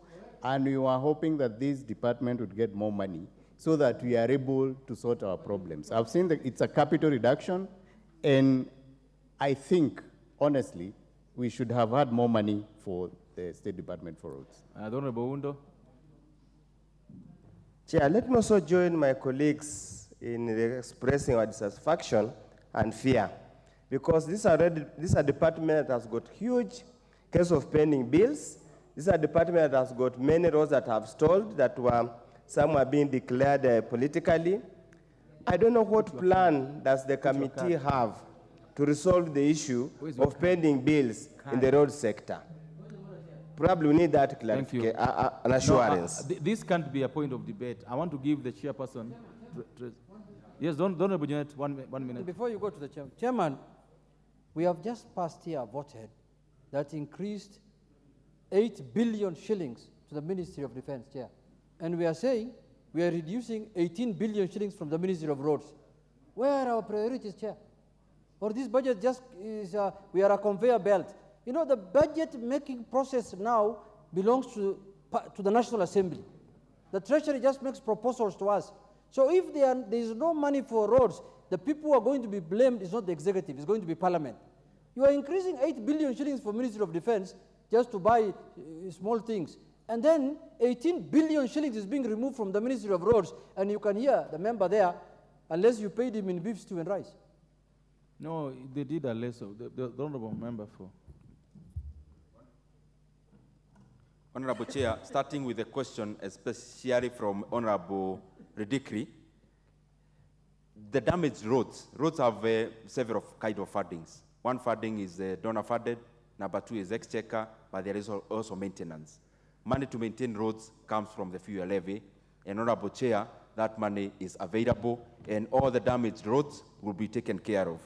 In terms of the other issues around the road sector and other funding, I want to assure this House that we are working on a bilateral agreement that will unlock a lot of pending bills to be paid, and I want to also to assure all the members that we are going to have the equipment for construction of roads going back to our constituencies. So this is just for this period, but by the time we are going to the next budget cycle, we will have unlocked sufficient resources that will go into the road sector. And we have also taken care of, I know there are some stored roads in Suna East.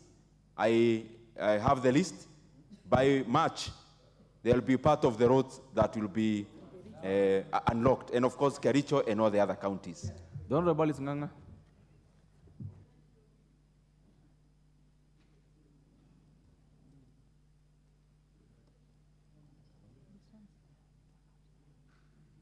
Just move the one that's going to. Just move to this one.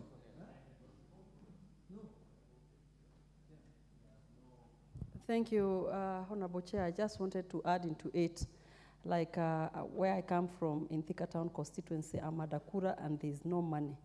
And there are so many roads that are impassable, and people are up in arms, so we would want this to be looked into, because it is causing a lot of problems back at home. So, but we have heard what the Chair for Budget has said.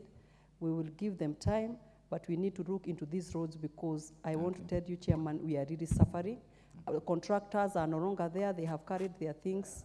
They are out of those roads, and it is really, really a mess as we speak right now. I have 2 contractors that, and you know, me, I don't have care. I hear people talking about carer. My constituency has no carer. It is only Kura, and from the budget, from what I've seen, Kura has nothing, has zero budgeted for it, has zero amount of money. It is very sad. This one has to go either way, members, because the Honorable General, allow me to put the question on this matter. Members, Chair, just if you listen to what Honorable Alice Nganga is saying, Chair, you feel like crying. Chair, we must reverse this. 18 billion must be, you know, Chair, the chairman has just said that we have road maintenance levy. That is maintenance. We are discussing about building of new roads. Is he aware that grass has grown in many of the roads and projects that have been abandoned?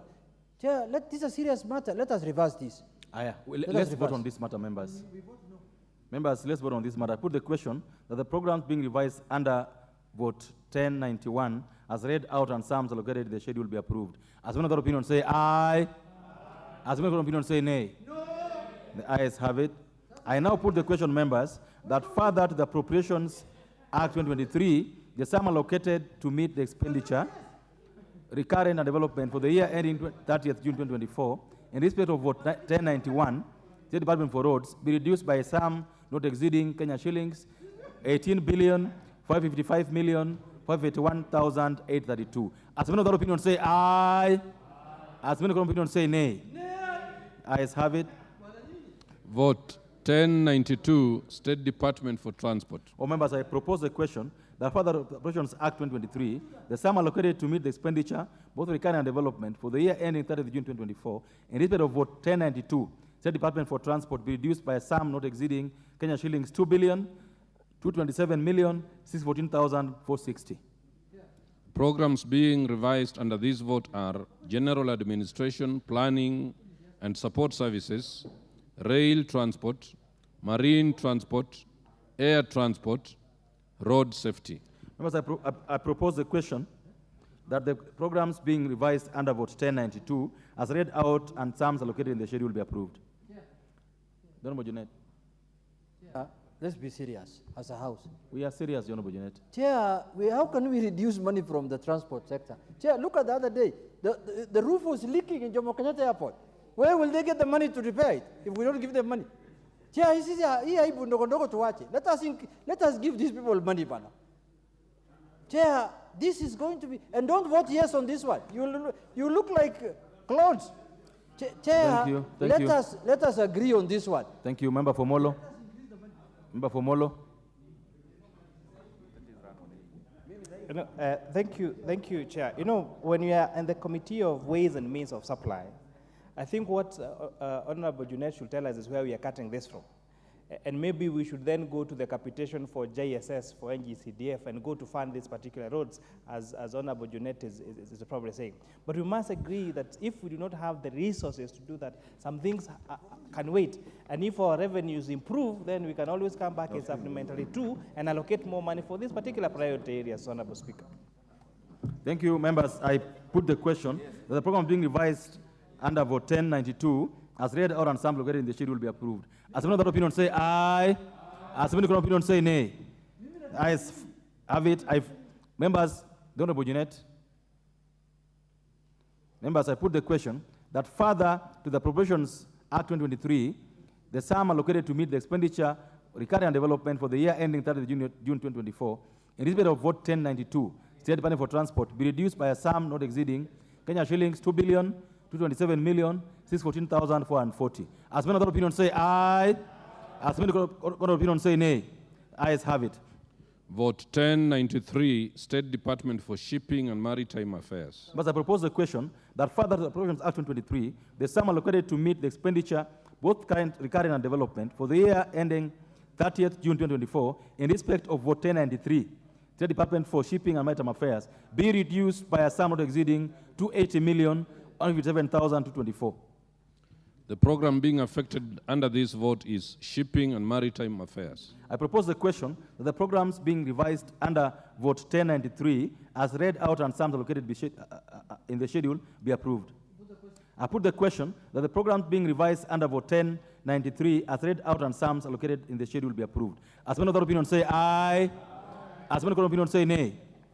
I now put the question that further the Appropriations Act 2023, the sum allocated to meet the expenditure, recurrent and development for the year 30th June 2021, in respect of vote 1093, State Department for Shipping and Maritime Affairs, be reduced by a sum not exceeding Kenya shillings 280,157,224.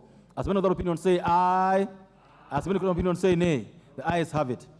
Vote 1094, State Department for Housing and Urban Development. Members, I propose a question that further to Appropriations Act 2023, the sum allocated to meet the expenditure, recurrent and development for the year ending 30th June 2024, in respect of vote 1094, State Department for Housing and Urban Development, be reduced by a sum not exceeding Kenya shillings 13,261,111,801. Programs being revised under this vote are Housing Development and Human Settlement, Urban and Metropolitan Development, General Administration, Planning and Support Services. I propose a question that the programs being revised under vote 1094, as read out and sums allocated in the schedule, be approved. I put the question that the Honorable Undo. Chair, and I hope both the Chair of Finance and Budget and Appropriation Committee are listening, Chair, when we passed the finance bill this year, the contentious finance bill, we had the impression that money meant for housing levy was going to be ring-fenced and will not be appropriated to any other activity. Is the reduction from 80 billion to 74 billion, are we renegating from that and that undertaking that we were given at that particular time? But we need that clarification. Thank you. Honorable Junet. Chair, you see, there is a reduction of 13 billion shillings in the urban development and housing. Chair, a lot of markets have been promised to be built all over the country through the urban development. Chair, does this mean that there is nothing that's going to happen? It's just hot air. Okay, thank you. Honorable KK. Go ahead. You removed your card, so we can't see you. But you not clicked. Okay. It's blinking. Yes, we can't see it, but just give him.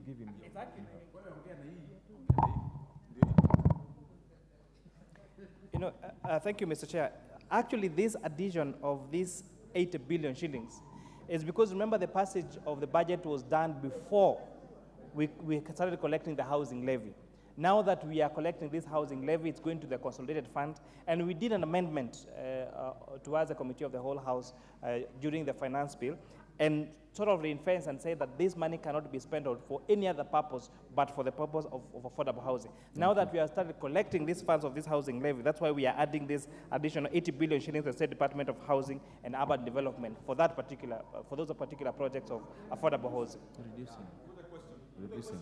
I put the question that the program being revised under vote 1094 as read out and sums allocated in the schedule will be approved. As many other opinions say aye. As many opinions say nay. The ayes have it. Members, I put the question that further to the Appropriations Act 2023, the sum allocated to meet the expenditure, required and development for the year ending 30th June 2024, in respect of vote 1094, State Department for Housing and Urban Development, be reduced by a sum not exceeding Kenya shillings 11,261,111,801. As many other opinions say aye. As many opinions say nay. Ayes have it. Vote 1094, State Department for Public Works. I propose the question that further to the Appropriations Act 2023, the sum allocated to meet the expenditure, required and development for the year ending 30th June 2024, in respect of vote 1095, State Department for Public Works, be reduced by sum not exceeding 432,348,046. Programs being revised under vote 1095, government buildings, coastline infrastructure and pedestrian access, general administration, planning and support services, regulation and development of the construction industry. I propose a question that the programs being revised under vote 1095 as read out and sums allocated in the schedule be approved. I put the question that the programs being revised under vote 1095 as read out and sums allocated in the schedule be approved. As many other opinions say aye. As many opinions say nay. Ayes have it. Honorable Soro. The ayes have it. Members, when I put the question that further the Appropriations Act 2023, the sum allocated to meet the expenditure of the recovery and development for the year ending 30th June 2024, in respect of vote 1095 for State Department for Public Works, be reduced by a sum not exceeding Kenya shillings 432,348,046. As many other opinions say aye. As many other opinions say nay. Ayes have it. Vote 1104, State Department for Irrigation. I propose the question that further to Appropriations Act 2023, the sum allocated to meet the expenditure, both recovery and development for the year ending 30th June 2024, in respect of vote 1104, State Department for Irrigation, be reduced by a sum not exceeding 538,244,870. Programs being revised under vote 1104, irrigation and land reclamation, water storage and flood control, water harvesting and storage for irrigation, general administration, planning and support services. I propose the question that the programs being revised under vote 1104 as read out and sums allocated in the schedule be approved.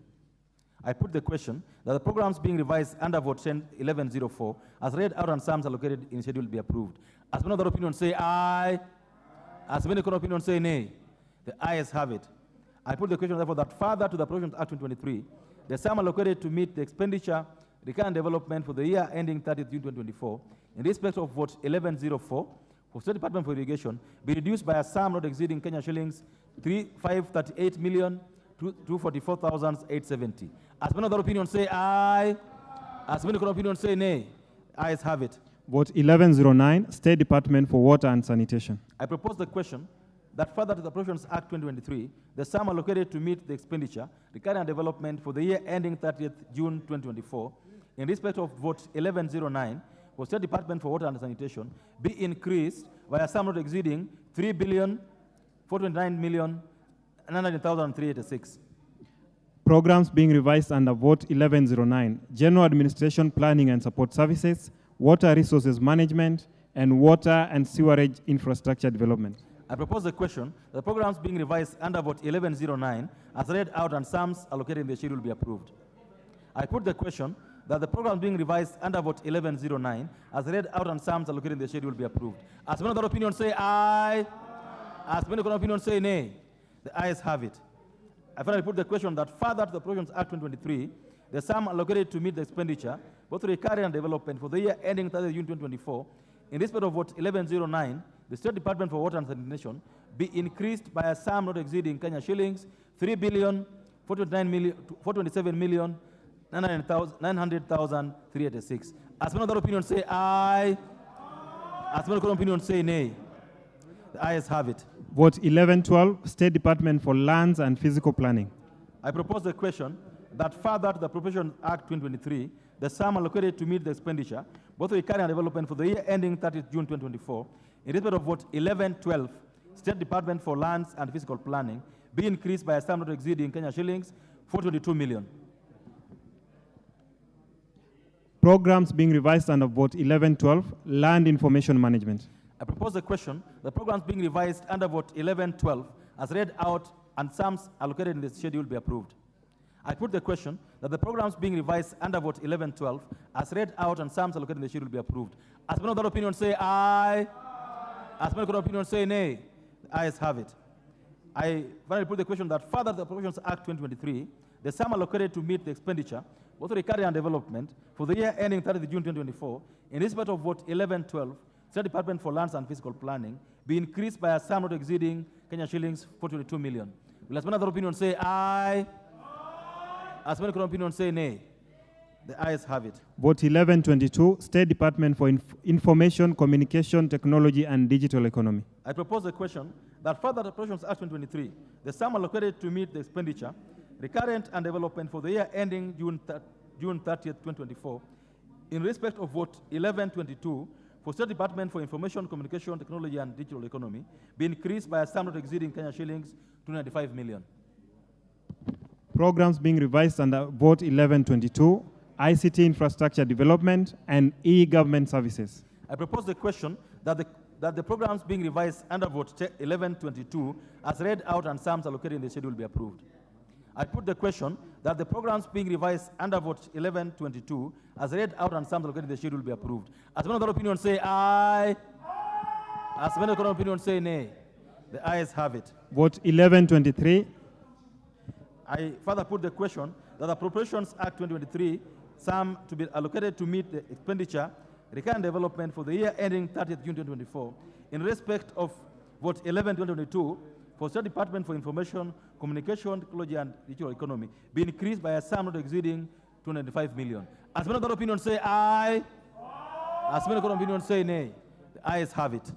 Vote 1123, State Department for Broadcasting and Telecommunications. I propose the question that further to Appropriations Act 2023, the sum allocated to meet the expenditure, both recurrent and development for the year ending 30 June 2024, in respect of vote 1123, that the State Department for Broadcasting and Telecommunications be reduced by a sum not exceeding 25,144,008.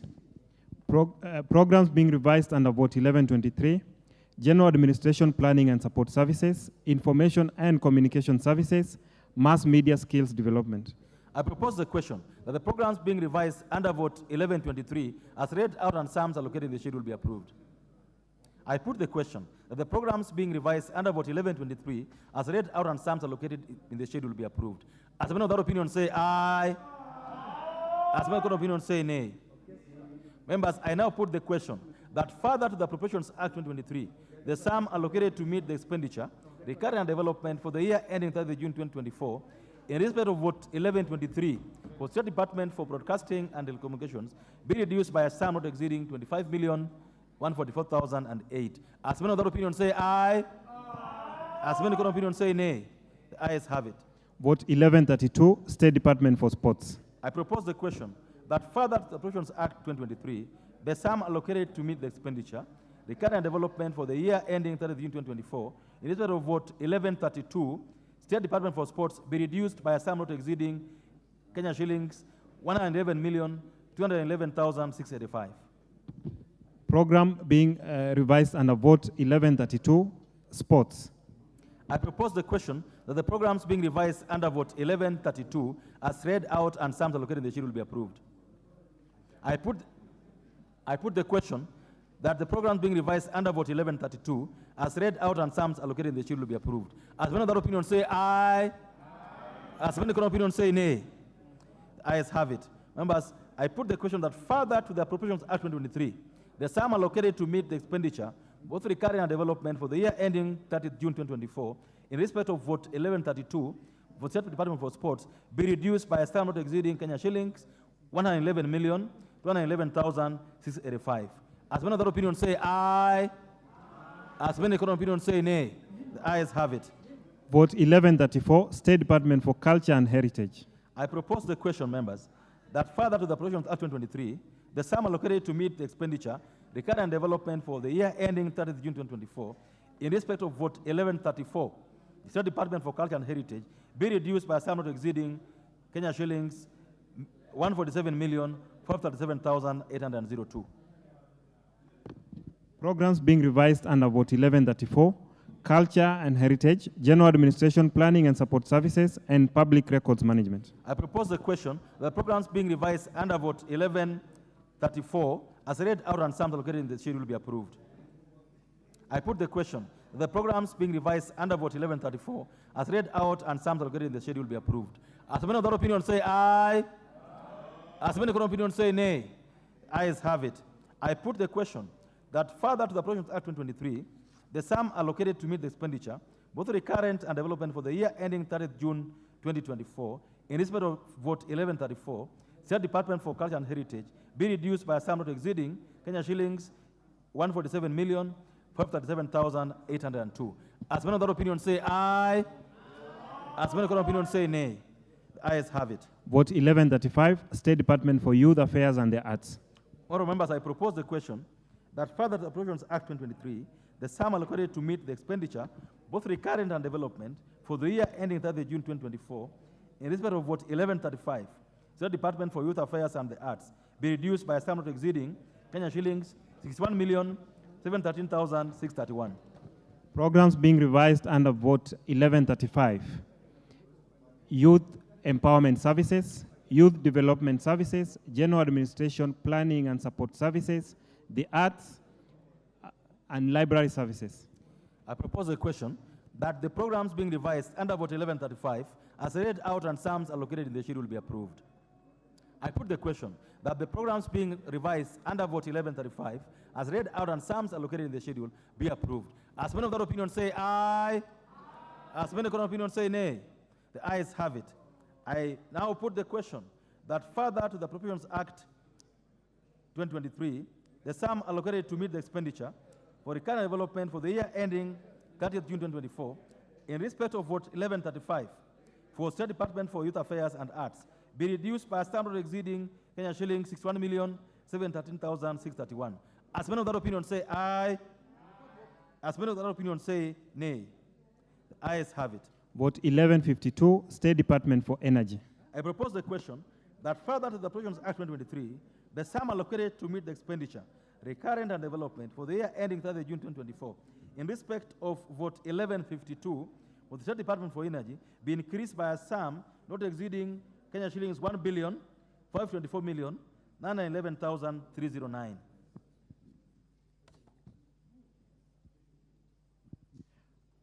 Programs being revised under Vote 1152, General Administration Planning and Support Services, Power Generation, Power Transmission and Distribution, Alternative Energy Technologies. I propose the question that the programs being revised under Vote 1152 as read out and some allocated in the schedule be approved. There's an amendment. Let the mover move the amendment, then we can come to you, Honorable Wundo. Is it dropped? Huh?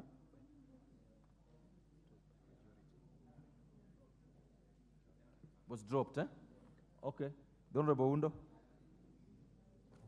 Chair, just in view of the frequent power failure, power outages as a result of dilapidated power transmission lines, and especially a place like Busia, probably it will be of benefit to people of Busia and people of Kenya generally to be given some kind of reassurance that this reorganized budget will address this perennial problem that's starting to embarrass the country. Thank you, Chair.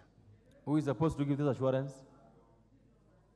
Well, in the absence of the Chair of Energy, I suppose Chair of Budget and Appropriation Committee is the mover of the motion. Should be in a position to give us that assurance. Chair Budget.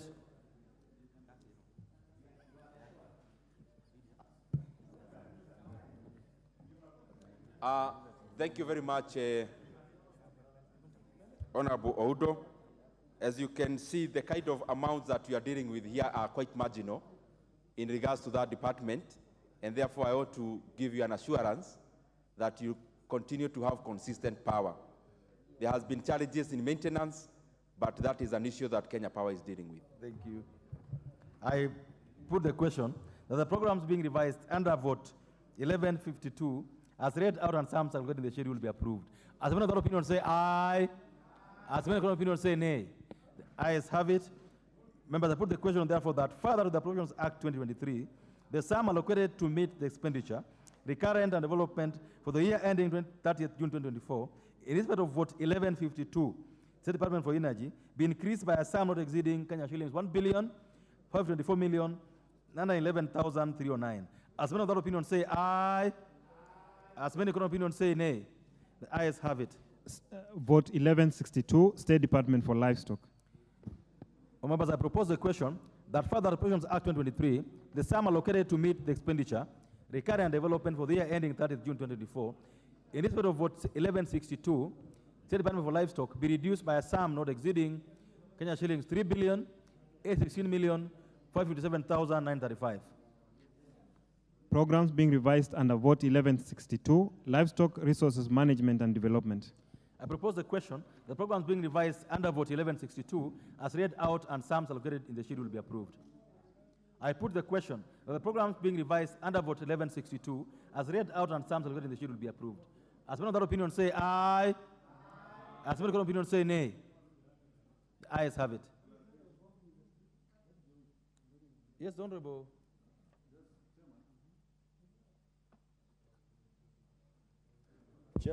Chairman, you know I come from a serious pastoral community. Go ahead. And I've seen a reduction of 3 billion, and I just needed clarification from the chair to be able to understand. Honorable Chair. Thank you very much, Honorable Chair. Honorable Makilap, thank you very much for studying for what your people do. This money is 3.8 billion, is simply the movement of Kenya Meat Commission from this department to DOD. Correct. Members, that is self-explanatory, so I go ahead to put the question that further to the Appropriations Act 2023, the sum allocated to meet the expenditure, recurrent and development for the year ending 30th June 2024, in respect of Vote 1162, State Department for Livestock, be reduced by a sum not exceeding Kenya shillings 3,816,557,935. As many of that opinion say aye, as many of that opinion say nay. Ayes have it. Vote 1166, State Department for the Blue Economy and Fisheries. All members, I propose the question that further to Appropriations Act 2023, the sum allocated to meet the expenditure, recurrent and development for the year ending 30th June 2024, in respect of Vote 1166, for State Department for Blue Economy and Fisheries be reduced by a sum not exceeding Kenya shillings 47,432,490. Programs being revised under vote 1166, Fisheries Development and Management, General Administration, Planning and Support Services, Development and Coordination of the Blue Economy. I propose the question that the programs being revised under vote 1166 as read out and sums allocated in the schedule be approved. The amendment, mover.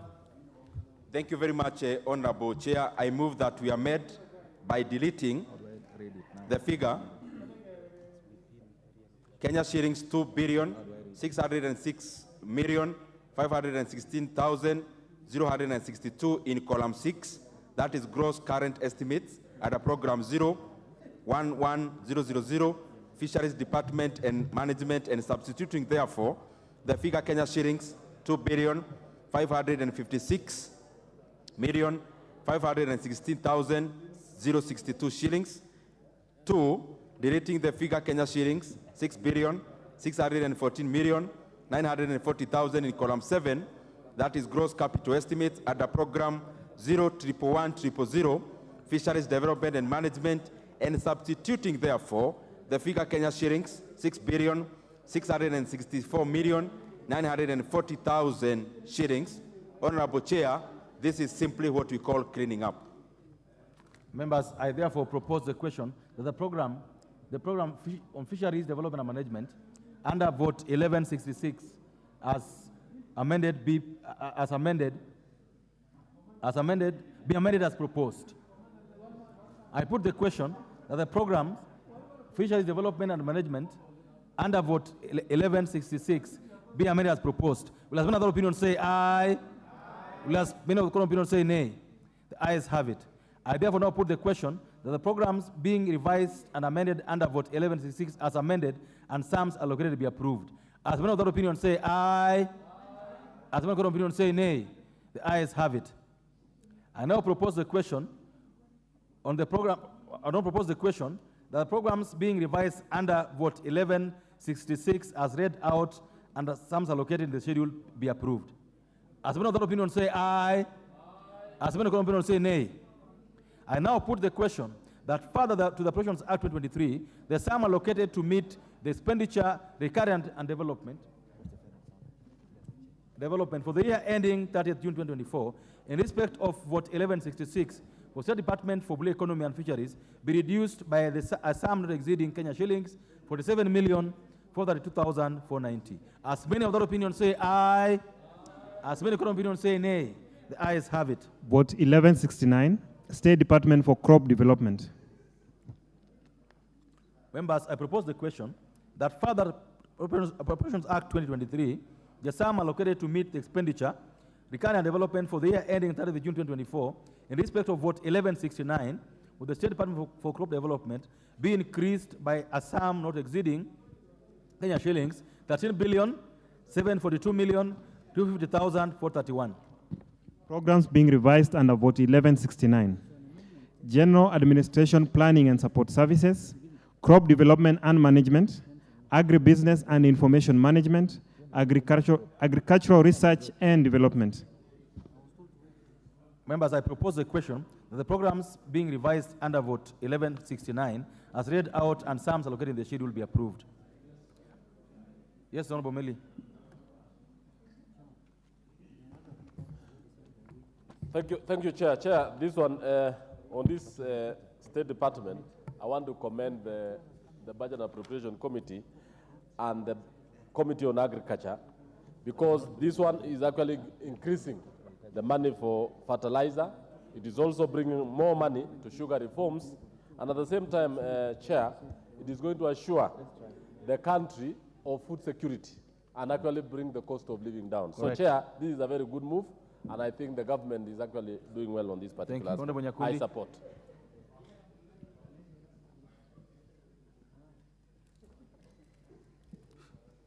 Thank you, Chair. I also want to support the increment of the 13,742,000,000 because this goes in increasing the fertilizer that farmers need because as you've seen, the reduction of price of fertilizer from 7,500 to 2,500 has been able to reduce the cost of living and has been able to reduce the cost of unga from 230 shillings to 130 shillings. So I support it, and this goes also in mopping up of maize so that NCPB can buy maize from farmers so that farmers can also go back to the farm and get us more maize. Thank you. Chair. Makali, lastly on this.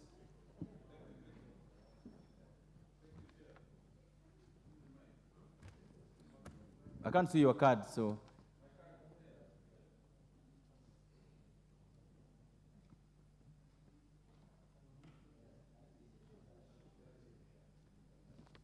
The system is not working.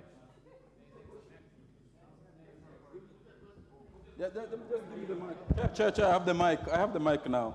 I support the increment in this very vital department, but I want to get an assurance from the chair of the Budget and Appropriation Committee that part of this sum is going to support the sugar industry reforms, and more specifically, to pay the cane farmers in Zoya Sugar Zone and the farm and the employees in that particular area, and generally supporting the sugar industry reforms, Chair. How is that assurance supposed to come? Because, honorable members, I think it's also fair to ask the Budget Committee chairperson matters that are within his charge, matters he's aware of, and that he can answer ably without having to say, I assure you. Because if he says, I assure you, then what do you get in return? How do you get assured when he just says, I assure you? The Honorable Chair, Budget. Thank you very much, Honorable Chair. I want to, I wish to Honorable Makari to be in peace that the monies that you have enhanced for the crop department is taken care of across all farmers in Kenya. Farmers in regards to maize, there is money there for coffee cherry, there is money there for tea fertilizer and maize fertilizer. There is money there also for sugar reforms, specifically paying arrears for farmers and also enhancing CTU so that we have sucrose levels being a critical area when it comes to sugar production. Thank you. Honorable Deko. You'll have the last word on this. Thank you, Bana Speaker. Mr. Chair, sorry.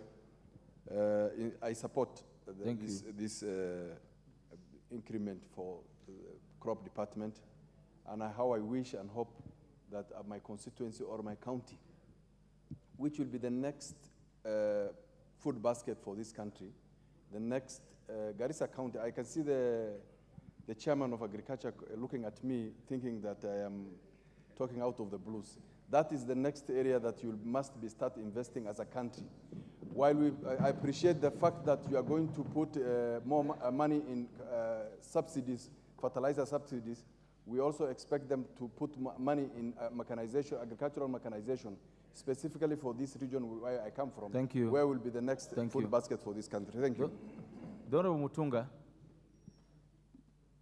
Thank you very much. I just want to support what the members have said. I'll not repeat. I'll just say three things that have not been mentioned. One, there is the introduction of National Food Reserve. Remember, you used to have the Strategic Food Reserve. So we have National Food Reserve, and we've given it 2 billion. There is also the dryers, the procurement of dryers. We have given it 2.34 billion, which is some mitigation measure to ensure that we do not continue having huge post-harvest losses, which were amounting up to 40%. And the final one is that we are looking at not just fertilizer subsidy, but also having good seed and good seedlings. So we have also put some money in procurement of seedlings. Thank you, Chair. Honorable KK. Thank you, Chair. This is just to add that to thank the Committee on Agriculture and the Budget and Appropriation Committee for providing for post-harvest losses by providing dryers and all those facilities to prevent post-harvest losses. Thank you. I hope the money will be used for post-harvest indeed. I put the question that the programs being revised under the vote 1169 as read out and sums allocated in the schedule be approved. As another opinion say aye. As another opinion say nay.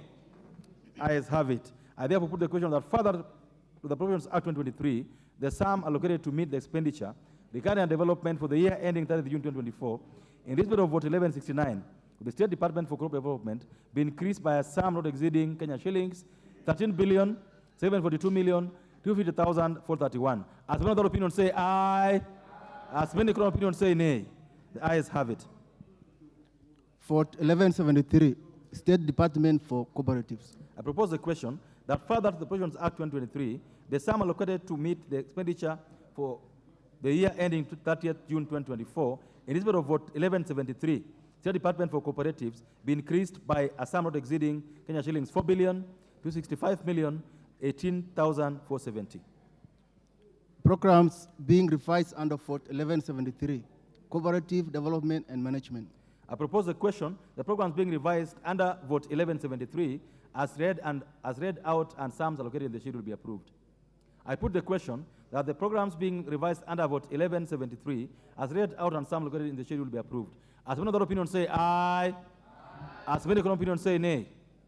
I now put the question that further to Provisions Act 2023, the sum allocated to meet the expenditure for the year ending 30th June 2024, in respect of vote 1173, for State Department for Cooperative, both recurring and development, be increased by a sum not exceeding Kenya shillings 4,265,018,470. As many other opinions say aye, as many other opinions say nay. Ayes have it. Fort 1174, State Department for Trade. I propose the question that further to the Provisions Act 2023, the sum allocated to meet the expenditure, recurring and development for the year ending 30th June 2024, in respect of vote 1174, State Department for Trade, be increased by a sum not exceeding Kenya shillings 897,891,035. Programs being revised under Fort 1173, Domestic Trade and Enterprise Development, Fair Trade Practices and Compliance of Standards, International Trade Development and Promotion, and General Administration Planning and Support Services. I propose the question, the programs being revised under vote 1174, as read out and sums allocated in the schedule be approved. I put the question that the programs being revised under vote 1174, as read out and sums allocated in the schedule be approved. As many other opinions say aye, as many other opinions say nay. The ayes have it. I now put the question that further to the Provisions Act 2023, the sum allocated to meet the expenditure, recurring and development for the year ending 30th June 2024, in respect of vote 1174, State Department for Trade, be increased by a sum not exceeding Kenya shillings 897,891,035. As many of that opinion say aye, as many of that opinion say nay. The ayes have it. Fort 1175, State Department for Industry. I propose the question that further to Provisions Act 2023, the sum allocated to meet the expenditure, recurring and development for the year ending 30th June 2024, in respect of vote 1175, State Department for Industry, be reduced by a sum not exceeding Kenya shillings 243,475,802. Programs being revised under Fort 1175, General Administration, Planning and Support Services, Industrial Promotion and Development. I propose the question that the programs being revised under vote 1175, as read out and sums allocated in the schedule be approved.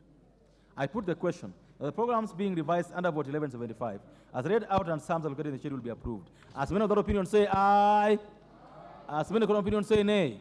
The ayes have it. I now put the question that further to Provisions Act 2023, the sum allocated to meet the expenditure, recurring and development for the year ending 30th June 2024, in respect of vote 1175 for the State Department for Industry, be reduced by a sum not exceeding Kenya shillings 243,473,802. As many other opinions say aye, as many other opinions say nay. The ayes have it. Fort 1176, State Department for Micro, Small and Medium Enterprises Development. Members, I propose the question that further to Provisions Act 2023, the sum allocated to meet the expenditure, both recurring and development, for the year ending 30th June 2024, in respect of vote 1176, State Department for Micro, Small and Medium Enterprises Development, be reduced by a sum not exceeding Kenya shillings 4,610,967,246. Programs being revised under Fort 1176, Promotion and Development of MSMEs, Product and Market Development for MSMEs, Digitization and Financial Inclusion for MSMEs, and general administration, planning, and support services. I propose the question, the programs being revised under vote 1176 as read out and sums allocated in the schedule be approved. I put the question, the programs being revised under vote 1176 as read out and sums allocated in the schedule be approved. As many of that opinion say aye. As many of that opinion say nay. The ayes have it. I now put the question that further to Appropriations Act 2023, the sum allocated to meet the expenditure, both recurring and development, for the year ending 30th June 2024, in respect of vote 1176, for the State Department for Micro, Small, and Medium Enterprise Development, be reduced by a sum not exceeding Kenya shillings 4,610,967,246. As many of that opinion say aye. As many of that opinion say nay. Ayes have it. For 1177, State Department for Investment Promotion. Members, I propose the question that further to the Appropriations Act 2023, the sum allocated to meet the expenditure recurring and development for the year ending 30th June 2024, in respect of vote 1177, State Department for Investment Promotion, be reduced by a sum not exceeding Kenya shillings 832,820,534. Program being revised under for 1177, Investment, Development, and Promotion. I propose the question, members, that the programs being revised under vote 1177 as read out and sums allocated in the schedule be approved. I put the question that the programs being revised under the vote 1177 as read out and sums allocated in the schedule be approved. As many of that opinion say aye. As many of that opinion say nay. The ayes have it. I now put the question, members, that further to Appropriations Act 2023, the sum allocated to meet the expenditure for the year ending 30th June 2024, in respect of vote 1177, with the State Department for Investment Promotion, be reduced by a sum not exceeding Kenya shillings 832,820,534. As many of that opinion say aye. As many of that opinion say nay. The ayes have it. For 1184, State Department for Labor and Skills Development. Members, I propose the question that further to the Appropriations Act 2023, the sum allocated to meet the expenditure recurring and development for the year ending 30th June 2024, in respect of vote 1184, State Department for Labor and Skills Development, be reduced by a sum not exceeding Kenya shillings 534,710,495. Programs being revised under Fort 1184, General Administration, Planning and Support Services, Labor, Employment and Safety Services, Manpower Development, Industrial Skills and Productivity Management. Honourable members, I propose the question. The programs being revised under vote 1184 as read out and sums allocated in the schedule be approved. I put the question that the programs being revised under vote 1184 as read out and sums allocated in the schedule be approved. As many of that opinion say aye. As many of that opinion say nay. The ayes have it. I now put the question that further to the Appropriations Act 2023, the sum allocated to meet the expenditure for recurring and development for the year ending 30th June 2024, in respect of vote 1184, for State Department for Labor and Skills Development, be reduced by a sum not exceeding Kenya shillings 534,710,494. As many of that opinion say aye. As many of that opinion say nay. The ayes have it. For 1185, State Department for Social Protection and Senior Citizen Affairs. Members, I propose the question that further to the Appropriations Act 2023, the sum allocated to meet the expenditure, both recurring and development, for the year ending 30th June 2024, in respect of vote 1185, State Department for Social Protection and Senior Citizens Affairs, be increased by the sum not exceeding Kenya shillings 2,070,423,256. Programs being revised under Fort 1185, Social Development and Children's Services, National Social Safety Net, and General Administration, Planning and Support Services. I propose the question that the programs being revised under vote 1185 as read out and sums allocated in the schedule will be approved. Member for Kericho. Member for Kericho. Chair, thank you very much. This increase is welcomed because of this program, the Inua Jamii program. Many of our old people were not registered. They are now registered, and I appreciate, and it is welcomed. Thank you. Members, I put the question that the programs being revised under vote 1185 as read out and sums allocated in the schedule will be approved. As many of that opinion say aye. As many of that opinion say nay. The ayes have it. I now put the question that further to Appropriations Act 2023, the sum allocated to meet the expenditure Recurrent and Development for the year ending 30 June 2024, in respect of vote 1185, be increased by the sum not exceeding Kenya shillings 2,070,423,256. As many of that opinion say aye. As many of that opinion say nay. The ayes have it. For 1192, State Department for Mining. I propose the question that further to the Appropriations Act 2023, the sum allocated to meet the expenditure for recurrent development for the year ending 30th June 2024, in respect of vote 1192, State Department for Mining be increased by a sum not exceeding Kenya shillings 1,272,351,872. Programs under 1192 being revised: General Administration, Planning and Support Services, Mineral Resource Management, and Geological Survey and Geoinformation Management. I propose the question. The programs being revised under vote 1192 as read out and sums allocated in the schedule will be approved. I put the question that the programs being revised under vote 1192 as read out and sums allocated in the schedule will be approved. As many of that opinion say aye. As many of that opinion say nay. The ayes have it. I now put the question that the further to the Appropriations Act 2023, the sum allocated to meet the expenditure, recurrent and development for the year ending 30th June 2024, in respect of vote 1192, State Department for Mining be increased by a sum not exceeding Kenya shillings 1,272,351,872. As many of that opinion say aye. As many of that opinion say nay. The ayes have it. For 1193, State Department for Petroleum. Members, I propose the question that further to the Appropriations Act 2023, the sum allocated to meet the expenditure, recurrent and development for the year ending 30th June 2024, in respect of vote 1193, State Department for Petroleum, be increased by a sum not exceeding Kenya shillings 3,544,591,707. Program being revised under 1193, Exploration and Distribution of Oil and Gas. I propose the question that the programs being revised under vote 1193 as read out and sums allocated in the schedule will be approved. I put the question that the programs being revised under vote 1193 as read out and sums allocated in the schedule be approved. As many of that opinion say aye. As many of that opinion say nay. Ayes have it. I now put the question that further to the Appropriations Act 2023, the sum allocated to meet the expenditure of current and development for the year ending 30th June 2024 for vote 1193, State Department for Petroleum, be increased by a sum not exceeding Kenya shillings 3,544,591,707. As many other opinions say aye. As many other opinions say nay. The ayes have it. For 1202, State Department for Tourism. Members, I propose a question that further to the Appropriations Act 2023, the sum allocated to meet the expenditure, recurrent and development for the year ending 30th June 2024, in respect of what 1202, State Department for Tourism, be increased by a sum not exceeding Kenya shillings 3,177,287,351.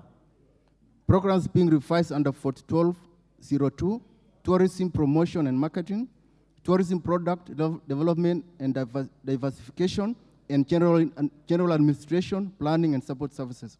I put the question that the programs being revised under vote 1202 as read out and sums allocated in the schedule will be approved. I put the question, the programs being revised under vote 1202 as read out and sums allocated in the schedule will be approved. As many of that opinion say aye. As many of opinion say nay. The ayes have it. I now put the question that further to Appropriations Act 2023, the sum allocated to meet the expenditure, recurrent and development for the year ending 30th June 2024, in respect of vote 1212, be increased by a sum not exceeding Kenya shillings 3,177,287,351. As many of that opinion say aye. As many of that opinion say nay. The ayes have it. For 1203, State Department for Wildlife. Members, I propose the question that further to the Appropriations Act 2023, the sum allocated to meet the expenditure, recurrent and development for the year ending 2024, June 30th, in respect of vote 1203, State Department for Wildlife, be increased by a sum not exceeding Kenya shilling 378,590,720. For 1212,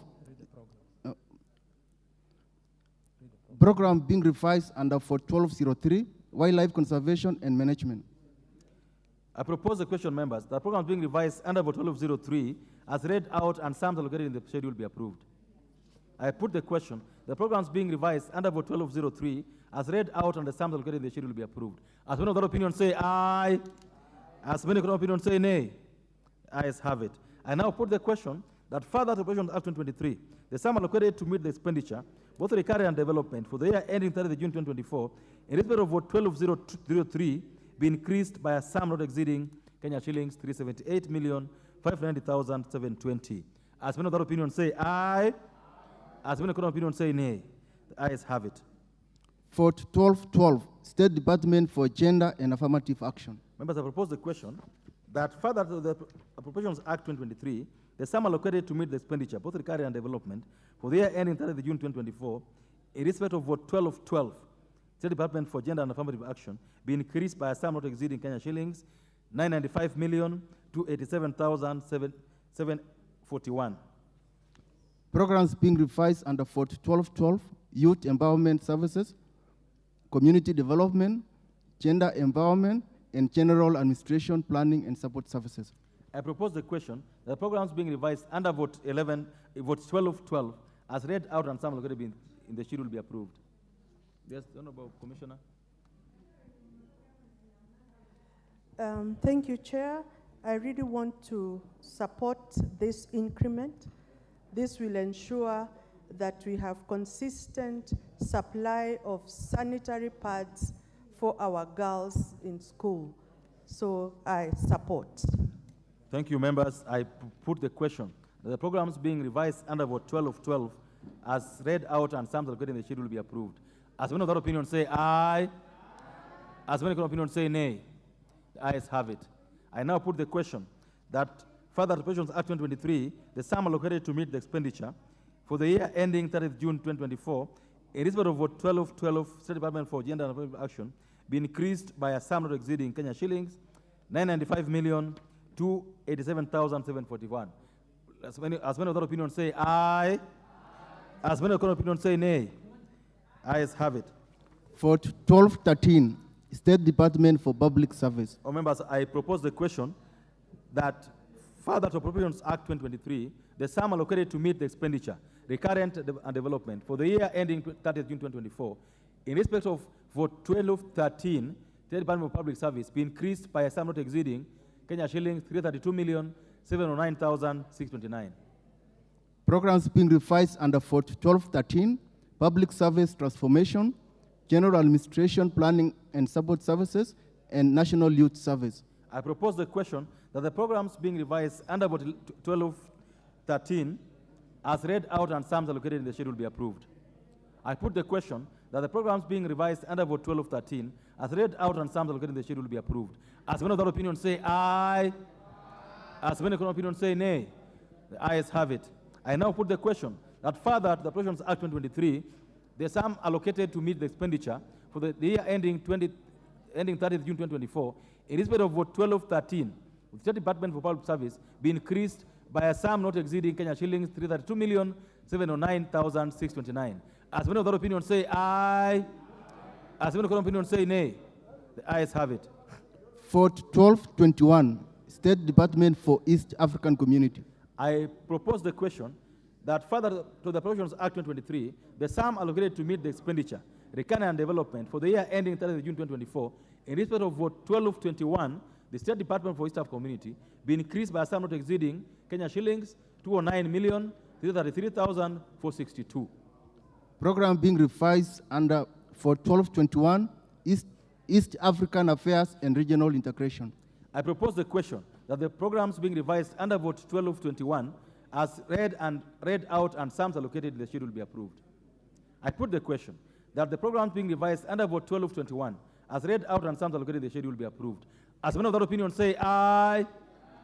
As many of that opinion say nay.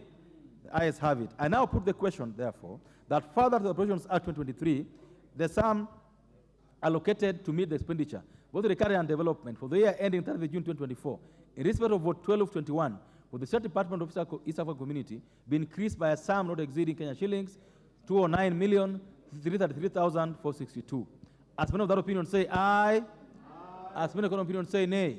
The ayes have it. Vote 1252, the State Law Office.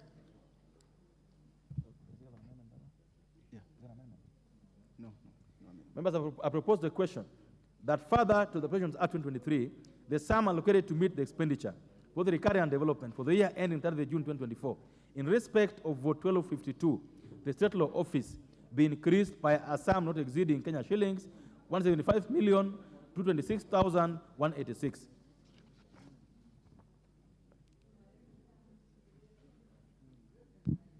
Programs being revised under for 1252, legal services, governance, legal training, and constitutional affairs. I propose the question that the programs being revised under Vote 1252, as read out and sums allocated in the schedule, will be approved.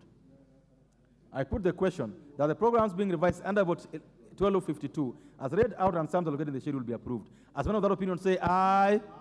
As many of that opinion say nay.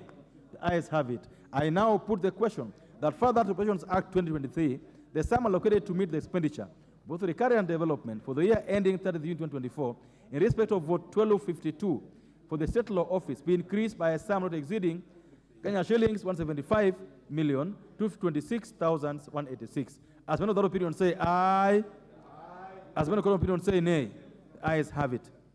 Vote 1271, Ethics and Anti-Corruption Commission. Members, I propose the question that further to the Appropriations Act 2023, the sum allocated to meet the expenditure, both recurring and development, for the year ending 30 June 2024, in respect of Vote 1271, for the Ethics and Anti-Corruption Commission, be reduced by a sum not exceeding Kenya shillings 130 million. Program being revised under for 1271, Ethics and Anti-Corruption. I propose the question that the programs being revised under Vote 1271, as read out and sums allocated in the schedule, will be approved. I now put the question.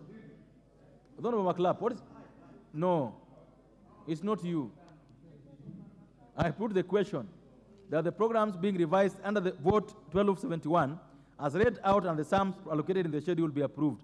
As many of that opinion say aye. As many of that opinion say nay. The ayes have it.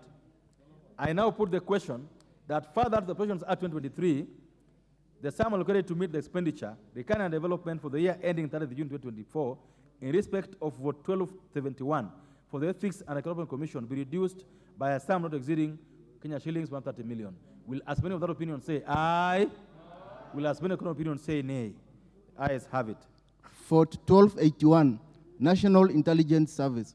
Members, I propose the question that further to the Appropriations Act 2023, the sum allocated to meet the expenditure, both recurring and development, for the year ending 30 June 2024, in respect of Vote 1281, for National Intelligence Service, be increased by a sum not exceeding Kenya shillings 1,550 million. I have not proposed the question yet. Yeah. Program being revised under for 1281, National Security Intelligence. I propose the question that the program being revised under Vote 1281, as read out and sums allocated in the schedule, be approved. The Honorable Nganga.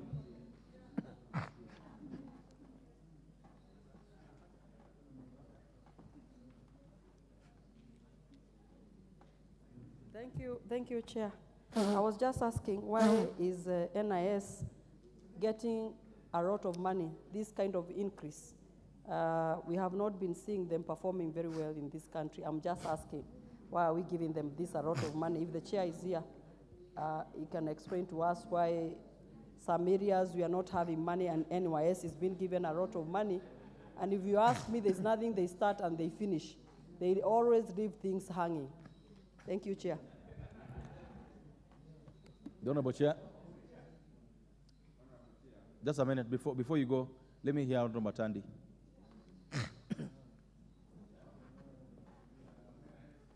Chair, I don't speak for government, but I wanted to say that I am aware that NIS has been able to save this country a lot of problems, especially to do with Al-Shabaab.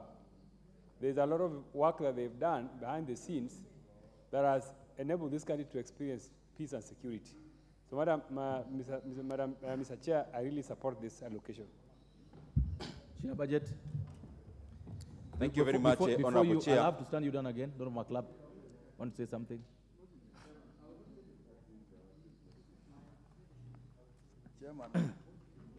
Chair, I tend to agree with Mheshimiwa from Thika that 1.5 billion given to NIS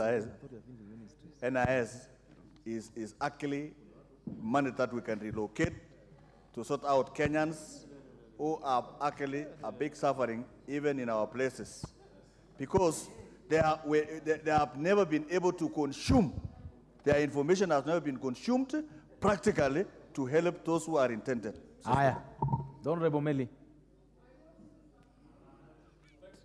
Chair, I want to bring to the attention of the member that national intelligence is very important to the stability and the running of this country.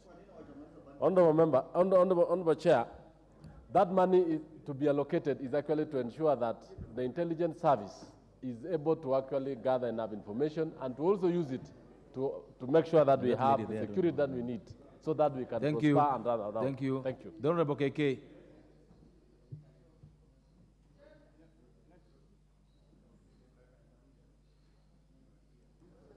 Honorable Chair, I would really like to persuade my colleagues that the work of NIS may not be work that they publish or they show on the newspapers or the news what they have done, but they actually keep this country running by making sure that they avert threats of terror, threat of even matters of corruption. So really, I would like to implore on members, let us allocate these resources because this is the heart of the stability of our country. Good. Honorable Kosgei. Yes, Chair. I support the increase because the running of any country, it cannot do without intelligence service. I want to put, thank you. I support. I want to put the question, unless the member for Kiaru has something to say, I put the question that the programs being revised under vote 1281 as read out and sums allocated in the schedule will be approved.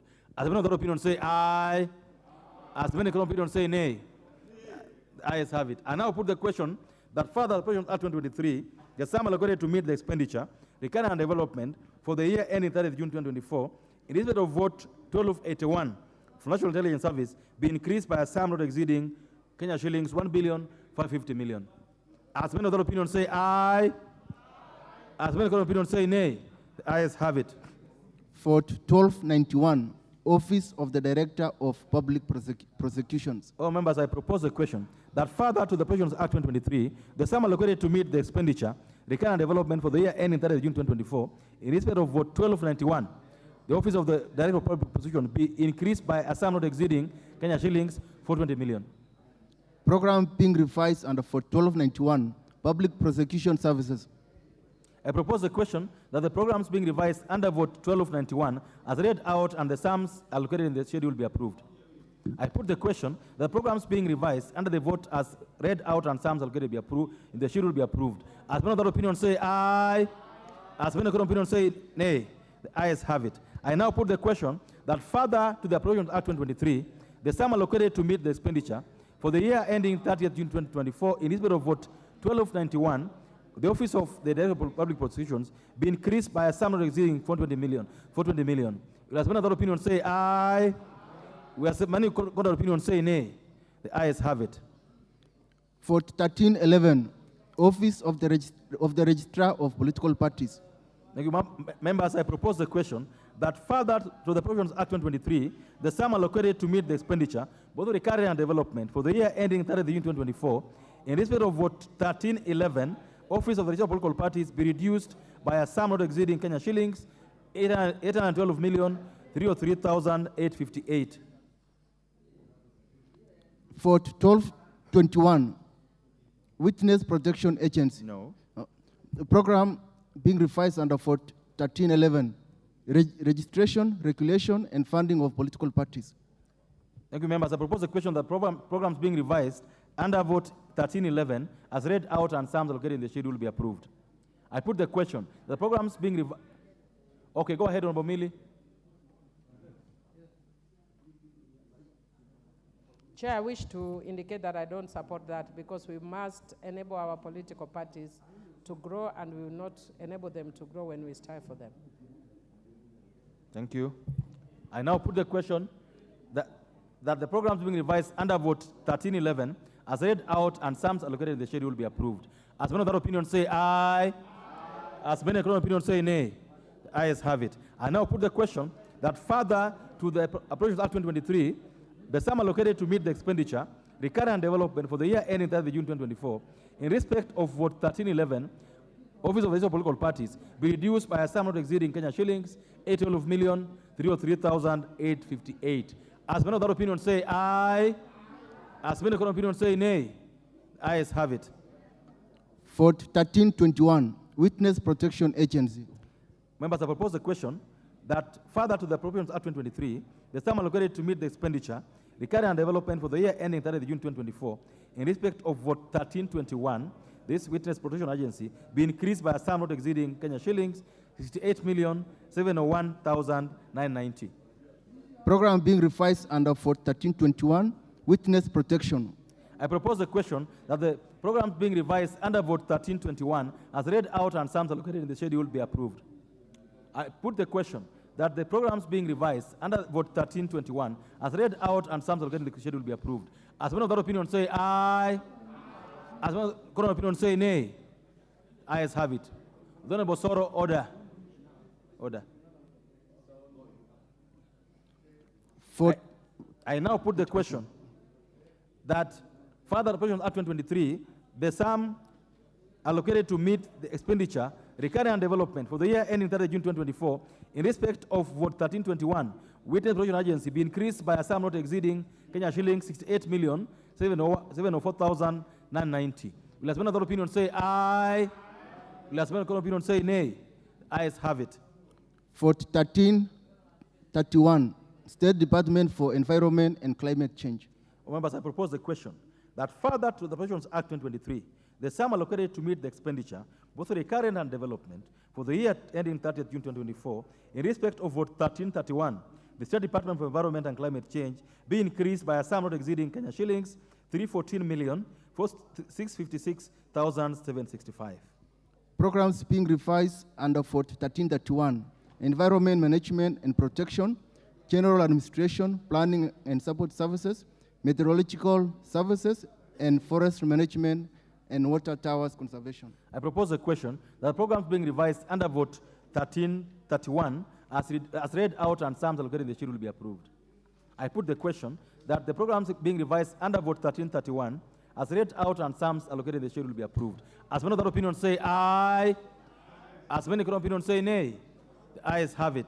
I now put the question that further to the Appropriations Act 2023, the sum allocated to meet the expenditure, recurrent and development for the year ending 30th June 2024, in respect of vote 1331, the State Department for Environment and Climate Change be increased by a sum not exceeding Kenya shillings 314,646,765.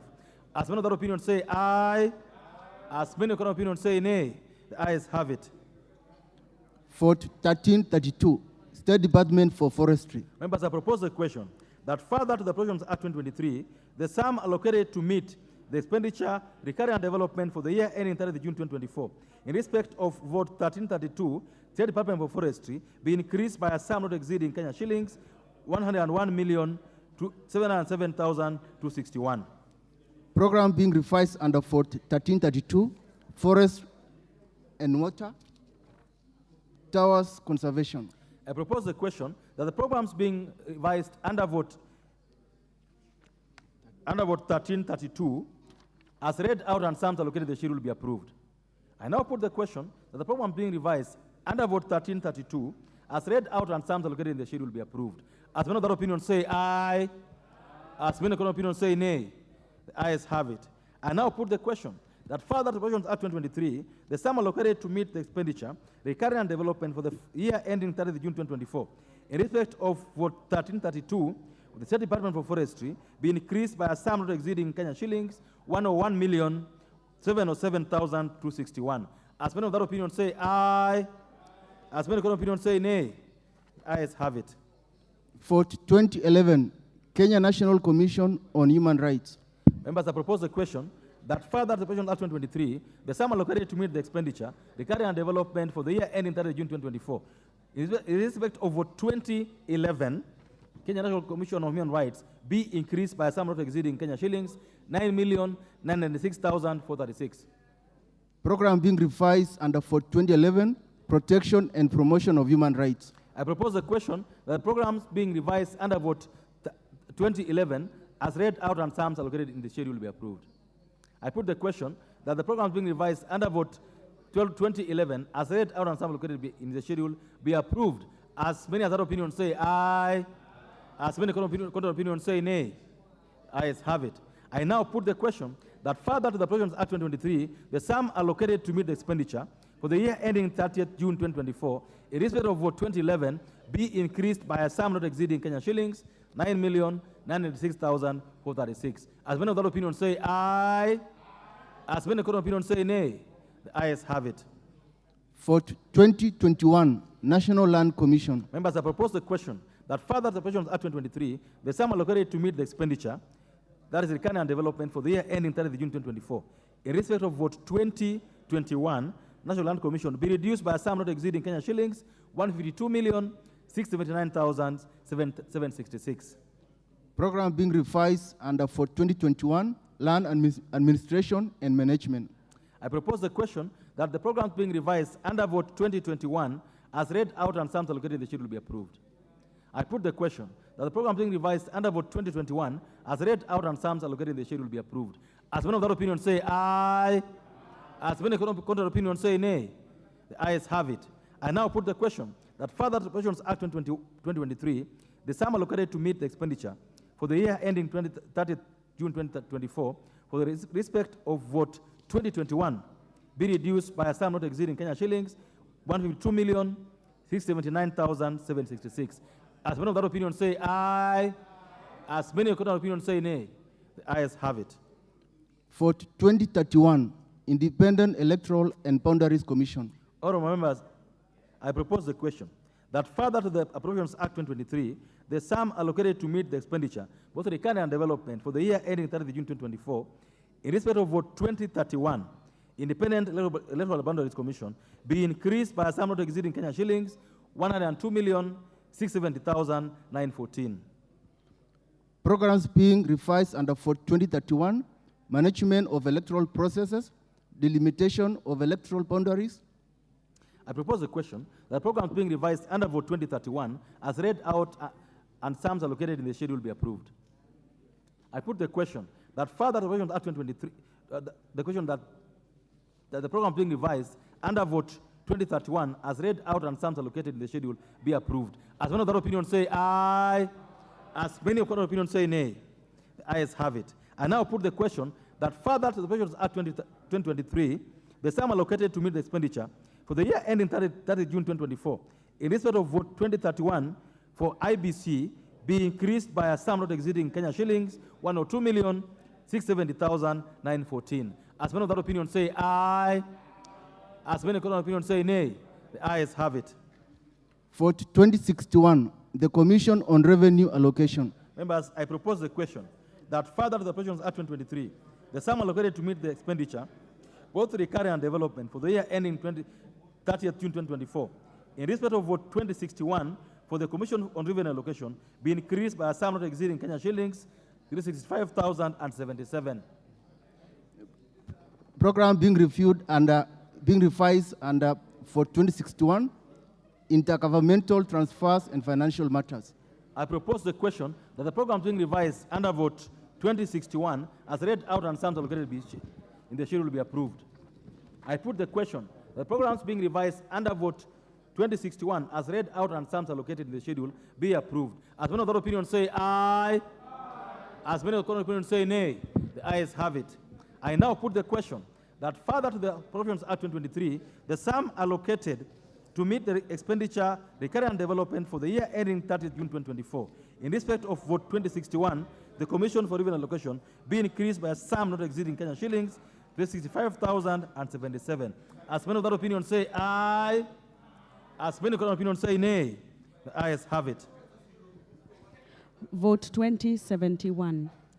Honourable members, I propose the question that further to the Appropriations Act 2023, the sum allocated to meet the expenditure, recurring and development for the year ending 30th June 2024, in respect of vote 2071, that is the Public Service Commission, be reduced by a sum not exceeding Kenya shillings 159,259,838. Programs being revised under vote 2071, Public Service Commission, General Administration Planning and Support Services, Human Resource Management and Development, Governance and National Values, Performance and Productivity Management, Administration of Quasi-Judicial Functions. I propose to the Commission members that the programs being revised under vote 2071 as read out and sums allocated in the schedule be approved. I put the question that the programs being revised under vote 2071 as read out and sums allocated in the schedule be approved. As many other opinions say aye, as many other opinions say nay, the ayes have it. Members, I now put the question that further to the provisions of Act 2023, the sum allocated to meet the expenditure for recurrent and development of the year ending 30th June 2024, in respect of vote 2071, Public Service Commission, be reduced by a sum not exceeding Kenya shillings 155,259,838. As many of that opinion say aye, as many of that opinion say nay, the ayes have it. Vote 2081, Salaries and Remuneration Commission. Members, I propose the question that further the Provisions Act 2023, the sum allocated to meet the expenditure for recurrent and development for the year ending 30th June 2024, in respect of vote 2081, Salaries and Remuneration Commission, be reduced by a sum not exceeding Kenya shillings 11,867,225. Programs being revised under vote 2081, Salaries and Remuneration Management. Members, I propose the question that the programs being revised under vote 2081 as read out and sums allocated in the schedule be approved. I put the question that the programs being revised under vote 2081 as read out and sums allocated in the schedule be approved. As many of that opinion say aye, as many opinions say nay, the ayes have it. I now put the question that further to the Appropriations Act 2023, the sum allocated to meet the expenditure, recurrent and development for the year ending 30th June 2024, in respect of vote 2081, Salaries and Remuneration Commission, be reduced by a sum not exceeding Kenya shillings 11,867,225. As many of that opinion say aye, as many of that opinion say nay, the ayes have it. Vote 2091, Teachers Service Commission.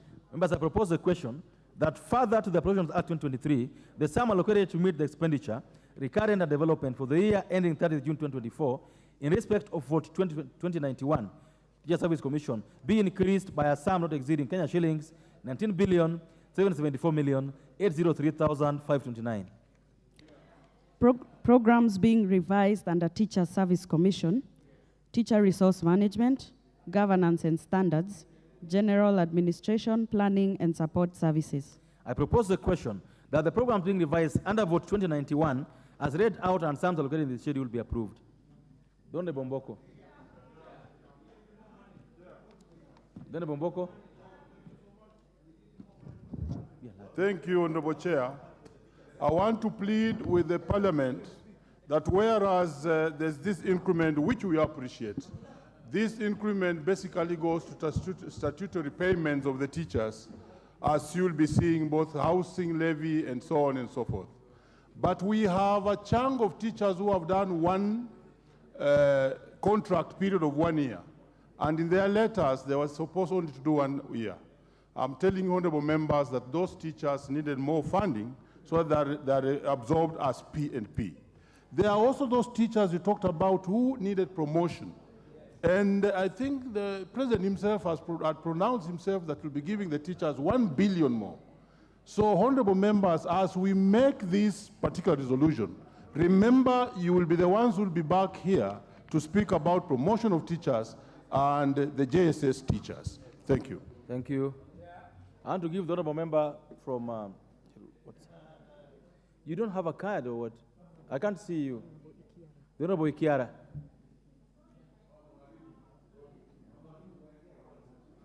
The honorable Mwalimu Ikiara.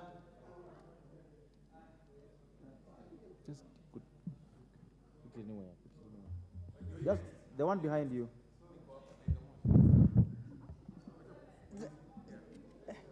Go ahead. Thank you. I want to plead with this House to consider the teachers who are employed temporarily as JSS teachers, so that as we allocate this fund, they can be turned to permanent and pensionable chair. Chair, on the same note, for us to motivate the teaching force, the teachers who have stagnated also in the same grade for such a long time should be considered along other things. Thank you. Members, let's not debate. If you look at your watch now, we need to move.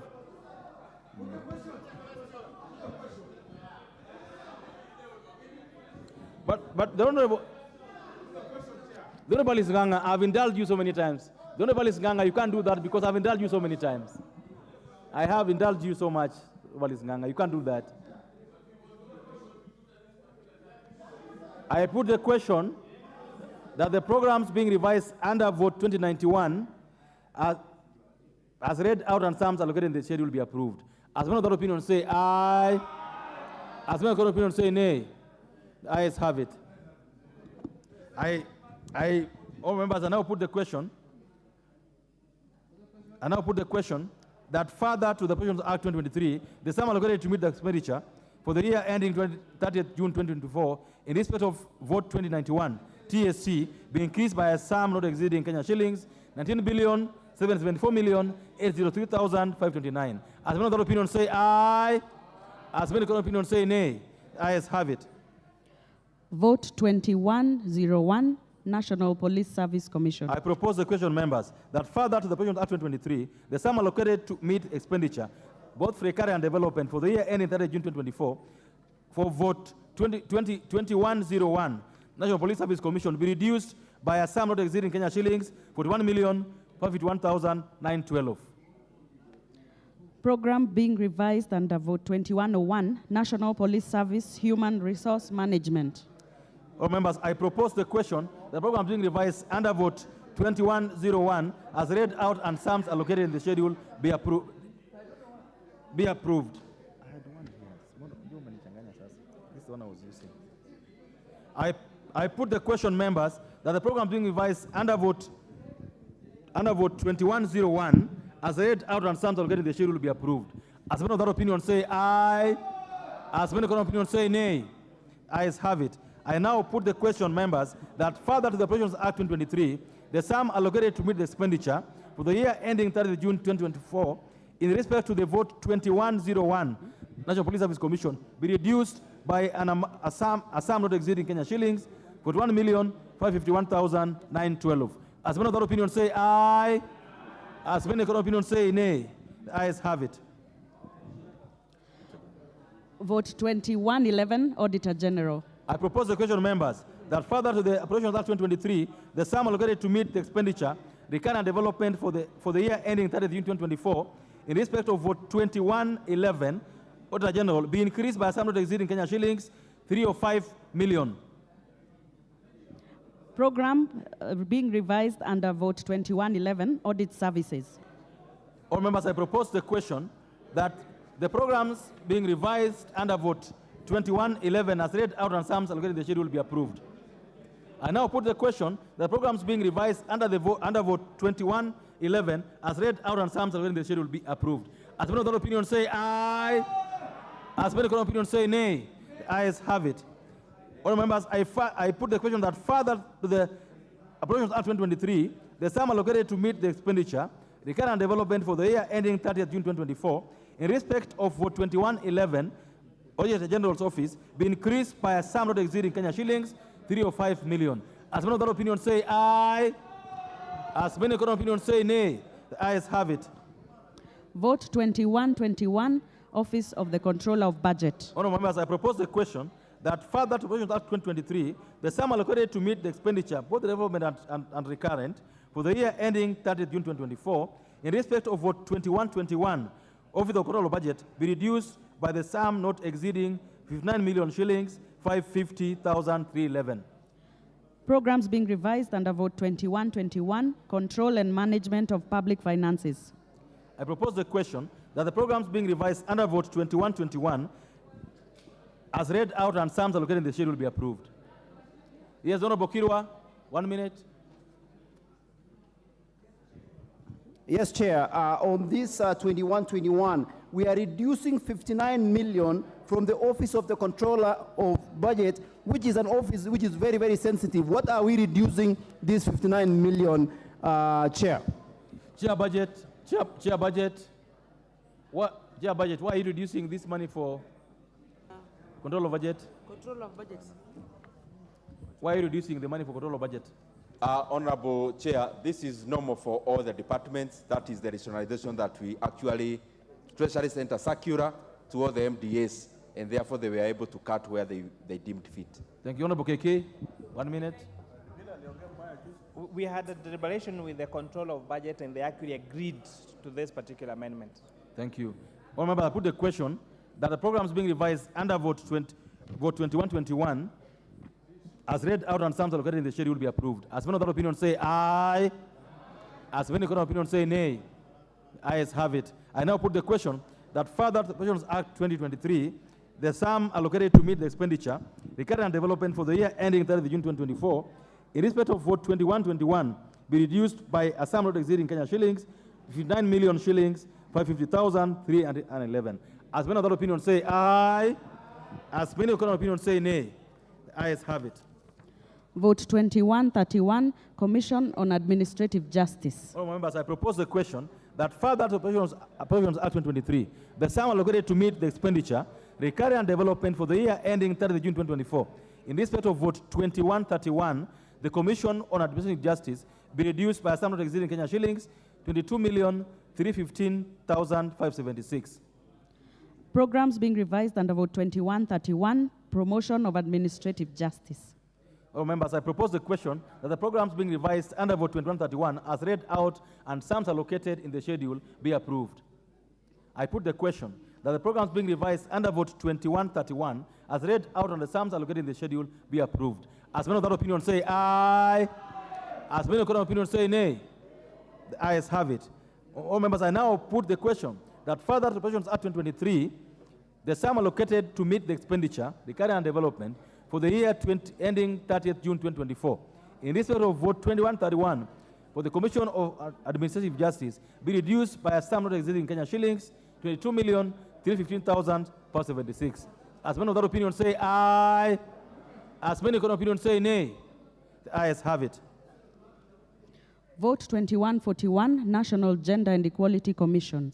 All members, I propose the question that further to the Appropriations Act 2023, the sum allocated to meet the expenditure, recurrent and development for the year ending 30 June 2024, in respect of vote 21-41, National Gender and Equality Commission, be reduced by a sum not exceeding Kenya shillings, 27,974,589. Program being revised under vote 21-41, Promotion of Gender Equality. I propose the question that the program being revised under vote 21-41, as read out and sums allocated in the schedule be approved. I put the question that the programs being revised under vote 21-41, as read out and sums allocated in the schedule, be approved. As many of that opinion say aye. As many of that opinion say nay. The ayes have it. I now put the question that further to the Appropriations Act 2023, the sum allocated to meet the expenditure, recurrent and development for the year ending 30 June 2024, in respect of vote 21-41, National Gender and Equality Commission, be reduced by a sum not exceeding Kenya shillings, 27,974,589. As many of that opinion say aye. As many of that opinion say nay. The ayes have it. Vote 21-51, Independent Policing Oversight Authority. Members, I propose the question that further to the Appropriations Act 2023, the sum allocated to meet the expenditure, recurrent and development for the year ending 30 June 2024, in respect of vote 21-51, that the Independent Policing Oversight Authority, be reduced by a sum not exceeding Kenya shillings, 33,425,822. Program being revised under vote 21-51, Policing Oversight Services. I propose the question that the programs being revised under vote 21-51, as read out and sums allocated in the schedule be approved. I put the question that the programs being revised under vote 21-51, as read out and sums allocated in the schedule be approved. As many of that opinion say aye. As many of that opinion say nay. The ayes have it. I now put the question that further to the Appropriations Act 2023, the sum allocated to meet the expenditure, recurrent and development for the year ending 30th June 2024, in respect of the vote 2151, Independent Police Oversight Authority, be reduced by a sum not exceeding Kenya shillings 33,425,822. Will as many of that opinion say aye? As many of that opinion say nay? The ayes have it. Vote 1261, the judiciary. Honorable members, I propose the question that further to the Appropriations Act 2023, the sum allocated to meet the expenditure, recurrent and development for the year ending 30th June 2024, in respect of vote 1261, the judiciary, be reduced by a sum not exceeding Kenya shillings 400 million. Program being revised under vote 1261, dispensation of justice. Members, I propose the question that the program being revised under vote 1261 as read out and sums allocated in the schedule be approved. Mover? Mover, you have an amendment? Go ahead. Go ahead. Honorable Chair, on the judiciary, that is vote 1261, I seek to move this amendment. That is one, deleting the figure Kenya shillings 20,537,400,000 in column 6, gross current estimates under program 0610000, dispensation of justice, by substituting therefore the figure Kenya shillings 20,437,400,000, and number 2, deleting the figure Kenya shillings 1,350,000,000 in column 7, that is gross capital estimates under the program dispensation of justice, and substituting therefore the figure Kenya shillings 1,450,000,000.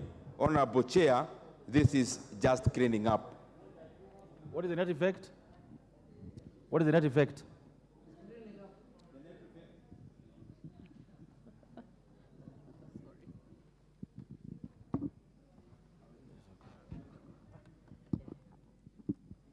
Go ahead.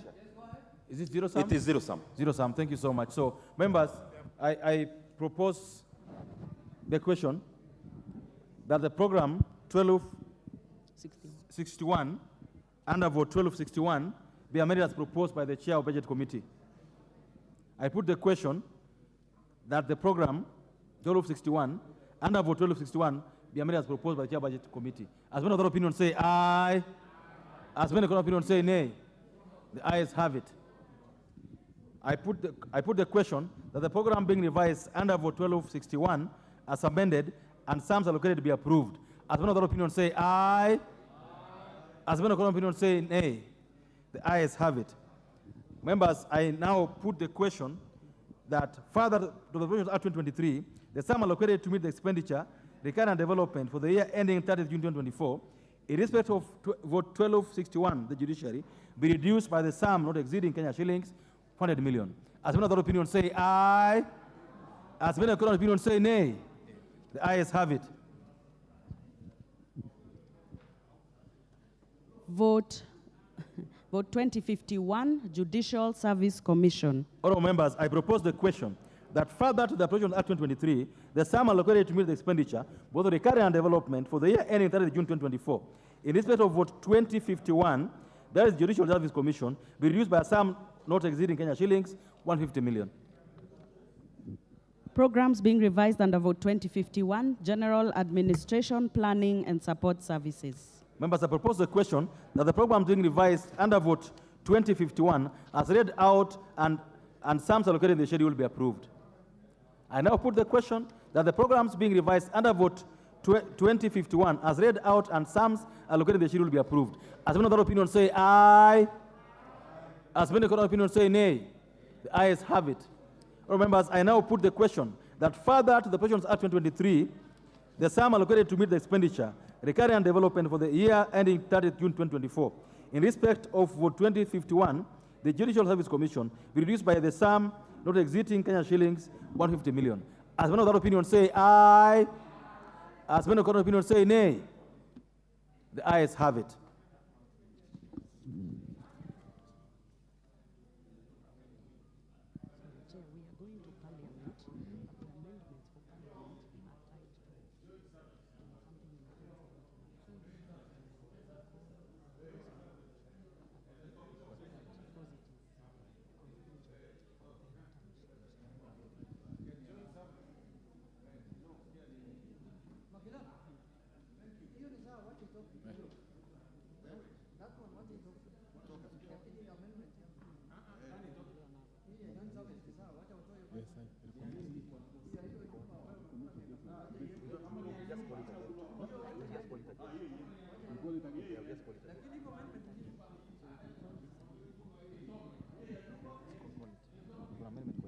Yes.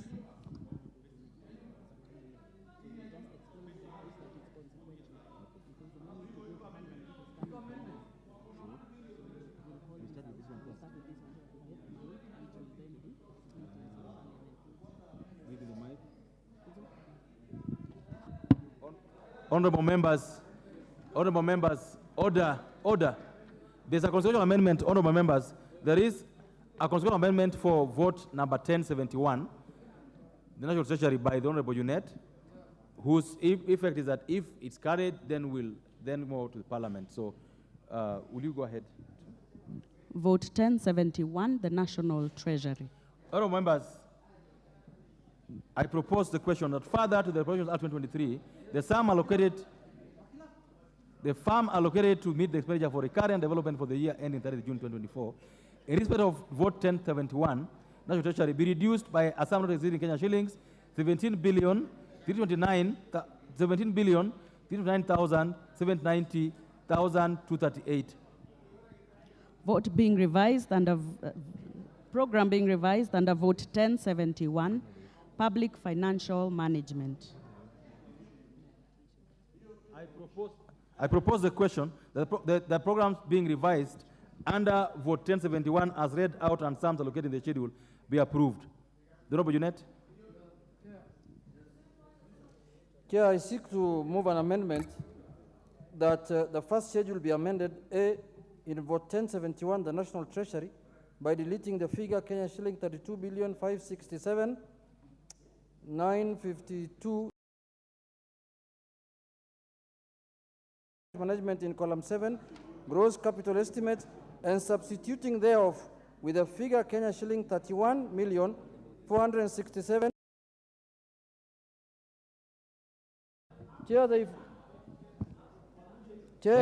Chair, this is for Parliament. The purpose of this amendment, Chair, is for Parliament by allocating. It is for purposes of the Parliamentary Service Commission, Chair. Thank you. All members, I propose the question that the program National Treasury under vote 1071 be amended as proposed by the Honorable Junet. I put the question that the program National Treasury under vote 1071 be amended as proposed by the Honorable Junet. As men of that opinion say aye. As men of that opinion say nay. The nays have it. Yes, what's out of order, Honorable Junet? Chair, I want to tell members now that you are traveling money and everything is gone. Don't blame the clerk. Thank you. Yeah, don't blame the clerk. Thank you. I now put the question. I now put the question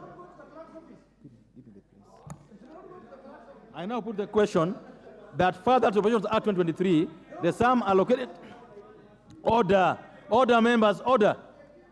Further to the Appropriations Act 2023, the sum allocated to meet the expenditure for recurrent development for the year ending 30 June 2024 in respect of Treasury, vote 1071 be reduced by a sum not exceeding Kenya shillings 17,329,790,238. As many of that opinion say aye. As many of that opinion say nay. The ayes have it. Vote 2043, Parliamentary Joint Services. Honourable members, I propose the question that the sum allocated to meet the expenditure, recurrent development for the year ending 30th June 2024, in respect of vote 2043, parliamentary joint services be reduced by a sum not exceeding Kenya shillings 500 million. Vote being revised under parliamentary joint services. All members, I propose the question that the programs being revised under vote 2043 as read out and some within the schedule be approved. I now put the question that the programs being revised under vote 2043 as read out and some within the schedule be approved. As many of that opinion say aye. As many of opinion say nay. The ayes have it.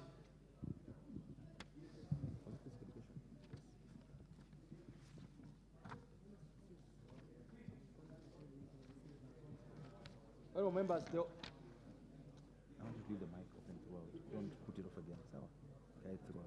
Just put it off. Just put it off throughout.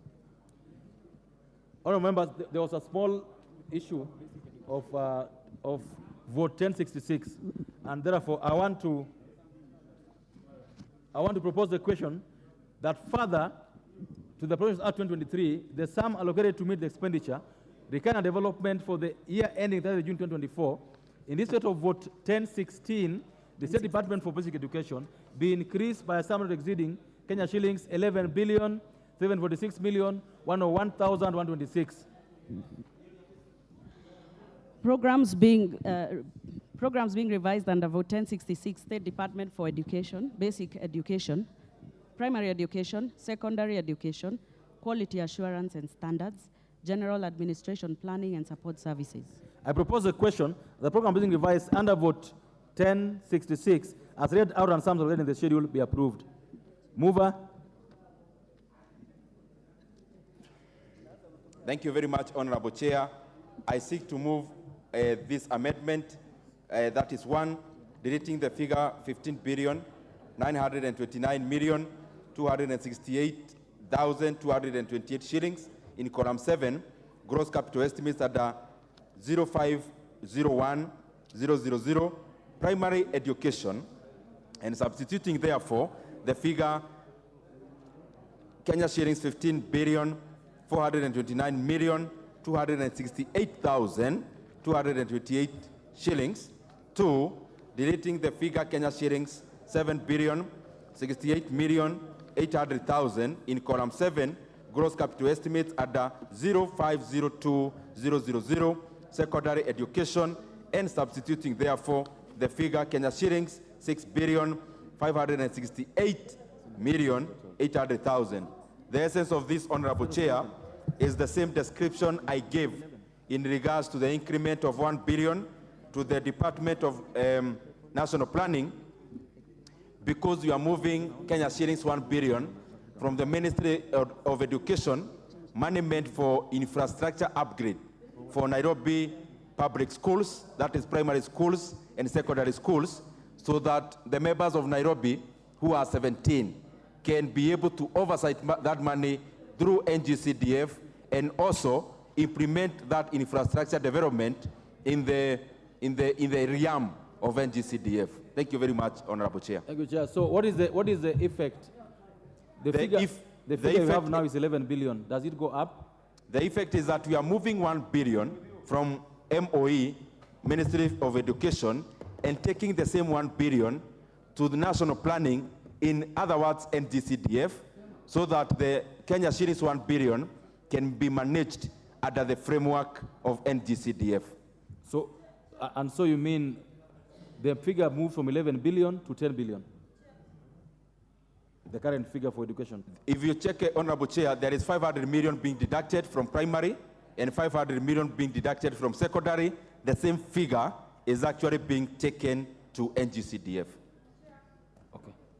Honorable Chair. It goes down. Go ahead, Chair. Mike.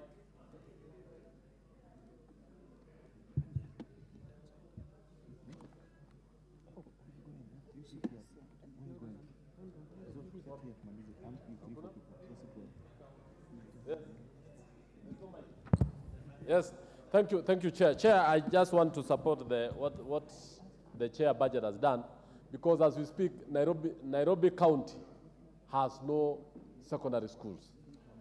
the number of population, the number of students here cannot actually be accommodated. They have been relying on the neighboring counties and other parts of the country. So this one actually will enable the students within Nairobi to have access to basic education, more specifically secondary education. Thank you. I support. Thank The Honorable Alice Nganga.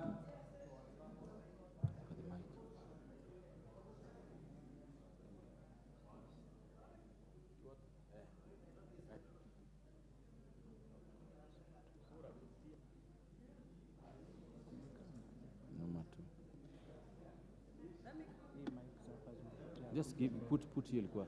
Weka hiyo ilienda through. Weka hiyo.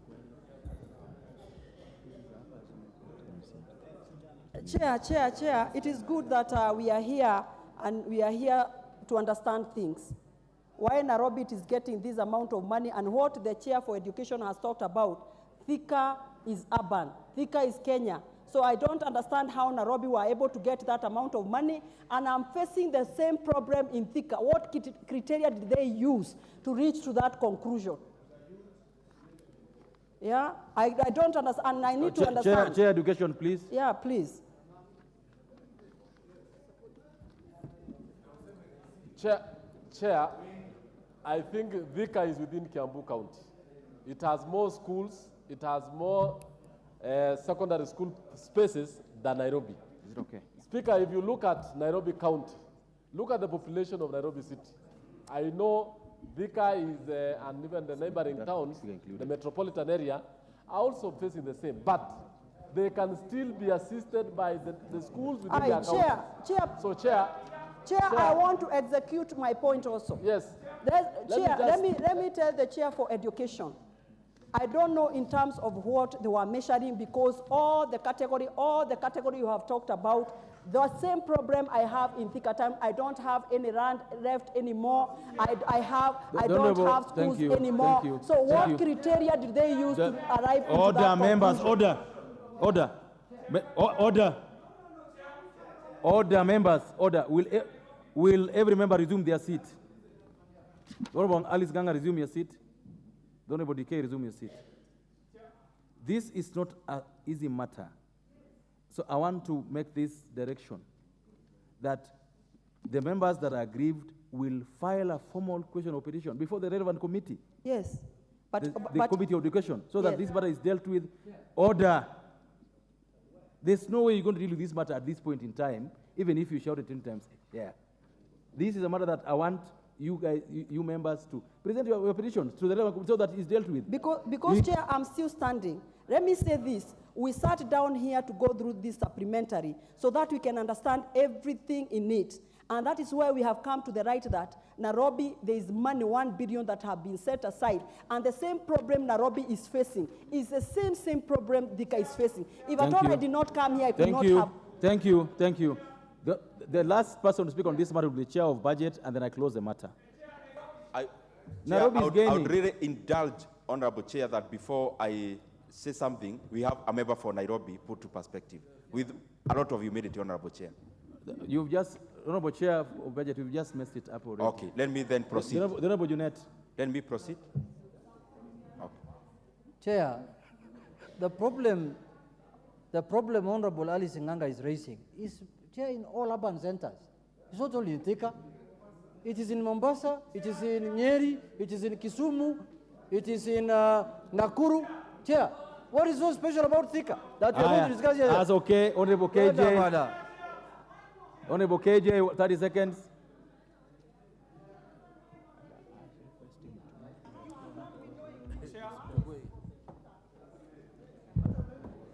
Chair, I want to agree that the honorable member for Thika has a point. But, Honorable Chair, this is a plea I'm making to the members, that this is the first budget we are making, especially for the Kenya Kwanza government. What is happening in Nairobi is going to be sorting a real problem. It does not mean that there is no problem elsewhere in the country. And what we can agree on, Chair, and which would be a very good gentleman and ladies agreement, is that this can be rotational. The need in Nairobi is real. There is not many counties I know in this country where one primary school is got 5,000 learners in one compound. So I agree, yes, there is a need in Thika, but it does not mean that that negates the need in Nairobi. Thank you. If we do this for Nairobi, do this for Correct. Correct. The Honorable Chair of Budget. Honorable Chair, Honorable Alice Nganga, we totally, Honorable Chair, please. No. Honorable KJ. Carrying his hand there. No. Honorable KJ. On you, Kaiti. Please, the consultations are too loud, Honorable Chair. Order, members. The Honorable Alice Nganga, I think you've been heard, in all fairness. You've been heard and you've been heard very well. Yes, Honorable. No, there's no reure. What's wrong with this one? Honorable Chair, I want to put this to perspective. I agree with Honorable Alice that you all deserve resources. But Honorable Soro, the truth of the matter, we'll hear the chair budget in silence. The truth of the matter is that, Honorable Speaker, comparatively to all the other constituencies in Kenya, the truth is that the 17 constituencies in Nairobi have more dire scarcity of land. Honorable Chair, to build a school infrastructure in Nairobi costs much more than it costs in any other place in Kenya, especially because of the cost of land.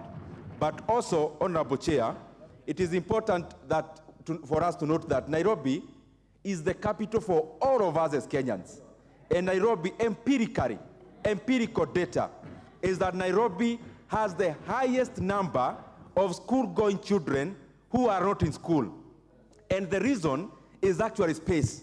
Most of the schools in Nairobi, Honorable Chair, they are actually all packed in terms of space. And that is the reason why you find majority of parents in Nairobi take their children in private schools, which, Honorable Chair, by all standards, have much lower standards in terms of educational standards than actually public schools. And therefore, I beseech members in this House, Nairobi is our capital. Whether I come from whichever side of the country, we need to be proud of our capital and capacitate our capital to be a true capital of Kenya. And Honorable Chair, there is actually empirical data to suggest. We have got even data from the Ministry of Education, Honorable Chair, and this is merited. Well said. I want to end this matter. 1 minute, Majority Leader. Member for Kaiti, 1 minute. Thank you, Chair. Chair, I want to be clear on this. If you talk of Nairobi and Kiambu, it's almost the same. You cannot say Nairobi has more students to school than Kiambu, Kisumu, and Mombasa. And I don't know the criteria of why we are talking of rotational. Can we consider all the cities? Because we have Mombasa, we have Kisumu, and the case is the same. All of us the same. Thika is the same. Well said. So you cannot say Honorable, Nairobi alone. Honorable Meli, you've had. Honorable Meli, you've had. Majority Leader. Majority Leader. Thank you, Honorable Chair.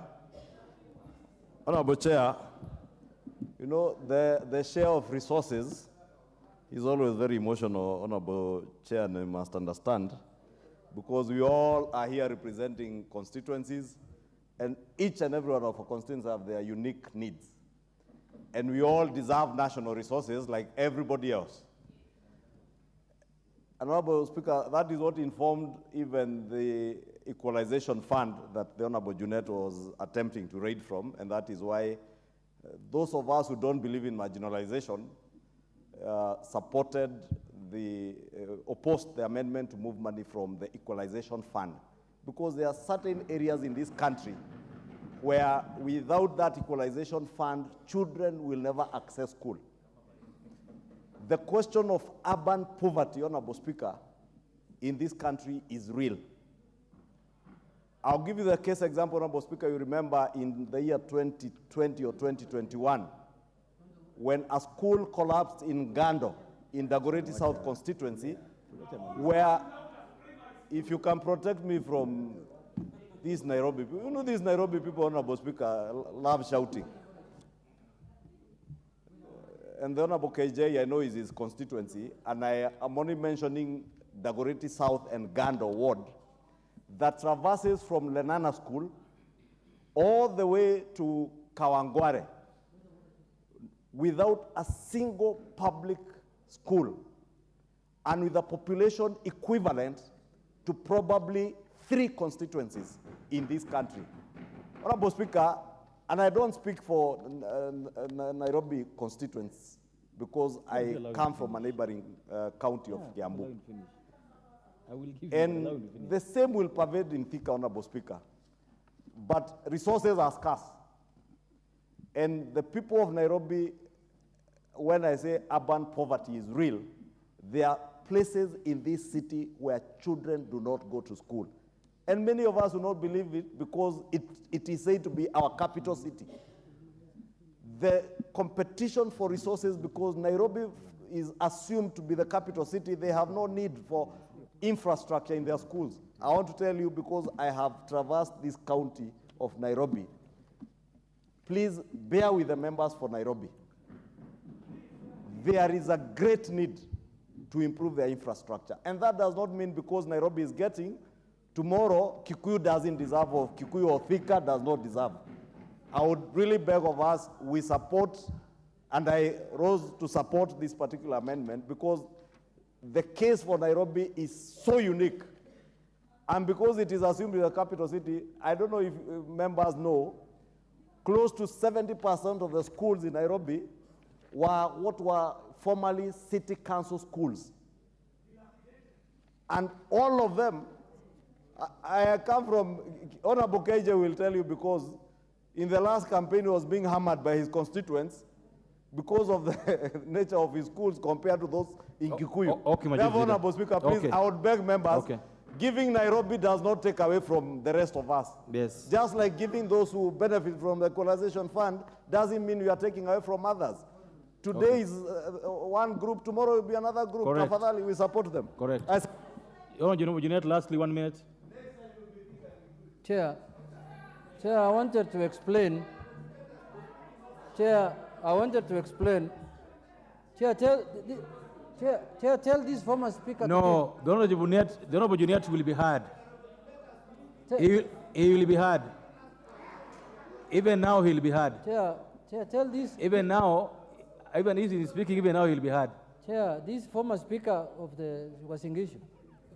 Chair, what I wanted to say is, Chair, the amendment that I tried to move earlier, and the way it is being misinterpreted by the majority leader is, Chair, what I want to clarify. Chair, the amendment I was trying to move was amendment about parliament. The money that we are supposed to pay as housing levy.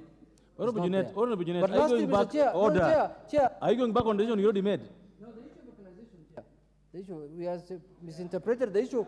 He has said that I wanted to raise the equalization fund. Chair, this is a fund that he has never implemented for the last 15 years. It is just there on paper.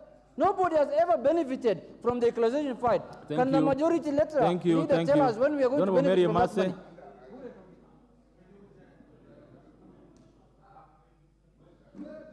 Mike, thank you. Chair, I want to support this amendment. Thank you. I am not from Nairobi, but I want to support this amendment because I live in Nairobi.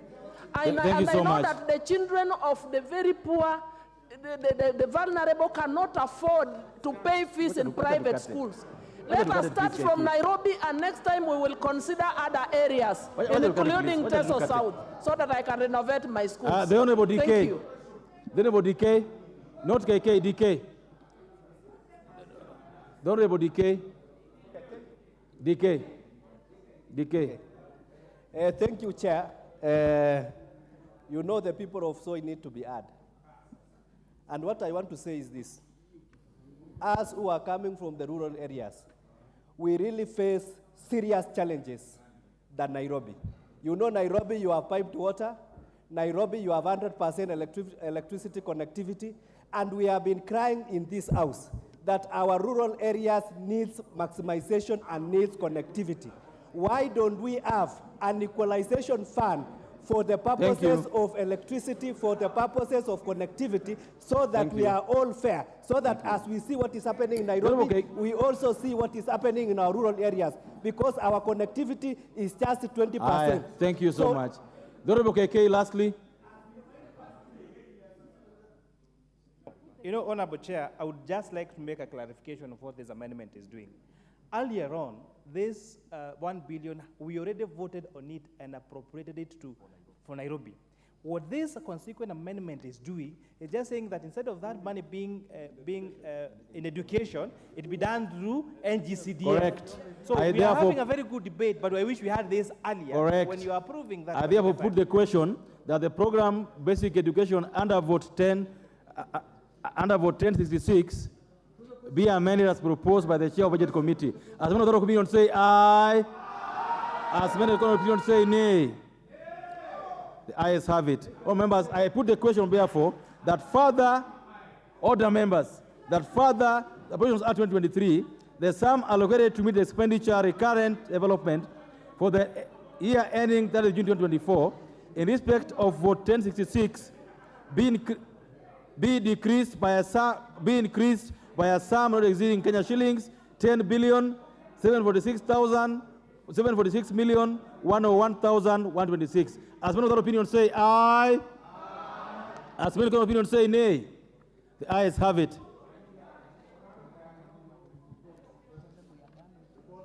Honorable members, I really must thank you because we are done with this process. I must thank you for your patience. Really, you've done well. We we'll move to reporting, which should take a very short time. Thank you so much for being patient with us. Honorable Chairperson, who is the mover? Chair of Budget. Thank you very much, Honorable Chair, and you've done very well and commendable. Thank you very much. Party Leader, Honorable David Ochieng. Honorable Chairperson, I beg to move that the Committee of Supply do report to the House its consideration of the Supplementary Estimates 1 for the financial year 2023-2024 and its approval thereof with amendments. Thank you, Chair. Members, I now put the question, which is that the Committee of Supply do report to the House its consideration of the Supplementary Estimates 1, financial year 2023-2023, and its approval thereof with amendments. As many of the opinion say aye. As many of the opinion say nay. The ayes have it.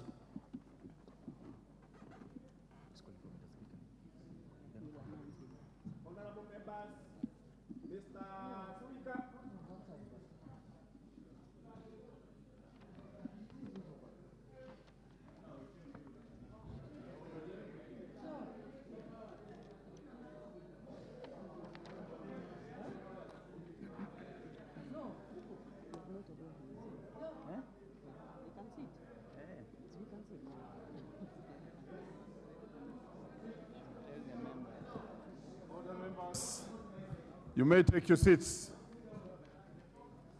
Order members, take your seats. We are back in the House. Chairperson.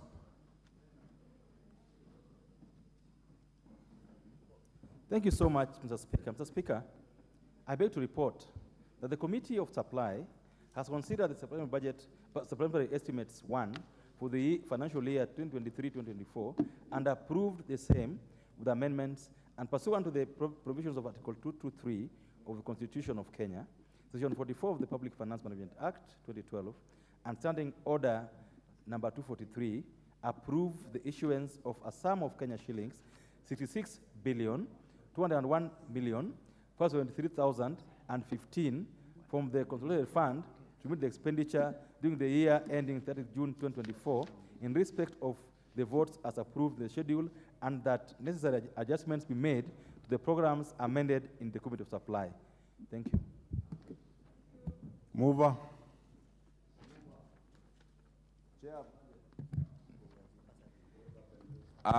Honorable Speaker, I beg to move that the House do agree with the report of the Committee of Supply in its consideration of the Supplementary Estimates 1 for financial year 2023-2024 and pursuant to the provisions of Article 223 of the Constitution, Section 44 of the Public Finance Management Act of 2012 and studying Order 243 approves the issuance of a sum of Kenya shillings $1,573,015 shillings for the National Executive, Parliament and Judiciary during the year ending 30th June 2024 in respect of the votes as contained in the first schedule, incorporating amendments made in this Committee of Supply. And before I call the seconder, I want to thank all members from my heart. On behalf of the Budget and Appropriations Committee, I want to thank all members who have stayed up to this late so that we discard on this matter or execute this matter. And I want Kenyans, because I know they are watching, them to know that in this 13th Parliament, they actually elected the best men and women for the job. And I want to thank also Kenyans for being able to identify very good and credible leaders, and I can assure them that the members here in this Parliament are doing their best to make sure that they offer quality service to the people that we represent. I also want to thank the chairperson who has been, executed the role very well, the party leader, the member for Ugenya, Honorable David Ochieng. You've done very well in leading us through this committee. I also want to thank the Honorable Speaker, Mwalimu Mwenyewe, Oboko Milemba, for staying up to this late to see that we do this very important exercise, which is actually the anchor of our role here in Parliament, that is budget making. And then, Honorable Speaker, I now also request my brother, the very eloquent member for Kikuyu, our majority leader, Honorable Kimani Ichung'wah, to second this motion. Honorable Kimani. Thank you, Honorable Speaker. Allow me also to thank my brother, my younger brother, Honorable Dindi Nyoro, our Chairman of the Budget and Appropriations Committee, and indeed the Vice Chair, Mary Amase, who is here, and all the members of the Budget and Appropriations Committee, with the notable presence of Samuel Atandi and many others who have sat through this sitting. But also allow me, Honorable Speaker, to take this opportunity to thank all these members, the close to 60 members of Parliament. You know, the Honorable Dindi is very good in paying accolades and has paid accolades to the entire of the 13th Parliament. But it's good for Kenyans to know that there are only about 60 members of Parliament who have stuck here up to this late to pass these supplementary estimates. Honorable Speaker, let me also thank all the chairs of committees, those who have been present, and their vice chairs and members of the various departmental committees for the diligent work. I know, Honorable Speaker, that they sat throughout the weekend together with the Budget and Appropriations Committee when many of us were with our families into the late hours of the night, and also our staff, very professional staff in the Parliamentary Budget Office for the immense work that they continue to put on behalf of the people of Kenya. You know, Honorable Speaker, many people may assume it is members of Parliament who sit down and do all this work, but we have very good support from very professional professions, among the best economists and fiscal analysts that we have in this country. Honorable Speaker. Order. Honorable Speaker. Order, Honorable Member for Dagoretti. You know, Honorable Speaker, as I second, and I beg to second, it's good that you have protected me from the member for Dagoretti. The Honorable Member for Kirinyaga, Honorable Njeri, this afternoon said there are some schools that are decorated secondary schools that purport to be universities, Honorable Speaker, named after, I have not named any particular university, but the Honorable Njeri this afternoon described one of the public universities as a decorated secondary school. Honorable Speaker, I beg to reply. I beg to second.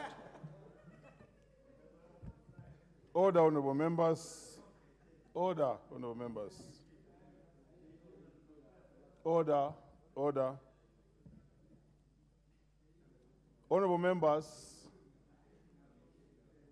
I propose the question, which is that the House do agree with the report of the Committee of Supply on its consideration of Supplementary Estimates 1 for the financial year 2023-2024 and pass one to the provisions of Article 223 of the Constitution, Section 44 of the Public Finance Management Act 2012, and Standing Orders 243 approves the issuance of a sum of Kenya shillings 66,201,573,015 from the Consolidated Fund to meet the expenditure for the National Executive, Parliament, and Judiciary during the year ending 30th June 2024 in respect of the votes as contained in the schedules incorporating amendments made in the Committee of Supplies.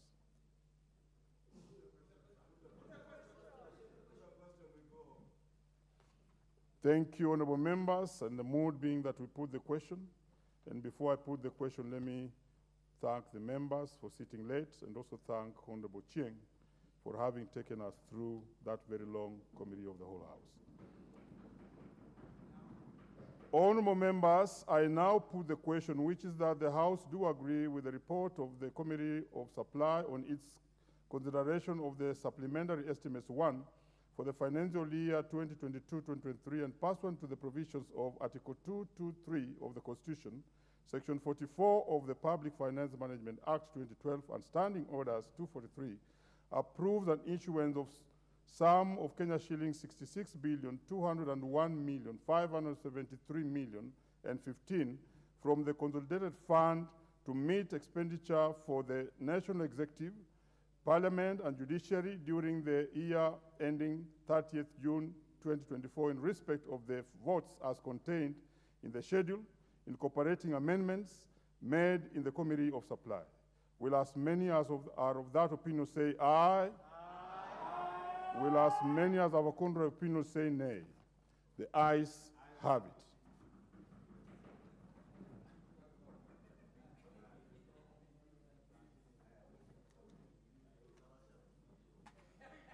Honorable members who may be upstanding,